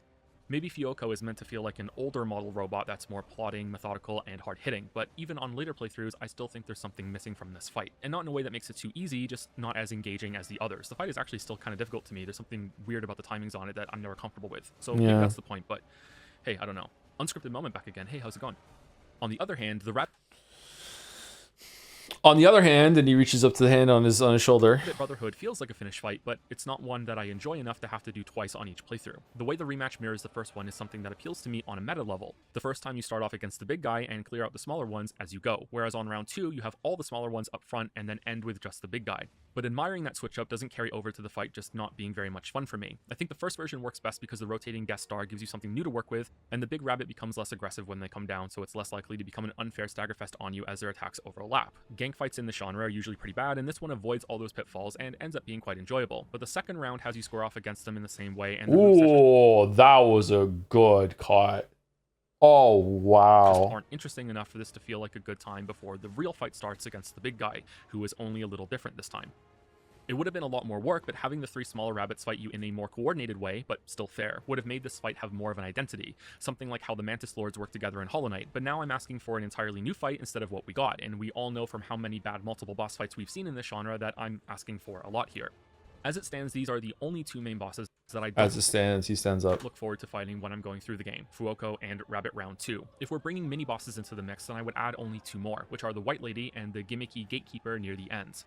The latter of which might have been okay if it weren't for the status debuff Shock having its effect become active immediately and not when the bar completely fills from multiple inflictions. This fight Shock sucks. tanks your stamina recovery, which means you have to wait so much longer between attacking and evading, and the fight isn't really built around this slower pace if you make the mistake of taking a single hit. It just sucks. Way too punishing. This may sound melodramatic, but I don't think these kinds of anti-fun debuffs have any place in any game, or at least I've yet to see a usage of them that I think made my experience more difficult in an interesting or a fun way. As for the White Lady, she can enter a stance in which she will parry your next attack, and unfortunately, she is able to do this so quickly that it can come right before your attack lands, but after you committed to it with the button press, so it doesn't appear like she has activated that mode until it's too late. She can deflect even charged heavy attacks like this, and while I'm sure there must be some way to figure out when she is going to do it, I don't have the patience for it and ended up backstabbing her instead, which made the fight pretty boring. But if you like figuring out that kind of AI decision making and exploiting it, then this could be a good one for you. I personally don't find that fun in pretty much any game.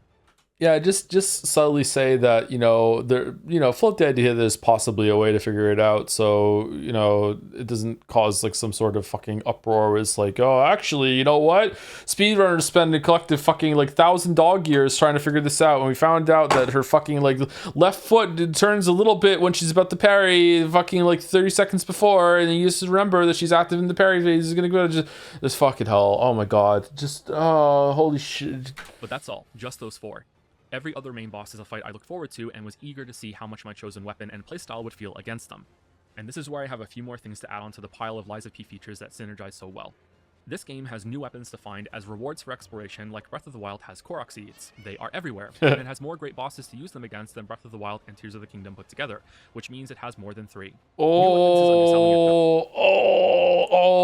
That's scathing. This game allows you to separate handles and blades and mix them as you see fit. The handle brings the moveset and the blade brings the damage type and affects the speed and reach of the attacks. Aside from the special boss Ergo Soul weapons, every handle and blade you find... Sound design in the first place is fucking awesome. It's looking it over using the violent splashing of the big brother's running attack as a sound cue when you're not locked onto him to make sure you know an attack is coming. It's fucking peak, man. It's fucking peak. I remember you saying that when we were streaming, Jelly, yeah. Can be rearranged like this, whether the result is putting the longest blade on the longest handle or as silly as a hammerhead on a small stabbing hilt.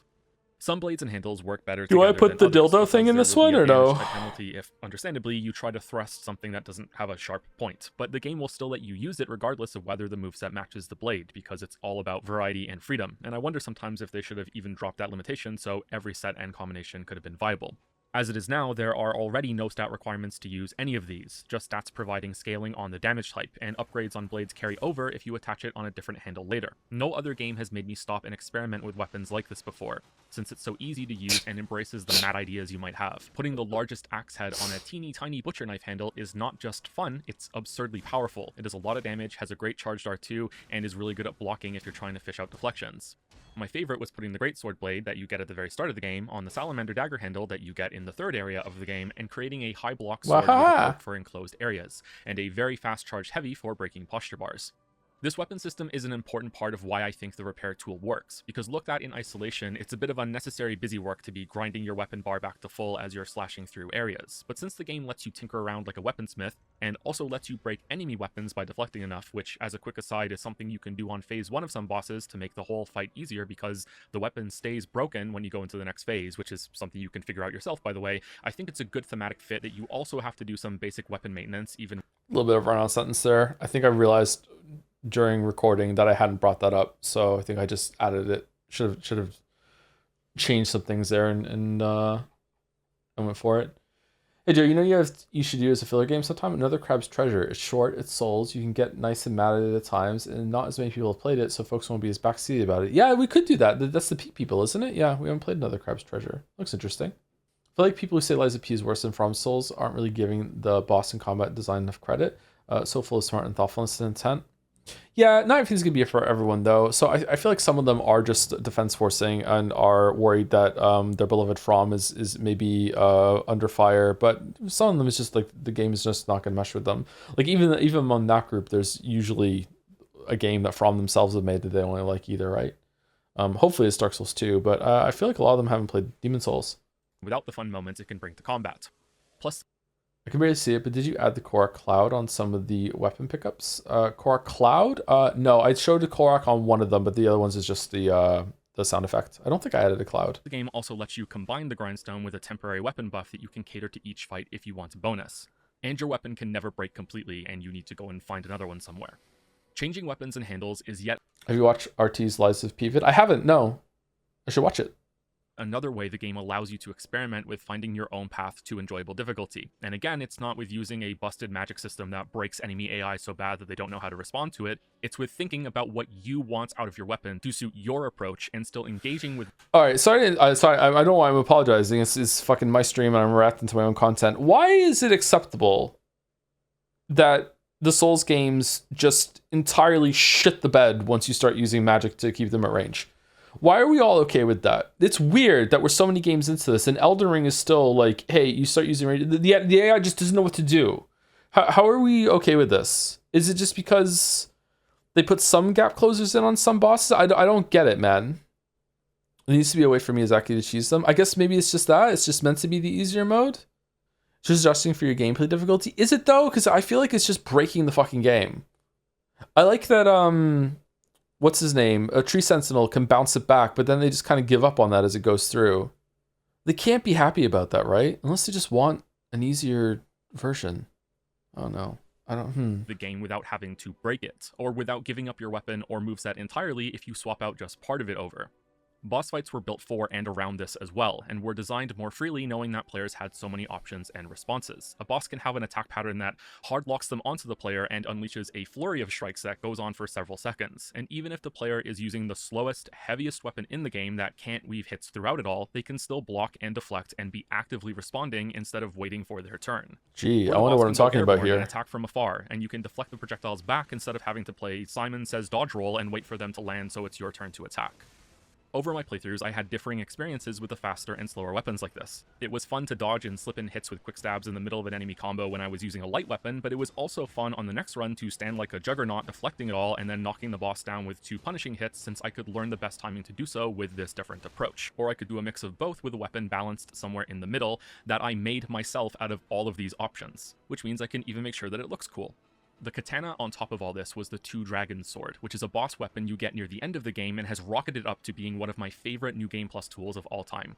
This is going on a bit too long, but I really want to talk about the katana, so this like qualifies as being a bit indulgent, I think. If you invest into learning this game's combat, then this sword is waiting for you to go even further, beyond. The best thing about it though is that it's like being able to play the game again for the first time, because its heavy R2 is both a charged attack and a harder deflection timing with a much higher reward. So if you're feeling like you've got the regular version down with all the deflection timings, prove how far you can take it with this sword that feels so damn good to counter bosses with.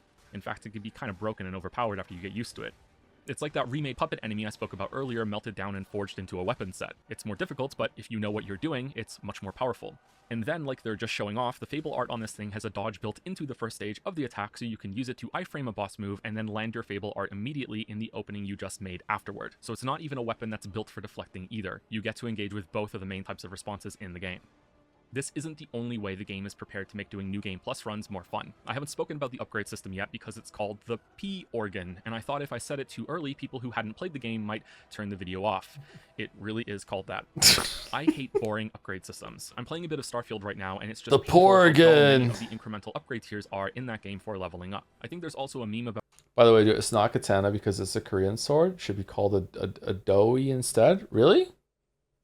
It really looks like a katana. Okay, my bad. Sorry. I feel like Lies of P enemy attack animations are a bit uncanny compared to how From does them, especially when compared to Sekiro. Not sure what you mean by uncanny. Sorry. They communicate a lot more information, so maybe that's where it's coming from. Do you think magic in Elden Ring is actually much easier if you don't use summons? Because going full grug with heavy weapons can break the game as well as a bit. I did a magic run. I can't remember if I did summons on every single boss, but summons is part of the magic to me. Because it holds aggro while you can just wail on the boss with magic. Going through the world, I wasn't using summons, and it's not just about boss combat; it's about out in the world too. So many encounters just break. The enemy just doesn't know what to do. They just let you do damage to them. You're the only one in the world with a gun. getting +5 poison resistance on gear and how inconsequential that is. I think this problem arises from two places. The first being that a progression system is being used as a supplementation for gameplay having depth that you can get better at, so instead just keep leveling up and get a tiny treat. Don't you feel like you're getting better? And the second being a lack of understanding on what makes gameplay fun in their own game, and what kind of changes could be used to add something worthwhile or to twist a mechanic into something else. As I've tried to demonstrate throughout this video, Lies of P deeply understands its own combat system, which is sadly not as common as it should be in games. I don't think that the developers here are super geniuses that are just continually making banger decision after banger decision. It's that they had a strong grasp on their P organ and what makes it work, which informed all decisions made after that. Sorry, There's I forgot no doubt much of that these some lines. Very smart people made this game, but this is more of a well-laid foundation that I'm talking about here. These upgrades work by finding a material called quartz in the world and slotting a smaller upgrade to earn a bigger one. This would have made these smaller ones being incremental and acceptable compromise, but nah, even some of these are as impactful as a whole new healing charge, extra ergo on killing an enemy, and you can flip through them to see how they have their hands in every gameplay system. Not all.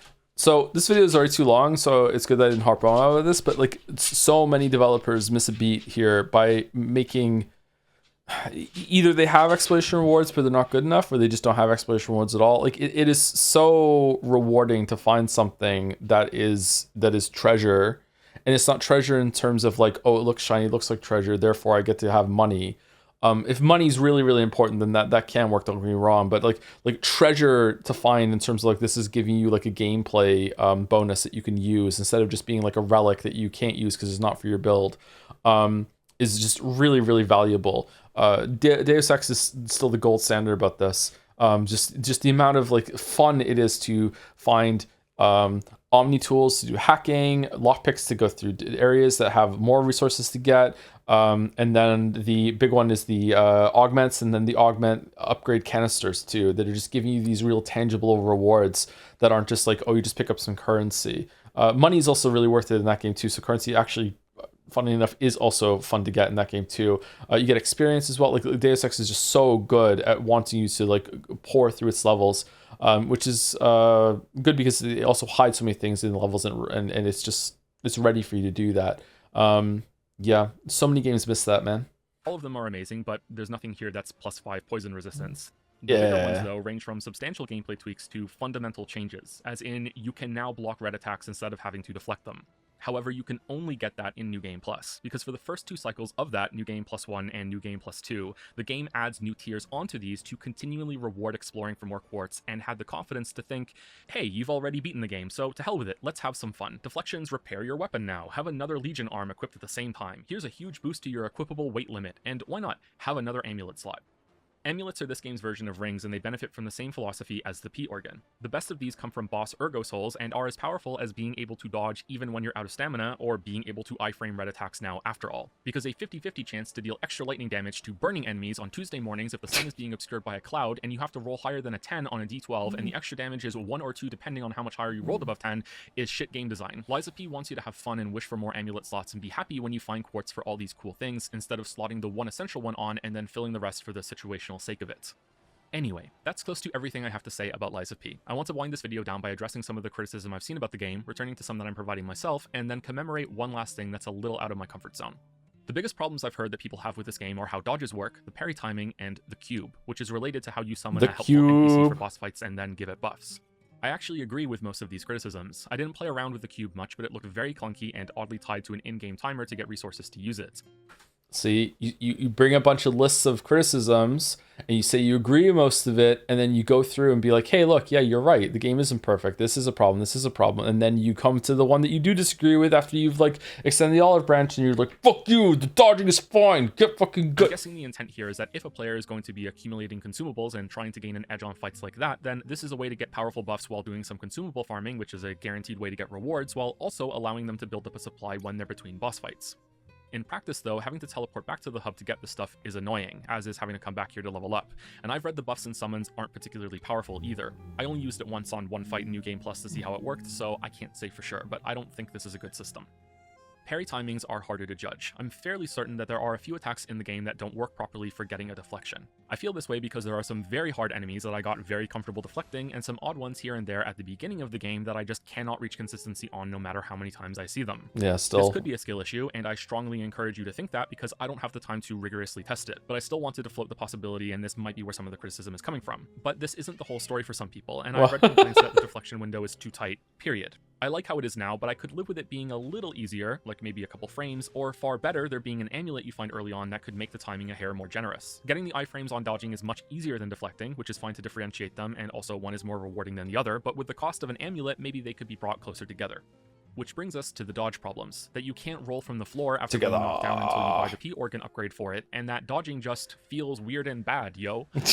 While I do agree that dodging out of a knockdown state should be a part of the core package, there are plenty of games, maybe even one of your favorites in this genre, that lock an essential part of its combat system behind an unlock. The recovery roll isn't on the first tier, however, and it doesn't What could he be talking about? feel fun to be knocked down, and you can't get up again. Shovel Guy always going to keep you down. That said, it is rare that you're so awkward, bud. After knocking you down, and for some fights this recovery move ends up being quite powerful since it's free time to heal or attack as the boss just stands there looking at you. Ultimately though, I agree that it should have been a part of the base game. And here I am adding this line from the future to say they've now updated the game to change this, so yay, even the developers agreed. It's wild seeing a Souls-like be majorly updated from feedback like that, huh? Really throws a wrench into the idea that this was a pseudonym developer. This is definitely someone new that we're not used to. The dodge feeling weird, however, is something I vehemently disagree with. When I did my 99% dodge run, not only did dodging through attacks feel natural and smooth, I did it all without buying the Link dodge upgrade, so maybe that upgrade makes it weird and everyone was just picking it, I don't know. There was never a single point that I thought the dodging wasn't functioning exactly like I wanted it to. It's also how I learned that the game has excellent hitboxes, with only a few standing out as troublesome like this one here on the last boss. I don't really know what to say here other than I disagree because I don't understand the issue, but I still think it's important to push back against it because it's fine. I wouldn't mention it if I didn't see it in so many discussions that took place after the game came out, which makes me think there must be something wrong about it that I'm not seeing, but for the life of me, I can't get there. Every fight in the game except for Mad Clown and Laxasia and Big Bunny Bro was significantly easier with a focus on dodging, so maybe too many people were still trying to dodge red attacks and getting frustrated? I don't know. Skill issue. Get good. Don't be a scrub. You don't understand the game. See, viewers, I can do it too. Moving on, I want to touch back on the level design comments now. Touch back, fingers touching. I've had a thorough look at the game. There's a part So in the mad. factory in which you walk through a big pipe. He's and fight so some mad. enemies in a sewage swamp canyon. It wasn't until my third time through that I realized that this is directly below the bridge that you cross on your way into entering the factory. And what could have been a connection checking off in my head was instead a vague side area that could have been anywhere or anything. This could have been floating in some false dimension for how much it slotted in my head with the rest of the area. A ladder at the end of this canyon, which you could climb to reach a small secret side path that opened a gate or kicked down a path back to the village staging ground before the factory, would have been the only thing necessary to tie this level back into a neat little bow, and make you feel like you're exploring as well as fighting. I don't want to harp on about this anymore. Yeah, it's not a than I bad already solution, have, actually, but I yeah. sincerely hope that improvements to the level design in this way are made in whatever comes next from this developer. Having an expansive freeform world design might be too lofty a goal, but work like this within levels and the odd thread going back to an old level or an optional area now and then can go a long way, and it is, in my opinion, the only area of gameplay that is considerably lacking in Lies of P today. Which brings us finally, and awkwardly, to the last thing I want to speak about, something I have no business trying to judge because I have no visual artistic talent whatsoever, and I wish I did, but I don't. Even here though, I think there's a gradient on what's acceptable. I think the game looks great, it runs well, and the enemies and bosses show a high amount of diversity in their designs. While other games have same boss type, just a bit bigger and a different color fatigue as you move through them, Lies of P remain fresh in a... So I didn't want to harp on about this because again, the video is already kind of on the launch side, but it running well is also something that sets this apart. Like a lot of games have trouble running well in this genre, even from, you know, the big name in the space. Like, come on, man. How are we still having problems with this? Like, I could in the areas outside, okay, I can look the other way, but like on a boss that has its own arena that you put in like a floating dimension, the boss that maybe is, you know, the last boss that does the move that fucks up your whole entire system on the phase transition of every single time, every single pull, every single time that you try it is going to make you chug chug chug chug chug chug chug. Like, come on, what the fuck are we doing, man? How is this an issue? Fucking Radon. Is for its duration. So far, I think everything I've said is fair and supported by visual examples. I've been Yeah, showing whatever, my game dude. throughout the video, after all. Yeah, But that's I want true. to be more specific than that, and I want to be upfront that I don't have the knowledge to do so. Yet I was so impressed by this part of the game that I am breaking my rule about only saying things that I can reasonably support. And I am talking about the animation work, particularly again on bosses. Because this isn't just about looking great, it also translated into a gameplay benefits. I don't think I've ever seen bosses move this well and naturally flow from different states and link different attacks together in such a readable way before. I often found myself able to intuitively feel that a boss wasn't done attacking yet and was continuing with an optional extension or chaining into a different pattern instead of returning to neutral. I was able to sight read some complex attacks and parry them the very first time I saw them. This is incredibly subjective praise. Some people said the exact opposite, and they're like, I find the bosses in this game to be very hard to read in terms of animation, feel stilted, that sort of thing. They have a lot of trouble, and they're coming from a space where they've played a lot of the games in this genre too. I think they're fantastic. I think people are in the minority when they say that they can't read the animation work, but it still is enough people that this isn't a unanimous thing that works for everyone for sure, and their experience is definitely valid. Yeah. And apart from guessing that certain states and animation frames were being held longer, or a tremendous amount of work was done to include transition frames between many attacks instead of having sudden snaps from one to the next, I have no clue why it works so well. Parried that completely by accident. That's a stream clip actually, and I want to put it in because I wanted to show off. I just know that it does, and it was another way bossing in this game was so enjoyable, and the fights still look amazing and have so much variety, so it wasn't at the cost of anything either. I hope there's a breakdown about how this works made by someone with an animation background in the future, or a dev talk directly about their process, because who knows, maybe this is the most impressive thing the game does after all, and I'm too ignorant to realize it. Was there a dev talk about it? Is first time Nameless Puppet the most proud you've been on stream? Maybe. Probably some of the stuff with Trolley Chan was maybe more proud. Some of the fights in Baldur's Gate 3 was really cool. I feel like I just got really lucky on Nameless Puppet for to be honest with you. Another fun fact about LSP development, the director Choi Ji-won said his favorite Souls game was Dark Souls 2 because of the varied environment, the feeling of insureness, and the weird enemy attack pattern that creates a spacing game. So yeah, another win for Dark Souls 2. So please respect the From B team. There is a lot of spacing in Dark Souls 2. Yeah, that's true. All the multi-attacks, multi-fights make you do that, yeah. Random thought, but how did you find the base game and boss difficulty-wise? The lightning one was hard as fuck, but then I one-shot Simon and Nameless Puppet, which felt weird after I found so much complaining about those two being so hard. When did you play it? The game did get some tweaks afterwards, so it's possible that you're playing a slightly easier version. I still think Lies of P is fairly difficult, but it was harder at launch. I struggled on Simon. I beat Nameless Puppet first try, but I think it was just luck. Simon took me a while. I think Simon took me the longest of all of them. Luxasia and Simon, I think, took me the longest. Romeo took me a while too. Maybe Romeo took me longer. I'm not sure. I struggled on those three. I don't think I struggled on anyone else. I didn't one-shot all the bosses or anything like that. But I did struggle at I did struggle on those. And that is it. As always, I could say more, but I'm trying not to. Still longer than I intended to be, but that's just how I am at this point. I love this game. I hope this was good enough to explain why, and that I did the game justice. Nameless Puppet best fight, the last area dragged a bit, I enjoyed the Pinocchio theme more than I expected, the jumping hug puppet is bullshit, the arcade is the best level, Gemini was annoying, the links to other literary works like Dorian Gray and Wizard of Oz were awesome, and with that, I eagerly look forward to whatever is next in the Lies of IP. Close your eyes. Thank you for watching. Close your eye. Lies of IP. Close your eye, close your eye. I think Nameless Puppet is a bit understated because of it being the last boss in a series of M bosses. It might be. He's really aggressive. I don't know. Sometimes a fighter is just gonna click with you. It's hard to balance. I think he's still enjoyable. Yeah. Is the Witcher 3 video meant to have 11037 at the runtime? No, it's just those numbers are scrambled. I might have like tweaked with like a second or here or there when I saw that it was close to that number. I can't really remember, to be honest with you. I don't remember. I find the Overseer fight in the DLC really underrated. Which one's that? I want to play Lies of P again now. Yeah, I only played the DLC once on stream, so I would like to go through it again, yeah. Saw a weird thing about dodging lines of P, and it said that the weirdness in the dodging comes from the drift dodging is gone through over time. What used to be a way to move quickly out of the way of attacks with some iframes attached to smooth out awkwardness has become a way to make your character a ghost that phases through attacks for a second. I didn't even know what iframes were until I started playing Dark Souls 1, around when Dark Souls 1 came out. I didn't even know that existed. I think iframes are from fighting games, aren't they? Or I'm not sure. I know there were Monster Hunter before that too. Yeah, I didn't even know what that was, and it was very unintuitive to learn. So I don't know. Sometimes I wonder about like the kids, like Finn playing a Souls game, and I could explain to him right away what an iframe is, and like I can smooth out a bunch of those things for him. I wonder how far that goes, because like I had no idea that you could do that. So whenever I dodged in Dark Souls, the first time I played it, I would dodge away from attacks, and I would try to physically get out of the way of the weapon every single time. Every single time. I didn't realize I could stay in. I think when I replayed it again, maybe after like 6 months after I played it the first time, I like learned how to do it on Capra Demon. I was like, so I can stay in, I can iframe my way through his attacks, and I could do it. I don't know if I don't know if I played Dark Souls 2 at that point beforehand and learned through what adaptability was. I'm not sure. How did you beat DMC 1 and 3 or Gone Hand? I don't know. I played them at release. I don't remember iframing through anything in those games.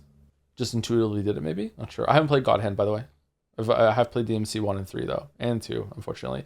He's aggressive and hard to learn, but in terms of damage and health, I think they scaled him down a bit to be easier than it would be. He's a very fun and challenging boss to learn properly. Yeah, sometimes the last boss, I feel like Gale is like this at the end of Gale is like this at the end of Dark Souls 3 Ring City, and Midir is the real end fight. Like Gale is not that hard. Gale I feel is like meant to be enjoyable. Like he can get you for sure, but really it's just a back and forth. You got a bunch of intuitive like dodging moments and everything like that, but like he's not too bad. I think that he's just, like sometimes it's meant to be like not quite a victory lap. It still is a challenge. There's still something to learn, but it's just like, hey, like you like this combat system, don't you? Like here's a flashy fight to go through. Have you tried SL1 runs? Scale was a pain for me. SL1. Oh, anything's gonna be a fucking pain in the ass when you're having that much of a limiter on, right? Yeah, I've never tried an SL1 run. No, I would like to though. Probably start with Dark Souls 1. Apparently you can get a plus 10 weapon in Dark Souls 2 before you even fight a boss. If you know where to go, you can get the cat ring and then go down into the gutter and get a bunch of shit. Like that must be so fucking powerful on SL1 runs. Gale is fairly hard. I'd say you have to hand it to all right, anyway, I think that's it. This was fun. I wonder how many of the editing things that I missed. I didn't bring all of them up. I didn't want to keep pausing. It was kind of cringe. Yeah. Anyway, I'm going to go. I think that I'm not going to stream until Tuesday now. So I have Saturday, Sunday, and Monday off, which is interesting. I can't remember the last time I had 3 days off in a row from streaming that weren't because of a vet visit or anything like that. So I'm going to go. I might stream at some point over the weekend and just do some Slay the Spire runs, but apparently Chad doesn't want to watch me play Slay the Spire 2 anymore. So I don't know. We'll see how that goes. I'm still chipping through it on my own. I'm going to go and see the kiddos and have some dinner. And that's it. So I'll be back maybe at some point on the weekend, maybe. But Monday, no stream. Tuesday, we're doing Pathologic 2. I'm excited to start Pathologic 2. And on Wednesday, Great Ace Attorney. And we'll finish Great Ace Attorney on Friday. So we kind of finish Great Ace Attorney in like 2 weeks, like a 2-week cycle. I think that's a pretty good turnaround for a big story-heavy game like that. So we're going to finish the Great Ace Attorney Part 1 on Friday, and then we are going to be doing Road to Empress next Saturday with Walrus, and then Hypothetical Walrus, and then I think we're going to do a break game. We're going to do Forgotten City, maybe something else. Maybe we'll do Pragmata, I don't know. And then we'll do that. How long is Pragmata? Anybody know? Has that been out yet or no? And then after we do that, then we'll go back to Great Ace Attorney 2, the Resolve arc. And then we'll see about doing one of the other voted games like 1,000 Year Door or something. I feel like we need to get back onto those, yeah. But I'm itching for a gameplay game. I mean, Souls game would be good. Like I don't know, Stellar Blade. I still want to play Stellar Blade. Neo 2 into Neo 3 at some point. Oh no. Can you say on a Discord announcement you go live with Walrus? Yeah, we'll also be raiding Walrus after the like we're going to be streaming Pathologic 2 next Saturday, and we'll raid Walrus from that. So it'll probably be a shorter stream. Yep. As a rare Neon White fan, I have a particular preference. Is it for Eterna Noctis?